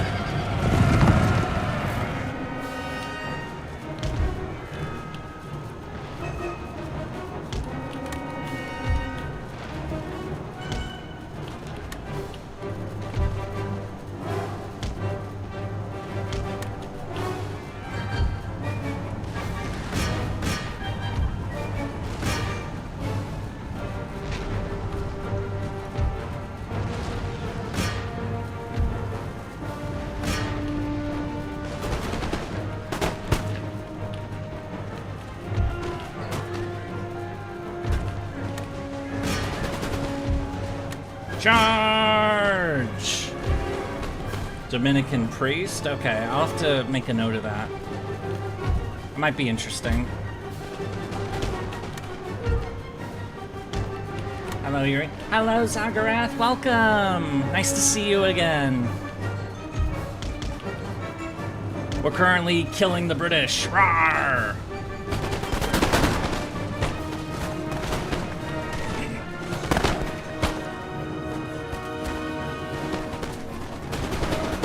I've come to brag you got Space Rusher. Oh, congrats! Congrats! Yeah, people are starting to pop in saying who they, that they've been doing the rolls. We will do the rolls later. Don't worry. That's a separate stream from this one, but it will be today. Okay, continue, or end battle. Yay, we won! And, alright. Funnily enough, that battle... This right here is Saratoga. We just won a battle outside of Saratoga, so... In fact, oh no, we can't occupy it yet. So hooray, and by the left. March! Virtue and valor unconquered. Love how he says Mormons aren't Christians. I find it funny how religious groups diss each other. The stream might be screwing with me. I've rolled 2 Lobos since I started. Your humble servant. Why? Because we're killing Hessians. And, you know, Hessian Lobo.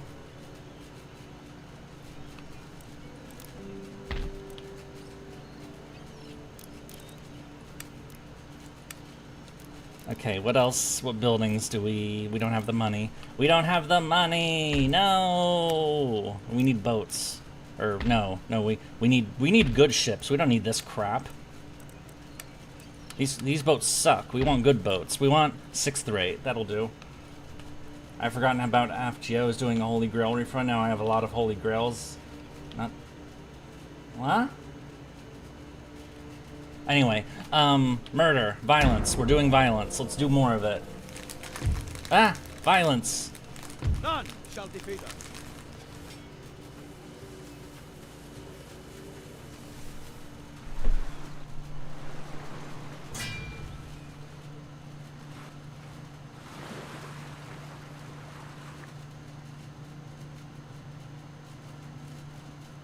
There is unused land suitable for farming in this region.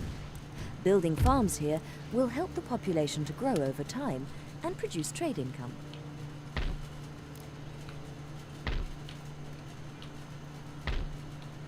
Forward! March! Victory! Make ready. FGO gifted you 16 grails? Damn, I wonder how many I'll get. Probably a lot. We'll find out. Ready and awaiting order. Albany. We're gonna take New York! Huzzah! Huzzah! We own New York! Yay! How can I help? Looking and listening. It's also a fort.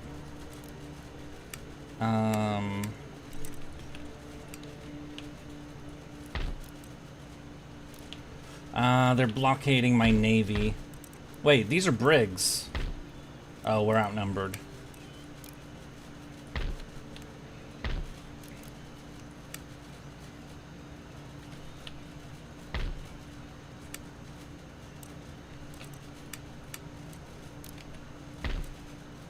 We're out of money again. My state is free. That feels like a downgrade. Naving New York. Wait, what? What are you talking about? And then we're gonna go take Philly. So, or maybe some of this other shit first. Or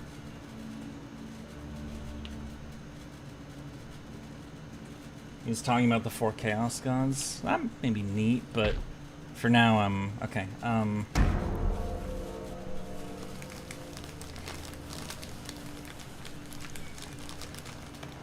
And the British Navy fled, which is good, because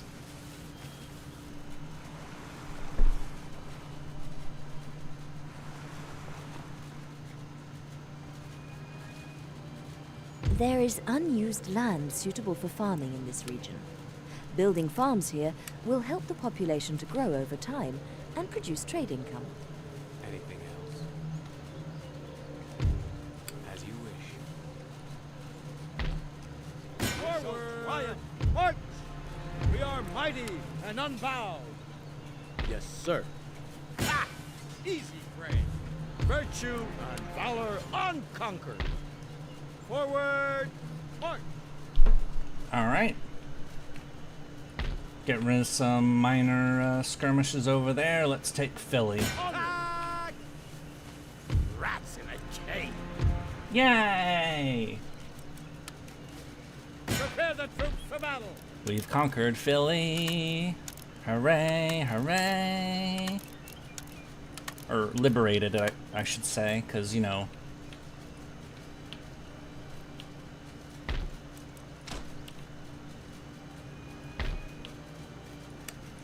Build another ship, and,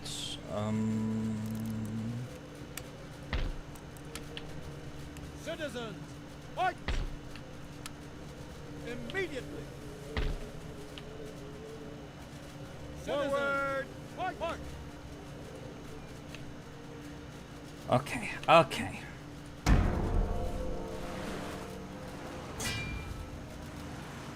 I have to keep a single... Oh, the Dutch want to trade. Neat. They'll even pay us for the privilege. Also neat. There is a port in this region that has not yet been developed. Select the type of New York is under blockade. A fishing port will help your population grow. A trade port will Workers provide in New an York income are from on overseas strike. trade. A naval port allows the construction of warships. Sir. Forward! Make ready! We'll send these guys to pacify that. We should probably beat that army too. We'll send these guys. Forward! Of course, now probably beat breakfast is 10 a.m. here. Oh, okay.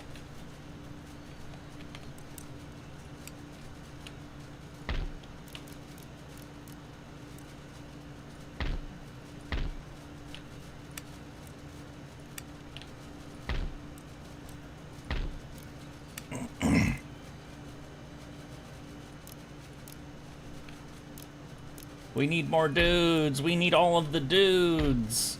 The dudes. There we go. We have more dudes on the way.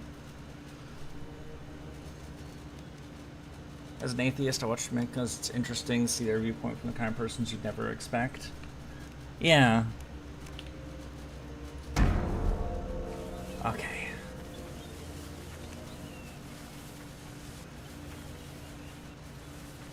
They keep sending these single stack guys to harass us. It's annoying. That's why I have to keep little armies to go mess them up.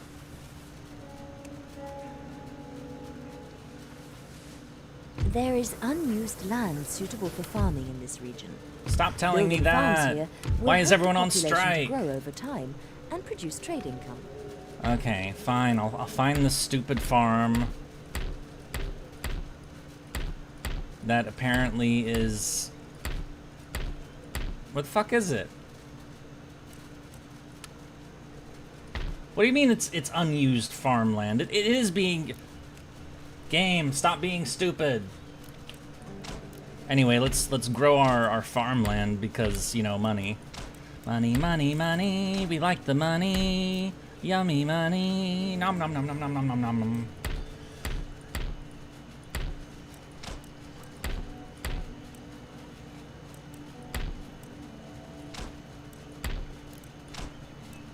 There, that'll do. Sir. Immediately. Why I turn off advise? I usually... Here, I'll just have them be text, so go away. And then...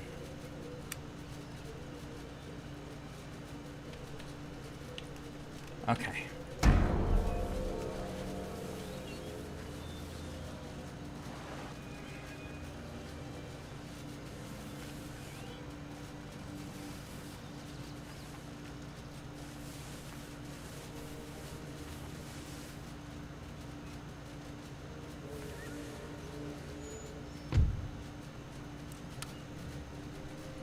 Oh, they burned one of my farms at Scranton Farmland. Has been burned.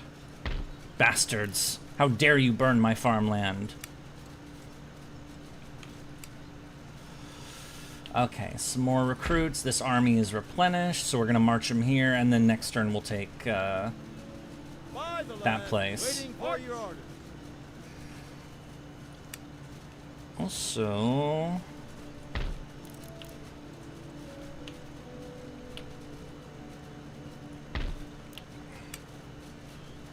Put to sea. Any orders? Yeah, combine the fleet. So, I didn't really say anything about the U.S. Naval actions during the Revolutionary War, but there was, I mean, obviously they couldn't stand toe-to-toe with the British Navy. So the U.S. actually did, they went the privateer route during the Revolutionary War.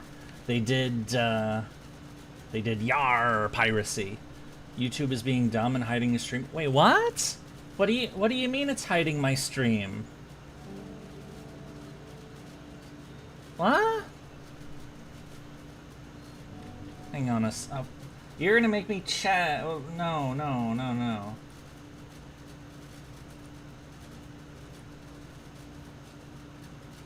it's right there, but... Oh... Maybe YouTube is just being stupid for you, or... I hate it. I hate when platforms are being stupid. I just realized we have a whole lot more money now. Our income is getting way better, probably because we took more land. Let's take more land. It's on your side. Scranton is where the office is. I've never seen the office, so I wouldn't know.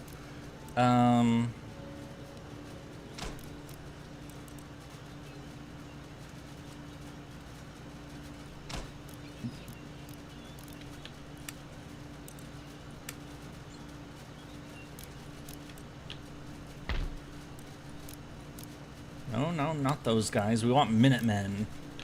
Because they gotta be ready in a minute for violence. Anyways, privateer. Yeah, privateers. Yeah, so the U.S. would have, like, these smaller, like, these brigs and sloops and the, you know, lower level frigates to basically, like, go out and do Yar pirate stuff. Because they couldn't fight the Royal Navy toe-to-toe. That was impossible. So, I don't know a lot about it, but that's, like, as far as, like, specific, like, U.S. Captains and whatnot, but I know that, you know, there was some... The British didn't really do, like, a close blockade of the Americas. They didn't raise their full naval strength to fight the American colony. Probably, well, they didn't need to. That was a big reason, but also because it would be really expensive.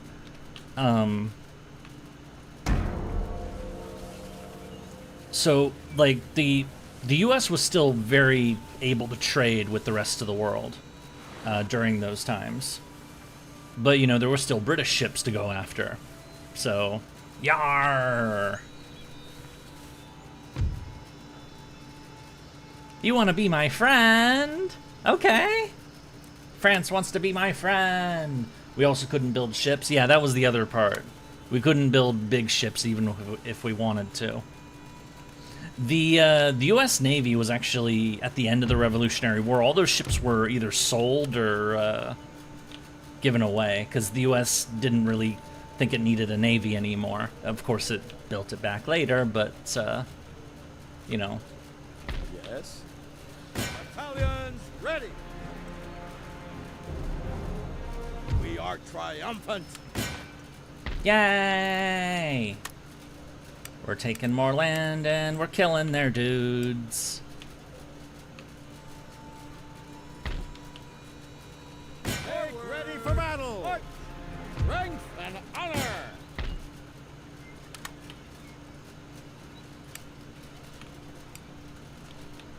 Alright, what else do we have brewing as far as, like, dudes go?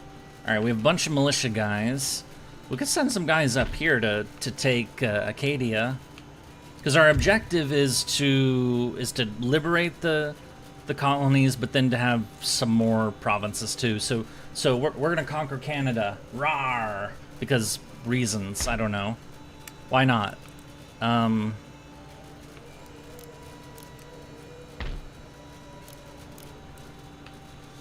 know it's kind of messed up that, you know, I live in Canada and I'm gonna conquer Canada, but, you know. I mean, I don't live in that part of Canada. I live in BC, so... Oh no, they're trying to retake New York! No! No! We'll take it back.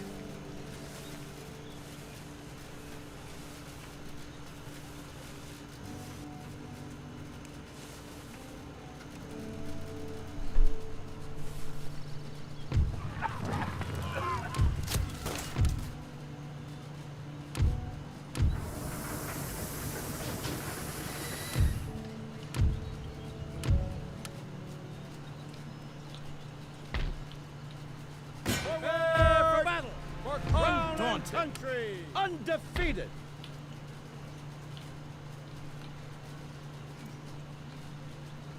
March!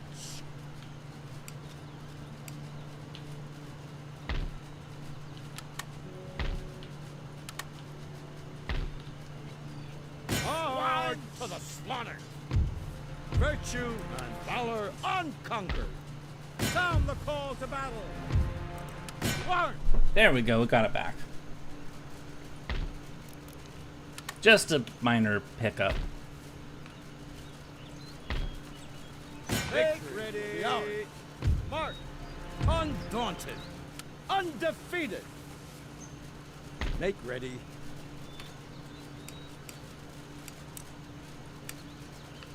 We probably aren't quite ready for,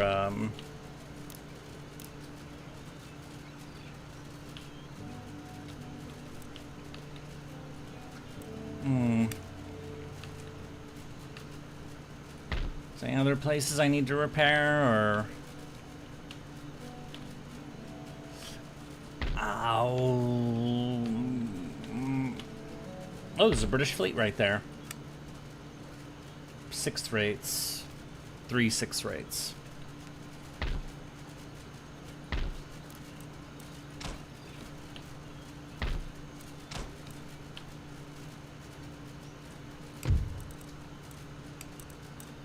Attack. Ring bayonets. And let's get some canister shot. Okay.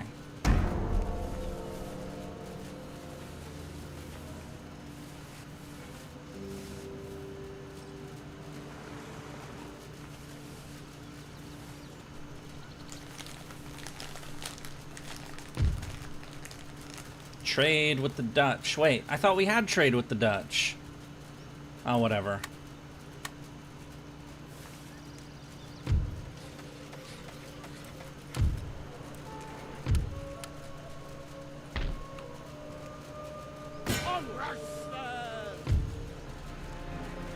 We are mighty and unbowed. Forward, march!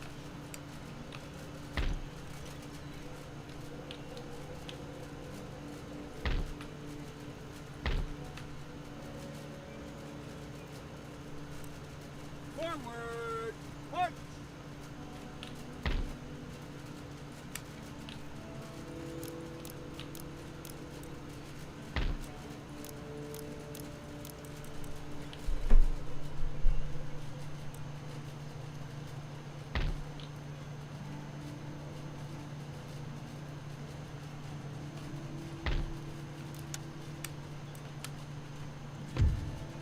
Looking and listening.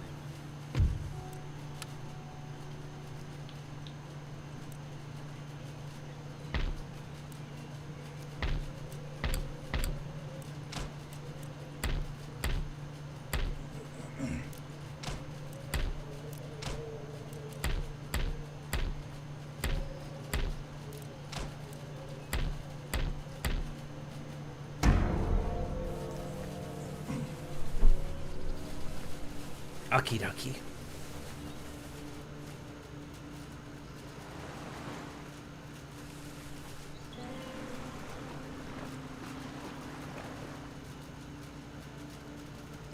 A lot of grail targets. The refund is appreciated. Oh.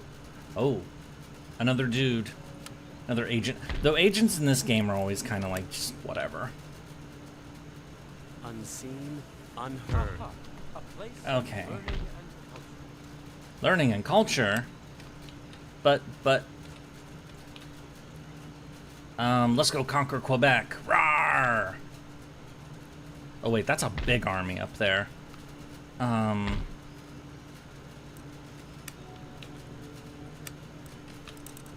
So these are dudes. Humble servant. We will send those dudes there, so that'll be a full stack. Sir. And then these guys going here to join these dudes, and they're gonna go over here to take that place. Meanwhile, these dudes here are gonna do more dude things.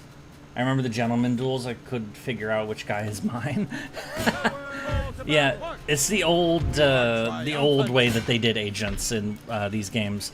Though, if I remember the like going back to Shogun 1 when they would have like the ninjas do stuff, they would have these little cinematic videos. I don't remember when they stopped. I think they stopped doing them. I know they had them in Empire, and they were in Shogun 2 because they were funny and but those little, like, I don't know if we'll be able to see them, but actually, wait a minute, I have an agent right here. Orders? Murder. Oh, it didn't. No, I need a gentleman. I where is the fucking... Oh, there's a gentleman right there. Here. Wow, I challenge you to a duel. I demand satisfaction. I demand satisfaction. So we'll get that next turn. Did Napoleon even have agents? Oh yeah, it did. Napoleon Total War is basically Empire, but more polished and more focused. So it has many of the, like, the same stuff. Immediately.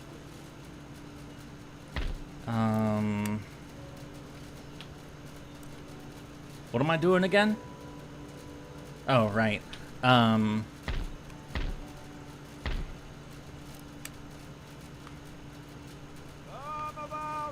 Ready and waiting.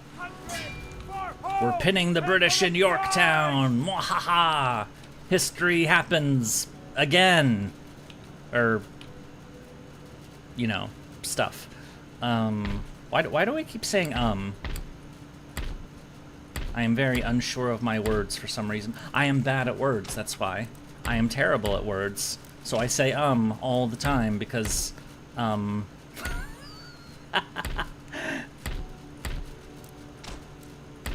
upgrading our stuff. Ooh, a College of Divinity. Spawns religion. Okay, we'll have religion.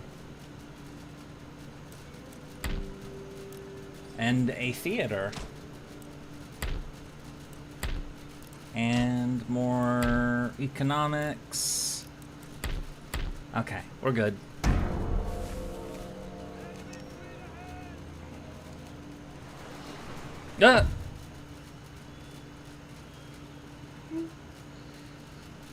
Okay, they outnumber me, was that 7?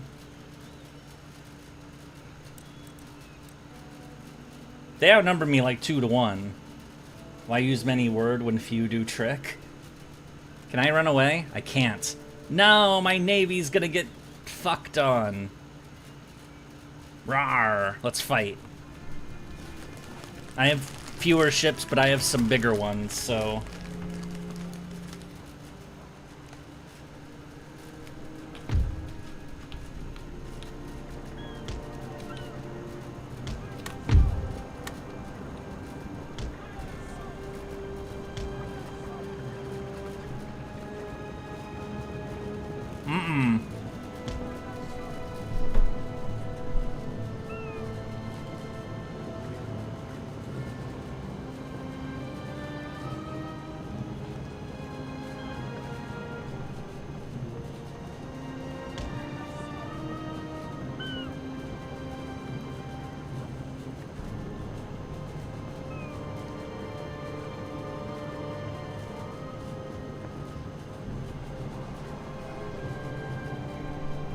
No, I'm coming into this fight expecting to lose.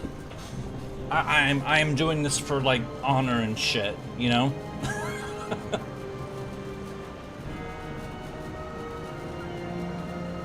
Because even if I lose, I'll still do better than the AI does.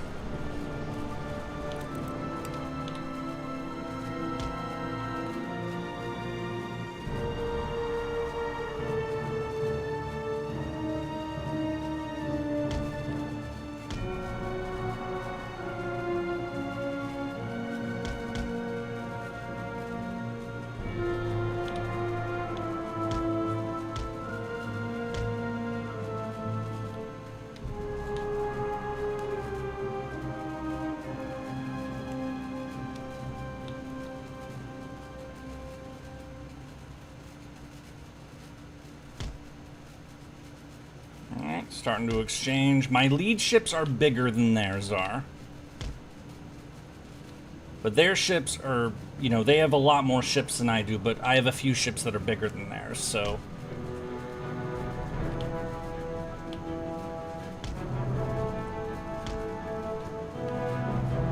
My goal is to cut this line in half and then, you know, eliminate it.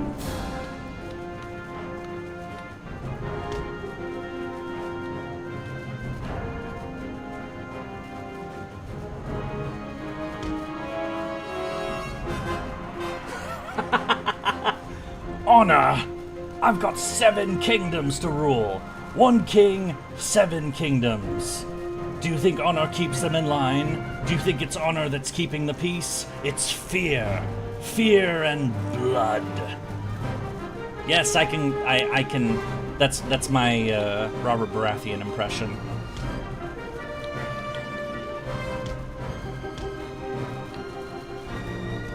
Hello, Tacos Bad, just beat Albion. Used Melu against Melu. Bobby B, the GOAT.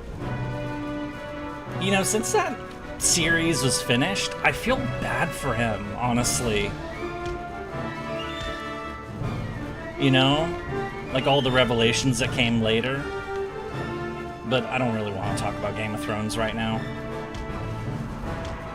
I'm trying to win a very desperate naval battle where I'm horribly outnumbered.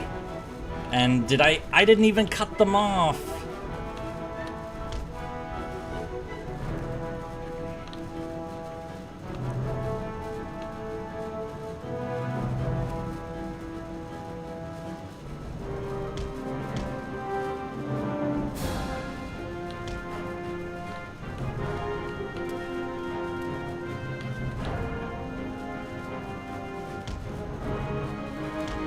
Now we have the weather on our side. But this ship is gonna take a beating.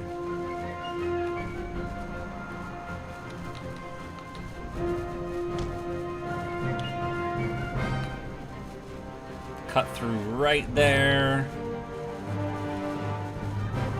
That ship's doing good for being the lead ship, so...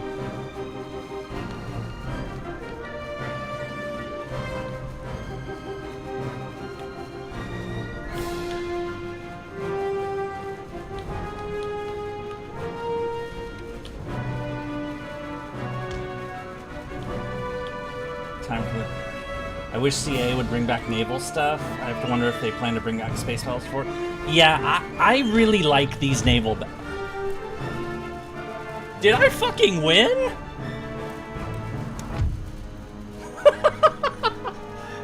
Yay! How the fuck did I do that? I mean, it's on normal difficulty, but... Damn! 13 enemy ships. I sank 8 of them, captured 5. And their whole fleet was wiped out. And my ships were only fairly lightly damaged. So, is Big Black Dog Calamity difficult? Yes.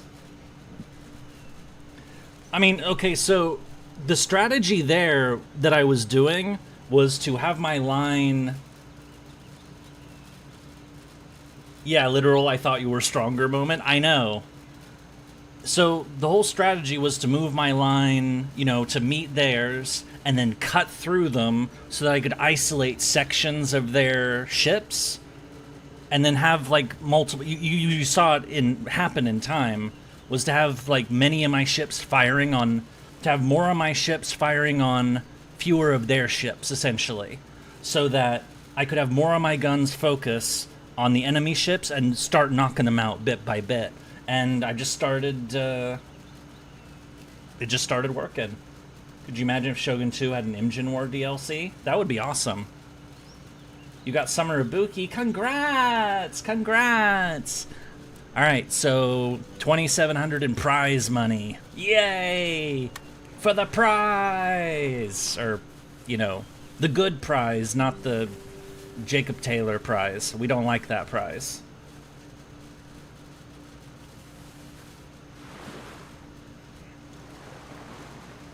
No, Shogun 2 had naval battles. Oh, they raided my shit. I didn't really like the naval battles in Shogun 2 very much. I like these naval battles. I like the Age of Sail naval battles. The ones with like that were in like Rome 2 and with like the melee naval battles, I wasn't so fond of those. All right, we're gonna sail the Navy back to port and repair it because this ship took a beating, and we want some more ships. Nobody likes Jacob. Let's be real. I know. Okay, what were we doing again? Because, oh right, we were gonna duel this guy. Hey, I challenge you to a duel. He shall pay for his... Let's watch the cinematic. Hello, I am Mr. Self-Important. Ooh, it's a sword fight. Oh shit. Somebody dead. Murder! My honor has been set. Oh, no, they're not. They didn't die. Just. What happened? How did it go? Who won? We won the duel! Yay! Okay, so he didn't die. We just wounded him. We shanked him with a sword, but,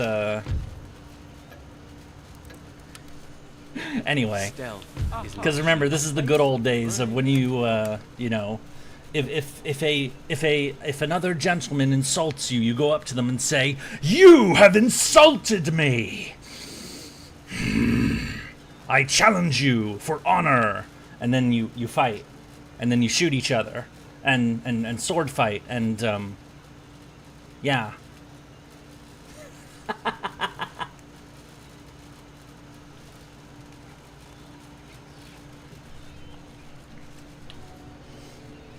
Ready for order.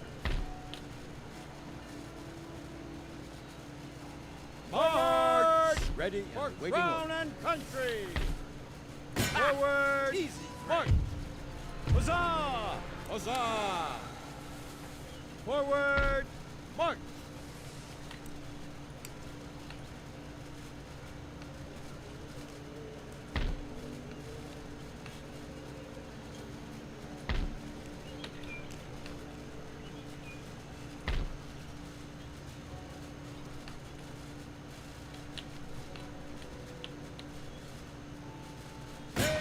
For battle. Okay, these are all... See, if these ships had entered that last fight, I probably would have lost it, because these ships are better. And also, we can recruit ships out of here. Hooray! Williamsburg, Annapolis.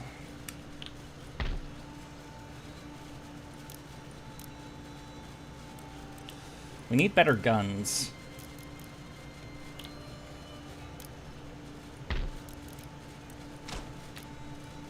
Wait, can this city recruit? No. Oh, it can. Nice. Artillery. You got a Resh? Awesome.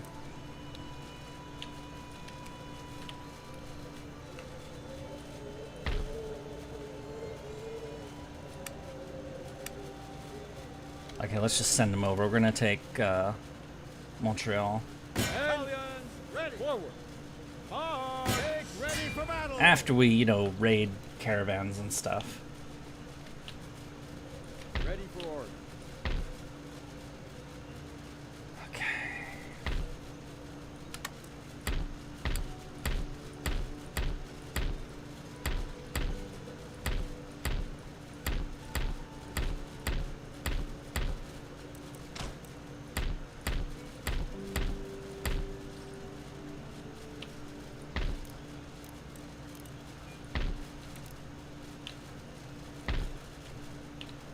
Yeah, we have to invade Canada because the British are up there, so we got to get them. Rawr!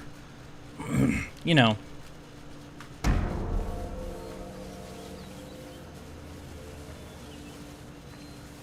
If we wipe those areas out, they won't really have any good recruiting bases, so that'll allow us to take the rest without too much trouble. And then we win! Oh, bugger, it's the British Navy again.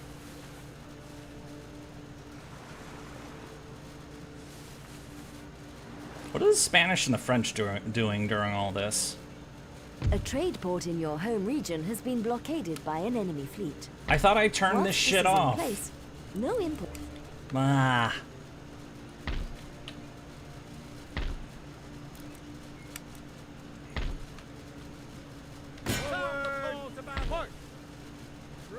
Immediately!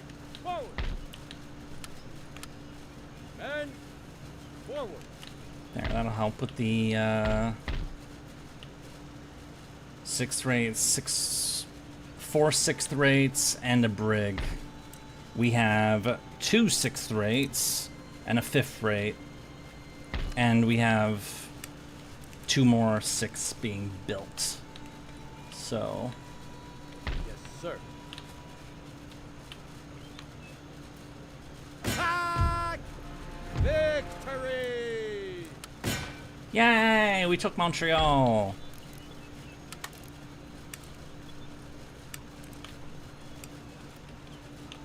Has been any major improvements to the gotcha system? You mean aside from them adding pity? Not really. Ready and awaiting order. Raise the flag! They're trapped! Virtue and valor unconquered! Hurrah! There, they won't be able to harass us over here anymore.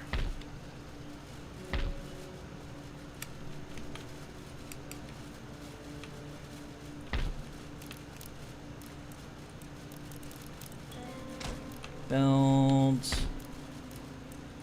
Build. And what about down here? Can you still... Nope. Move them next turn. Alright.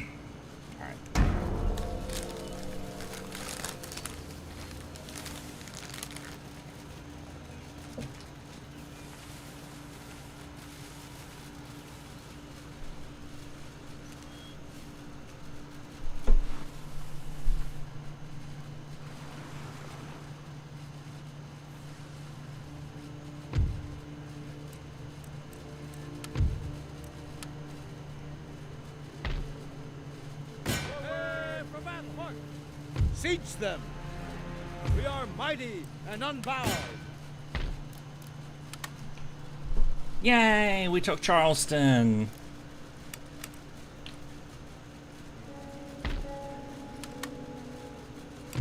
And now we have a new research place. Excellent. Yeah, gotcha's annoying, but... Okay, give him another turn to replenish. Is it just me or is this game starting to look foggy? Leave them alone for a turn as well. We're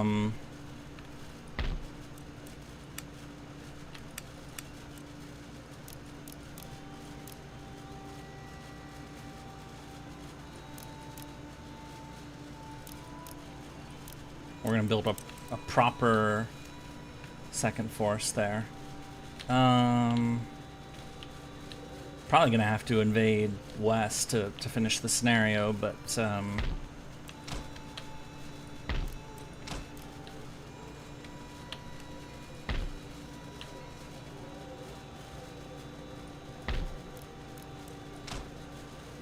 boop.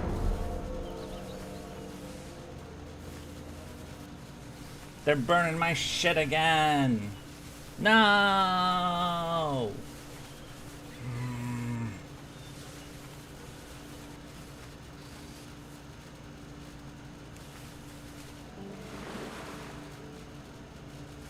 Disney has a series of anthologies for anime. What? What is this?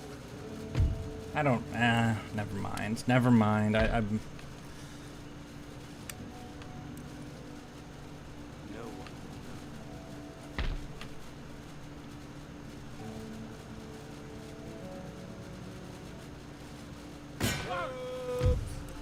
Victory! And Savannah is ours. Hooray!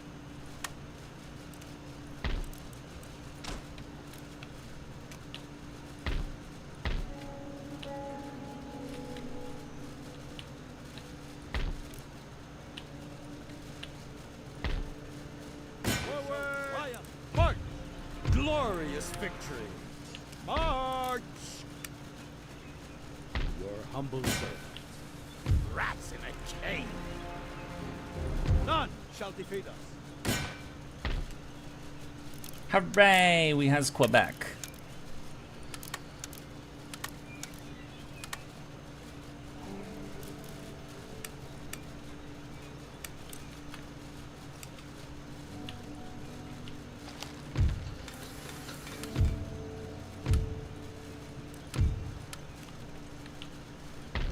Okay, this army can now leave.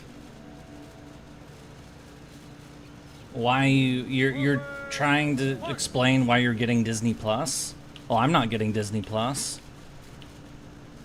Cause I'm not, you know, I know what that, you know, I'm not playing their bullshit game. I think we need more ships.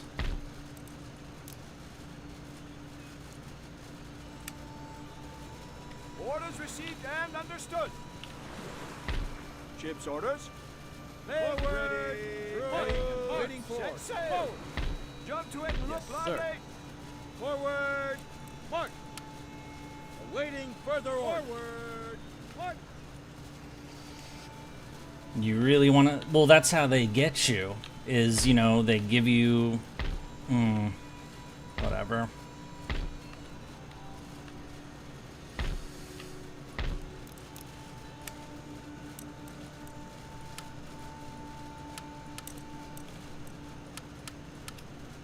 Forward! For crown and country!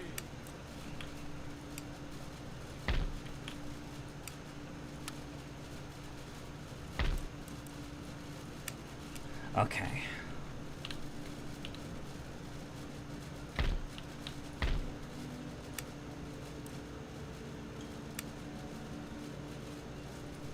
Gonna make a general. It is Meriwether Lewis. Is that a real person, or? I know that Napoleon would have actual commanders, but never heard of that guy. I might be dumb. I'm probably dumb.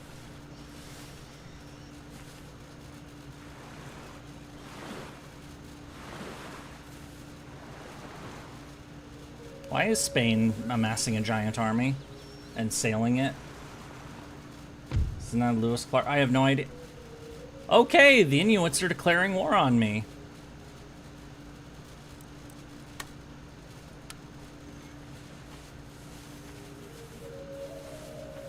I'm gonna get attacked by the natives. No!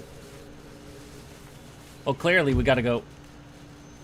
Okay, now the Iroquois are declaring war on me.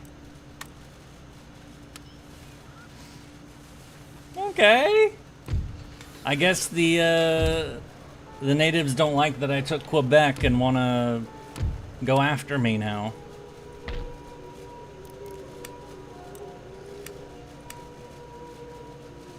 Shit, and this army is not ready.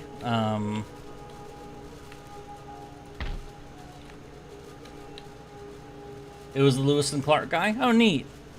Immediately! Hello, Lord of Umu. How are you today? I see you have returned to the land of the living.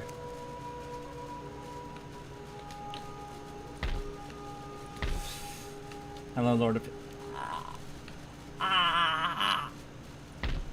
Damn you! You're doing good? That's good. We are trying to...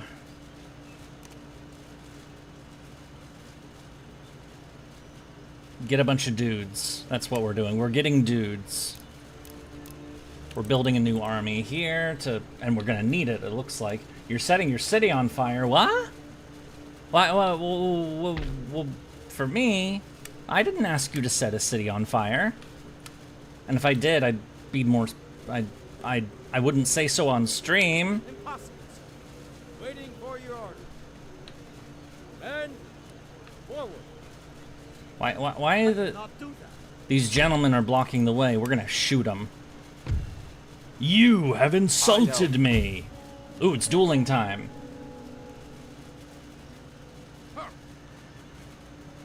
Oh, bugger, it's time to fight. Hey, maybe you shouldn't...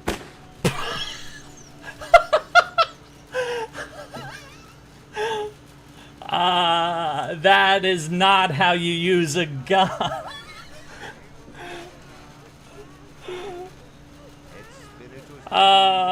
No, that was not... That guy did not practice good firearm safety. And it was the other guy, thankfully. It wasn't us, so... Discretion is... Alright, now let's get rid of this other guy. He shall pay. Alright, dueling time! Roar!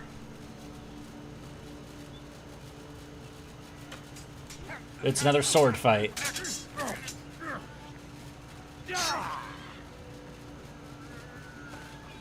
I think this is, like, we wound him again.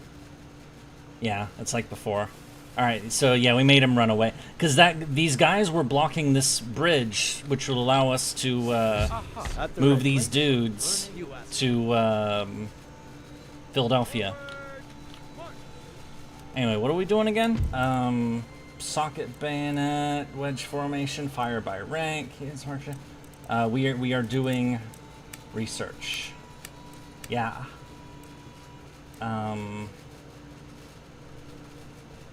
I told Floop to burn a city off. No, I didn't. I didn't tell him to burn anything. I do not do those things. I do not encourage my chat members to commit crime. I do not do that. I do encourage them to be silly, but not to do crime. Cause you'll get caught. And, you know, that's not good if you get caught. If you don't get caught, well, fuck it, I guess.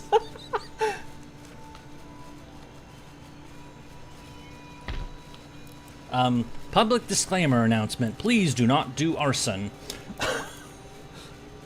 You set fire to 18 cities for nothing. Wait, what? What cities did you set on fire, Floop? What are you doing? Also,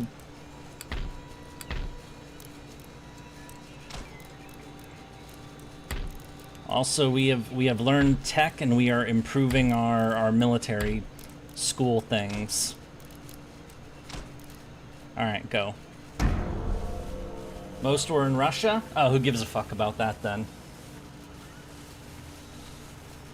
Yeah, you want to do that, I don't care. Oh! Oh, the French are fighting the British, and they got their asses handed to them. Oh, bugger.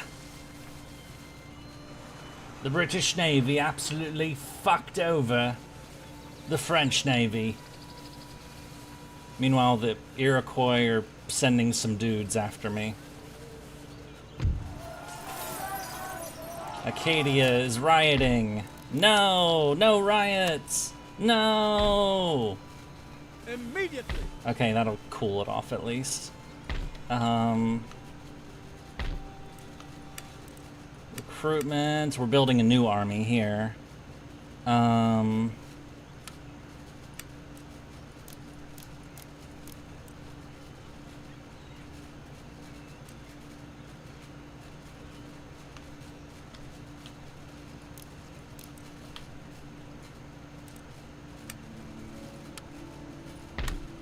That is Dermot Dryden is our new commander here. Whoever that is. Citizens, fight! Sir. And then Make ready. March. this army will be ready next turn to fight these guys. Men,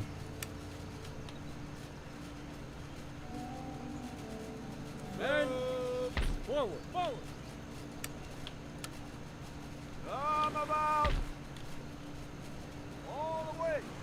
Ready and waiting. Ship shape and Bristol fashion, Captain. Aye, sir. Let's go kick the fucking Royal Navy's ass.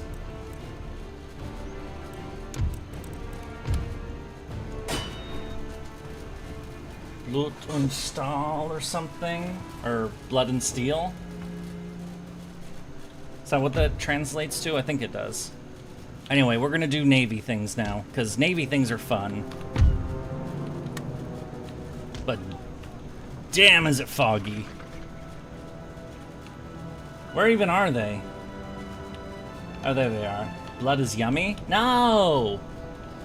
What are you, a coronate? Actually, you probably are. I've probably turned you into a coronate at this point. Or maybe Floop has turned into a vampire. I do not know. More like press Y for fun. Yeah.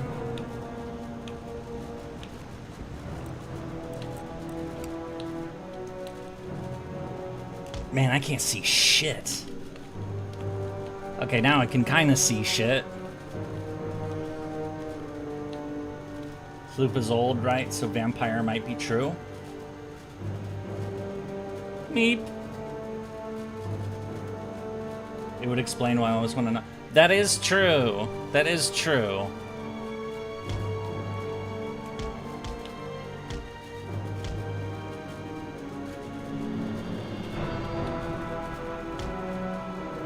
Damn, they're in a way better position than I am. I don't like it, because their wind is on their side. Whereas I am going against the wind.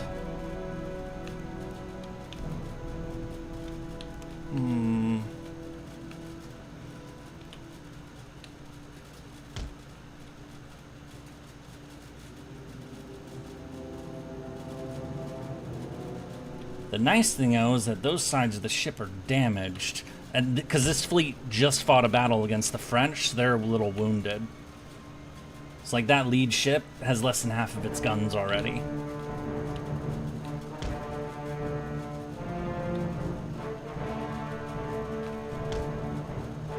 No, it's not worth it.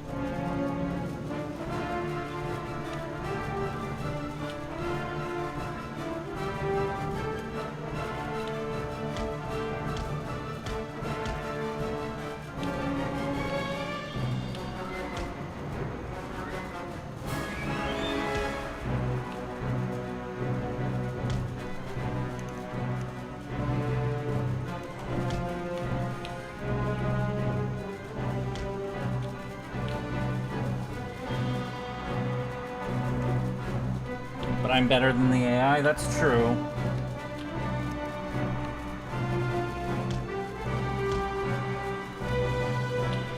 Are they not moving anymore? I think they just weighed anchor. Whatever.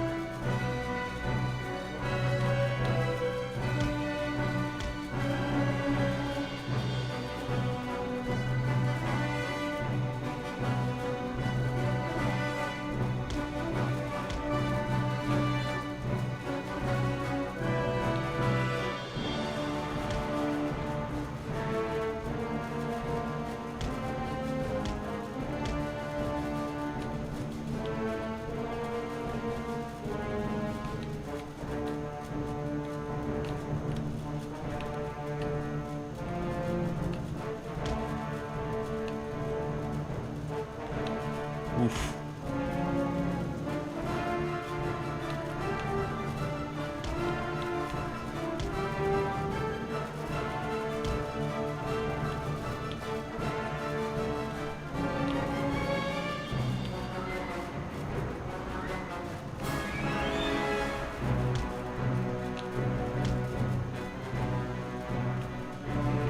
Yeah, just hammer away at him like this. This is fine. I may not be nearly as pretty as Astarion, but I'm twice as pretty. Please, I need super. Oh my god.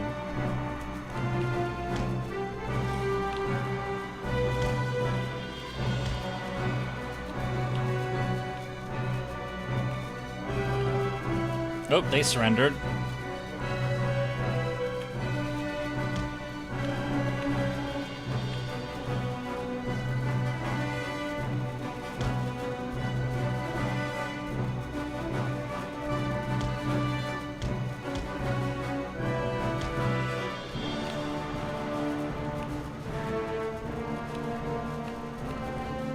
Looks like they're trying to go around my line back here, but honestly, that doesn't mean very much, because they're just gonna get shot by this side, which is a fresh side of ships.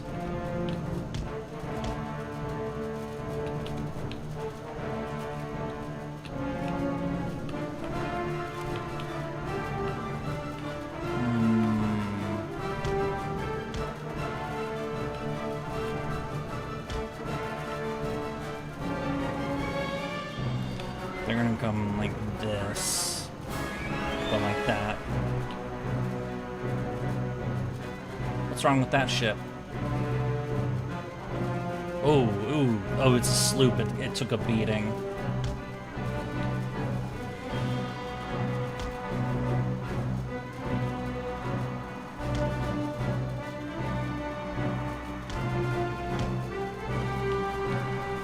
First blood leg, don't ask how I have one.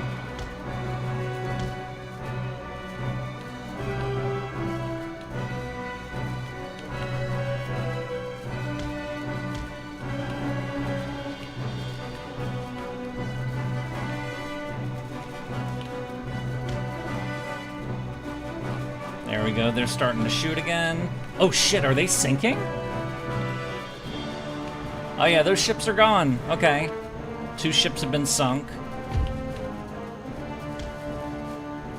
Oh, one of my ships just broke away. That's fine. I've lost 1 ship, they've lost more than I have. It's... Wait, what?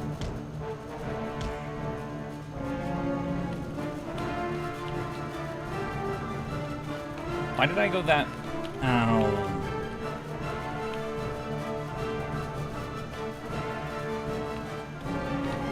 Surrendered, surrendered.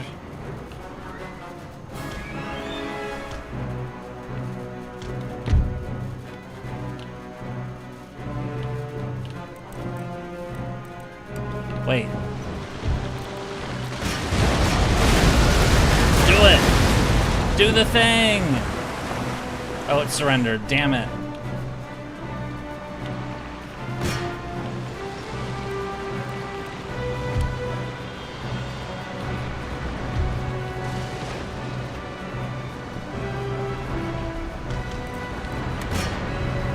Let's do the thing. We're gonna board these ships. Rawr! We're gonna, oh.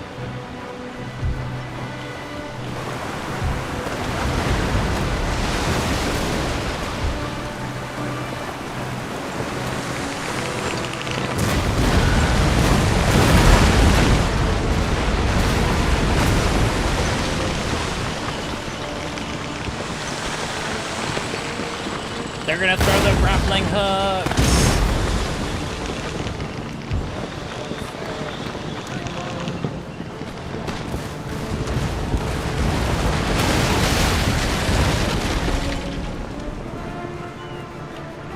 That ship surrendered.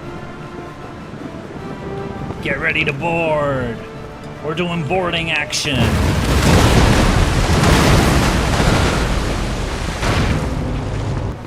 Up, we won. They surrendered. Damn it, I wanted to see some melee action on the ships, but oh well. We almost had melee action on the ship. We have 5 prizes. They tell us what 6th rate, 6th rate, 6th rate, 6th rate, and 6th... Nah, sell them all. We don't need them. Yay! Your present box is 744? Holy crap. Get ready. I need to finish this campaign up so I can check this shit. You know, see what's going on there.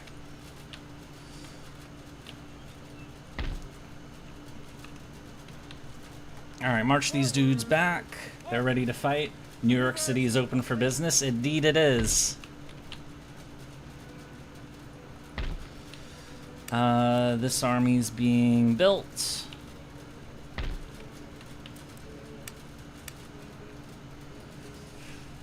This army is now 1 turn away from being ready. And we have a ton of money.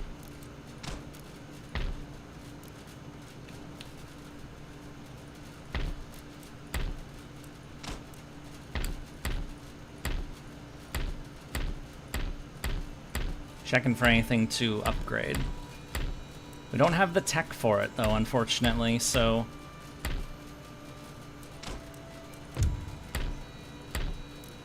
Pleasure gardens. That sounds naughty. Sounds like the kind of place Kiara would hang out in.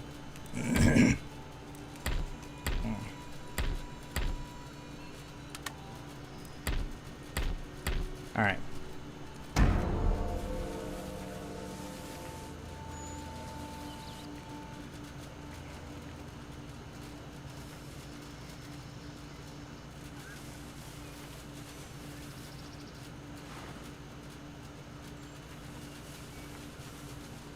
There is unused land suitable for farming in this region. Building farms here will help the population to grow over time. That's it. Kill him. Rawr. Virtue and valor unconquered. They raided Luz, or whatever this place is. Face them down. What? Well, they're not getting away. Harrisburg was also raided. Make ready. Harvesting. Sounds like something Oberyn Martell would like. What, the pleasure gardens? Yeah, I bet. You just wasted 180 quartz to try to raise Space Aresh to MP5. She's MP4 now. MP4 is still pretty damn good, honestly. Like, when is Space Aresh gonna get another banner? Like, you can always wait for the next one. Like, going MP5 straight away is that's pretty hardcore. Like, I've never done that, so we're gonna build some roads, because roads are, you know, roady, and they're nice, and you need them to like go places and stuff. And why am I being so dumb about it? Pleasure garden. Okay, that's what it said. Okay, we need to capture 3 more regions to win, so we just need to kill people. Wog! Like that. We need to wog. 2 more recruitment. Okay, that'll do. So we'll have 3 armies. And then what about our navy? It's honestly, we don't need the navy anymore. Boop.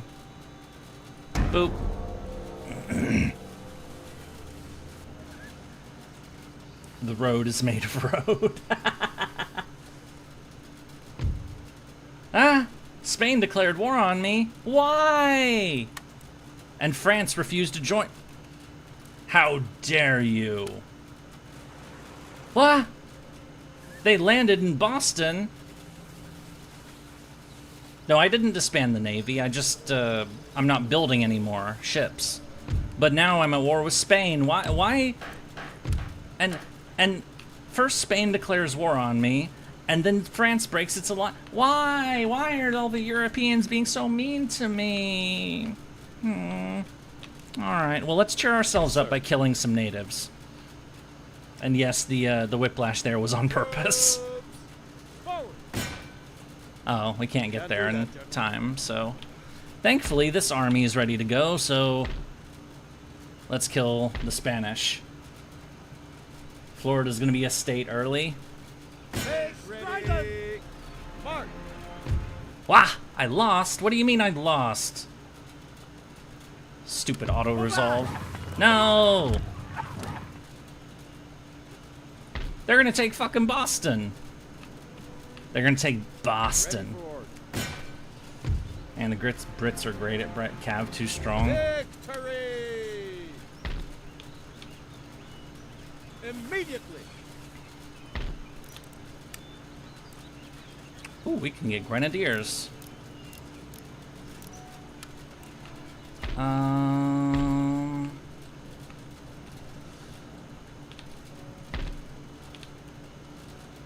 Seriously, what is this Spanish treachery going on? And they have galleons and 6th rates. Oh, these are treasure ships. Never mind. Let's kill them. Rawr. Rawr. The British Army should be a projectile to be fired by the British Navy. Yep. Wait, I thought that was Fisher who said that. Oh. Whatever. Gallons too strong. Those things have 60 guns on them. Holy crap. These aren't trade ships, these are warships. These are the strongest ships I've had to fight so far. What the hell? These are like 4th rates. My best is 1/5 rate. I might be screwed. I might be screwed.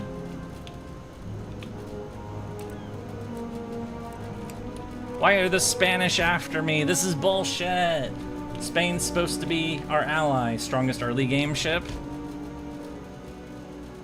By Spanish standards, those are treasure ships. Yeah, I saw they were galleons and they had the treasure icon, so yeah.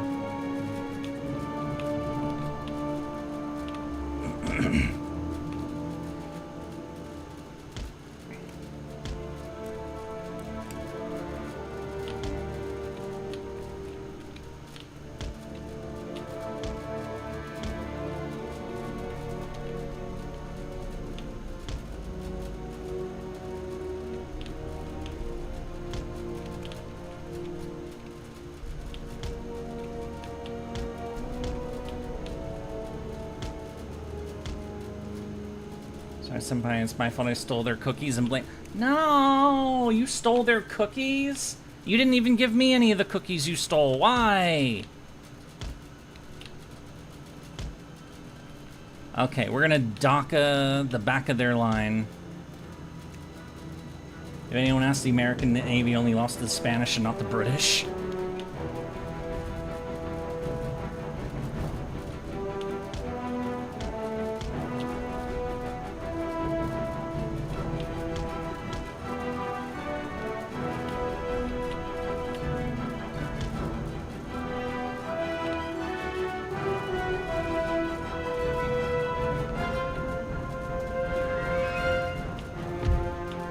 Alright, there's my first ship to go.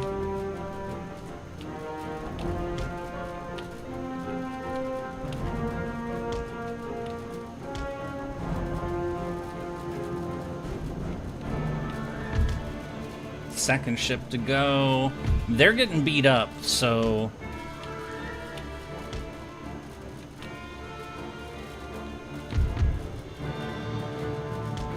There goes another one.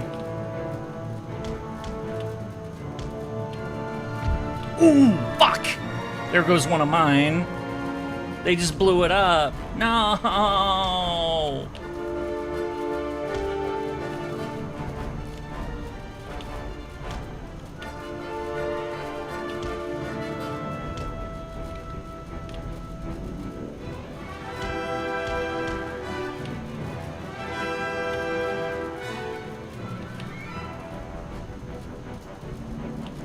I need to get them into this area, so I shoot at them more than they shoot at me. More guns, more DACA on them, less DACA on me.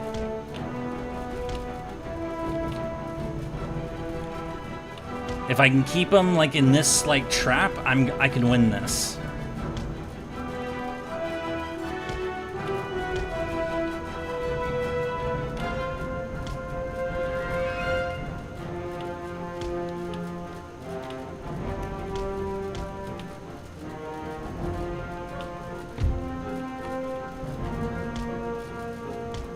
That ship is gonna sink.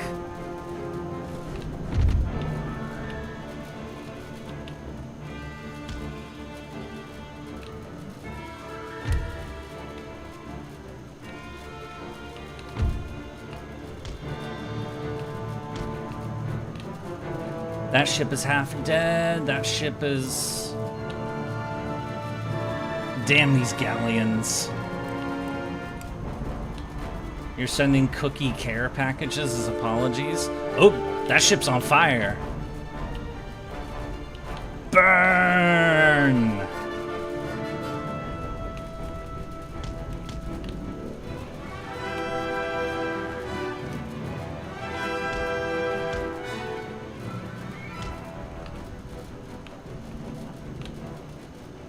Come on, sail into this area right here so I can dock you more.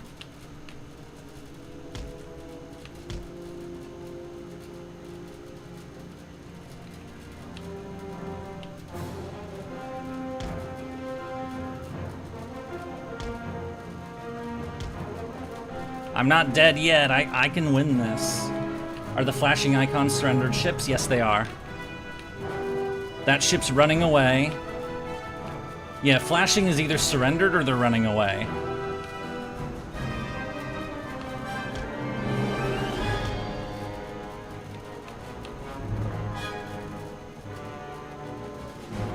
It's taken heavy. More than half the crew of that ship is dead. That ship is the strongest one they have left. Oh, I lost another one. Ooh, boom! There goes another one.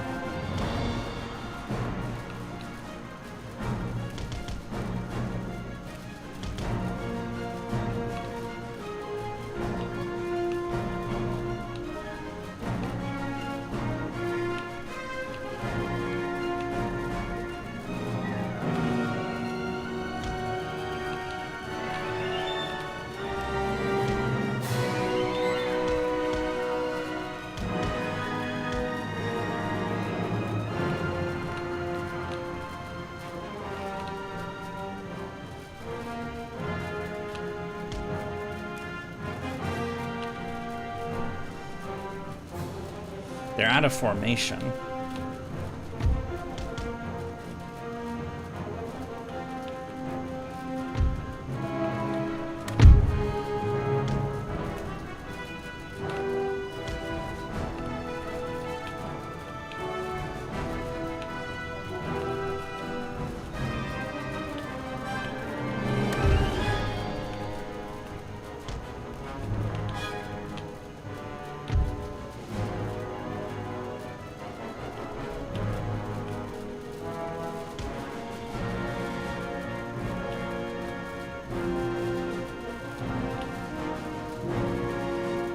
Running. That one's running.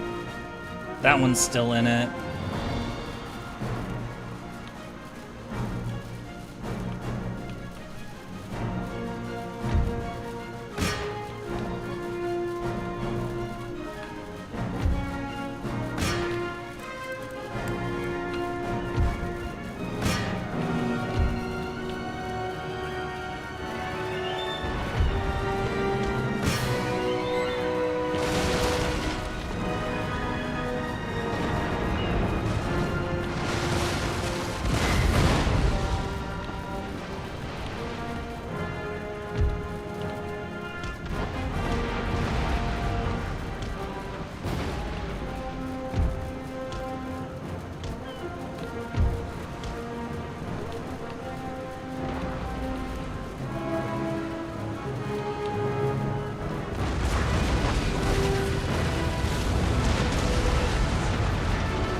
They have tacos on their ships. You're getting hungry. I don't know if they have tacos on the ships, but I would very much. I think that would be a very important thing to have. All right, let's see how this one ship likes getting flanked on multiple sides.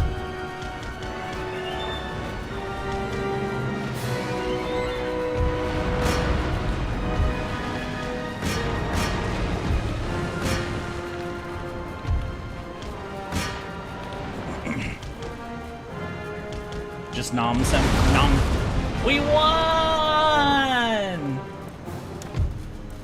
Yay! That was brutal.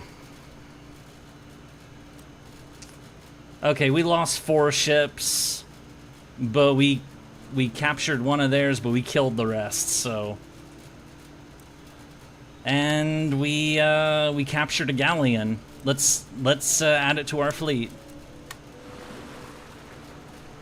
Orders, Captain. Yep, I captured one of their galleons, so it is now ours. Mwahahaha. Orders. Ships. Orders received. That's left.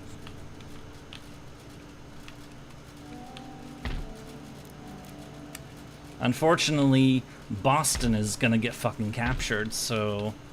No!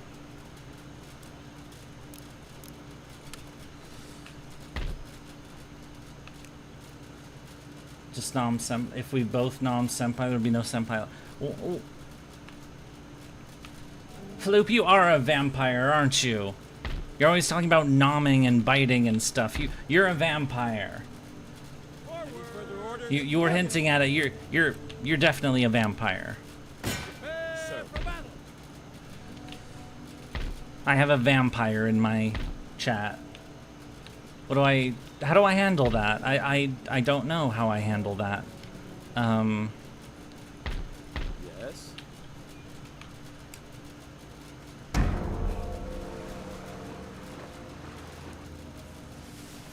Don't worry, Senpai can regenerate. What? I can regenerate?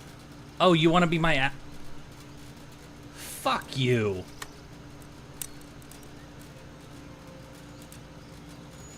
You broke my alliance to let Spain attack me. Now you want to be my friend again? No! No, go fight the British by yourself, you asshole. Fuck the French. And they're gonna take Boston.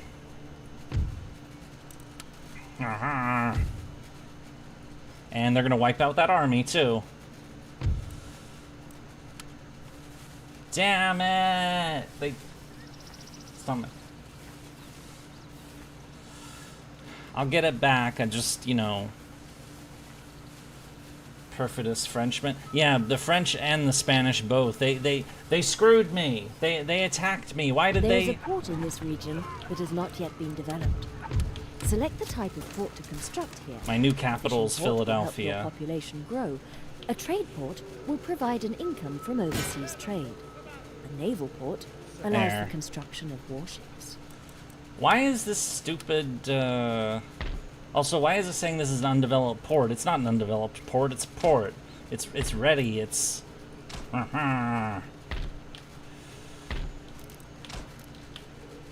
Why is game being so weird?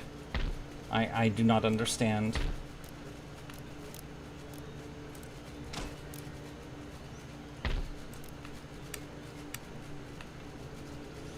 Sir.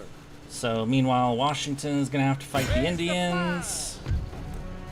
Sound the call to battle.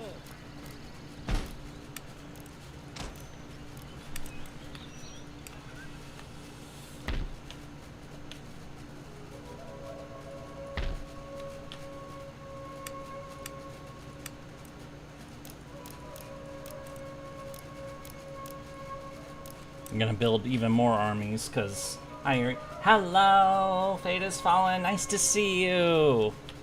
We're trying not to die, or no, we're trying to get revenge. We're not gonna die. We're just.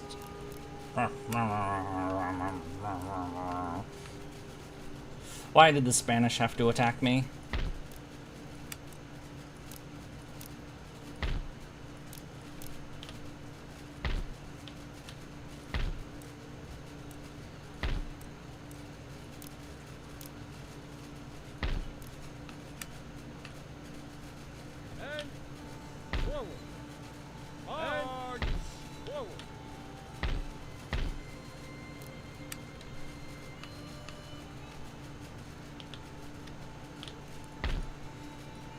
Did you hear about the coin refund? Looks like they goofed in our favor. I heard about coin refund. I don't know about goofing in favor. Well, what are you talking about? Please give information.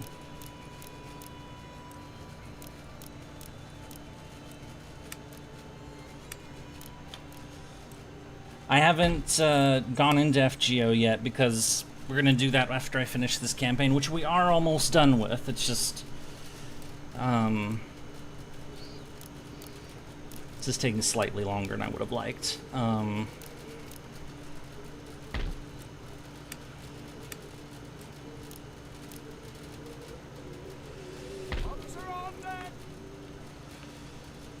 Sail to 6 stacks of the coins you use for 3D grail printing. Yeah, okay.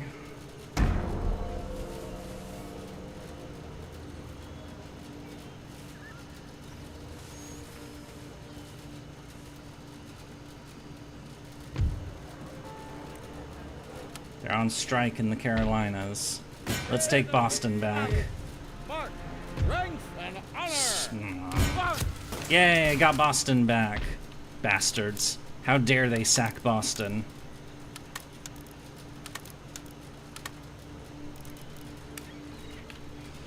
Now we'll replenish our numbers, make more dudes, and then we will... Oh, we can build a dockyard. Neat. Might have gotten a few Saber Lily, but never got that many to get like 6k coin. That's a lot. 6k coins? Sir.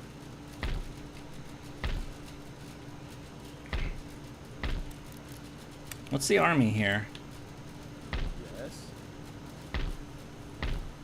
Awaiting further orders. Forward. March forward.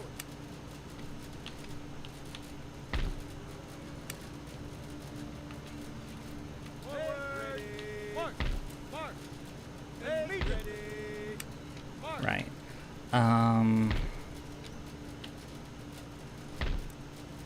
Repair.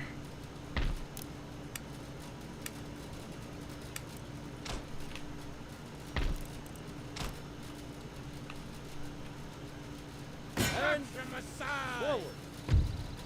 Virtue and valor unconquered. My theory is that one stack of the coins was should refund them, the other 5 are extra. Hey, if they gave us extra coins, I'm good with that. Left. March. You know?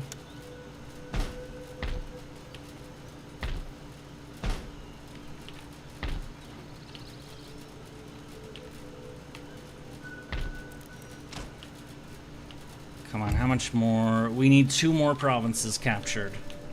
And then we win. So this place and St. Augustine will do it.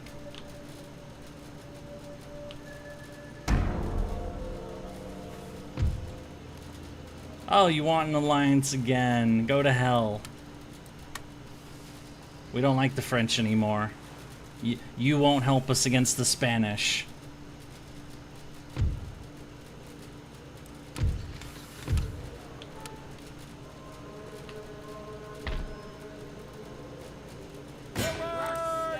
For crown and we are triumphant.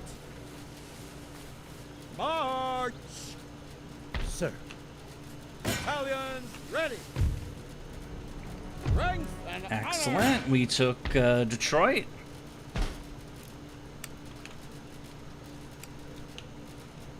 And now, can we take St. Augustine? Proud and Yay! Oh, cinematic time.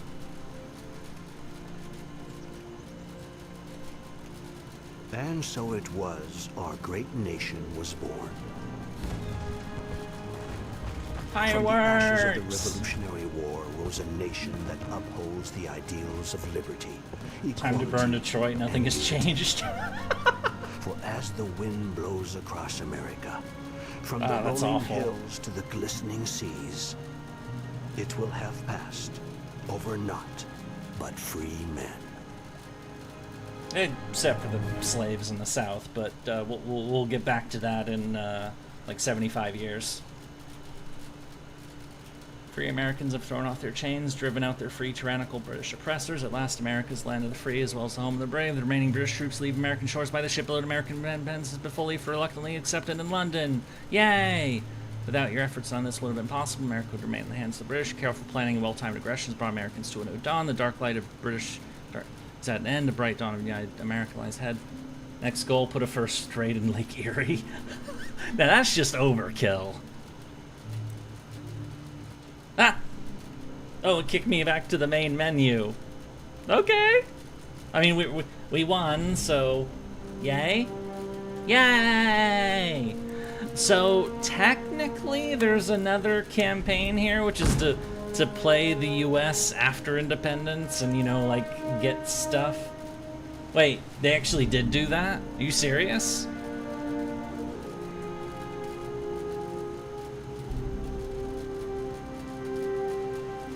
Land of the free.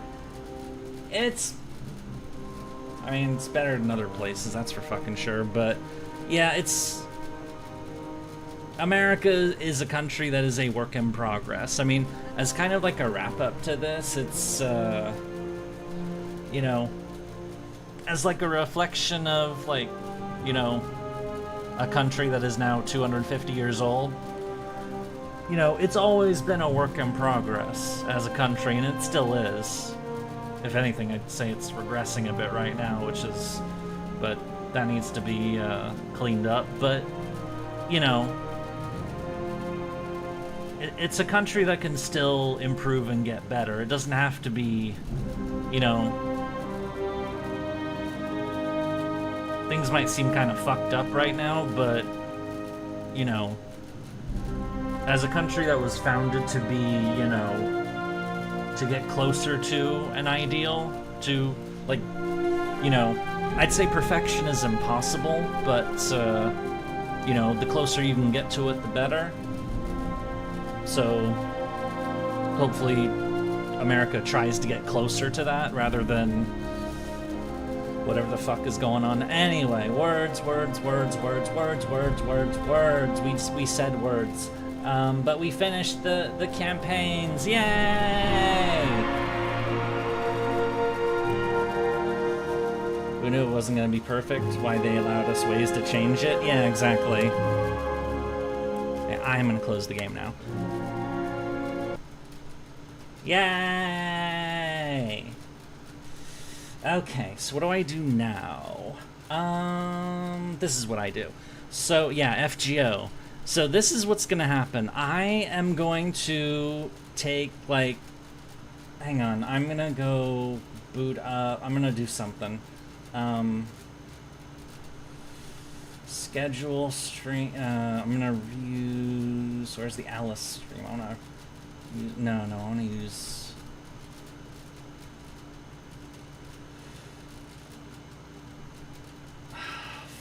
me.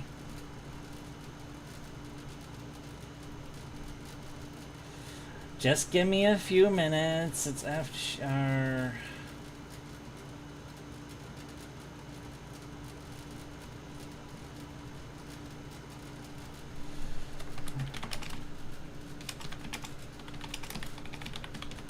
Thankfully, I already made the thumbnail, so I don't have to worry about that part.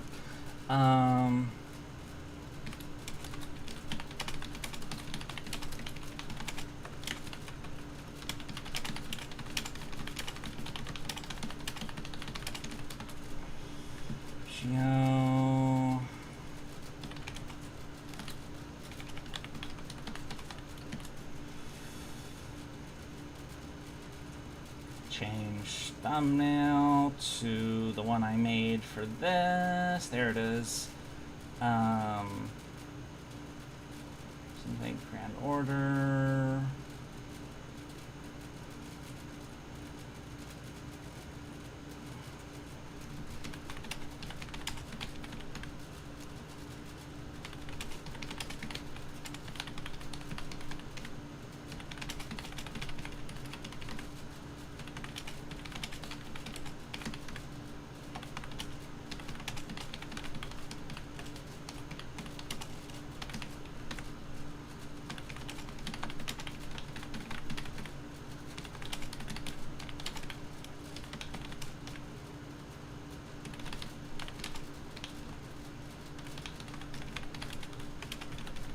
This is me doing preparation shit right now, so I hope you don't mind. I am hardcore. How do you keep the screen black instead of showing what's on your monitor? Because so it's OBS and it's currently trying to read the game. So the black on the screen here is what's supposed to be there is my screen, but or it's supposed to be the game, but actually, while I'm doing this other shit, I should probably reconfigure OBS. And yeah, I'm sorry if this is boring right now. I'm preparing a thing. I'm also going to boot up Mass Effect Legendary Edition. Not playing it right now, but I'm booting it up because there's something. I'm multitasking. I'm multitasking. That's what I'm doing. There, you should see something now. Oh, hang on. Okay. On stations, visibility, 35. Let's put it done.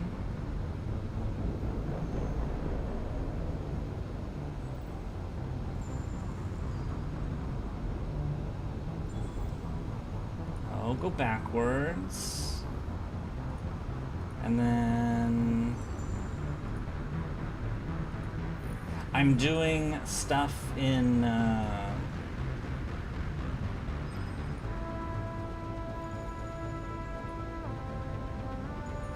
okay, channel content, reload, or load the page again.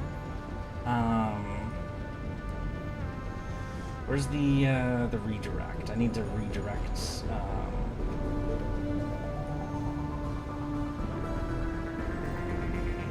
There we go. Okay, so this is what's gonna happen. After I boot up Mass Effect to configure it to OBS, because I'm already here. Tango Bravo Akayoshi, thank you for the follow on YouTube. Thank you so much.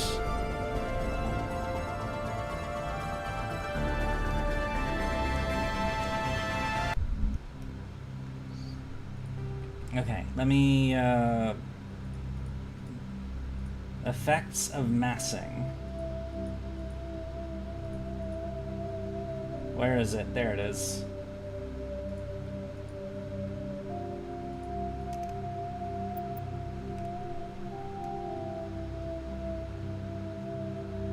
Okay, at least it's not gonna, it's gonna be a black screen right now because I have to reboot the game to get it to work properly. If I do it again, here, I'll start it again. Successfully.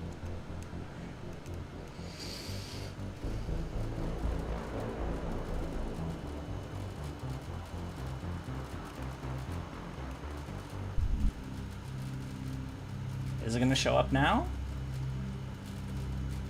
Yeah. Oh. Okay, I gotta fix that.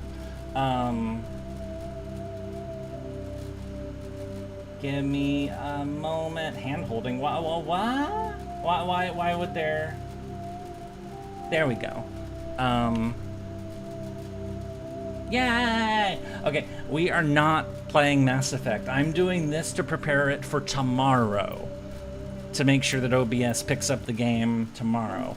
What we're actually gonna do, okay, so check, this is what I was doing in the last few minutes. This is what I was doing. I made a new stream file on YouTube. It's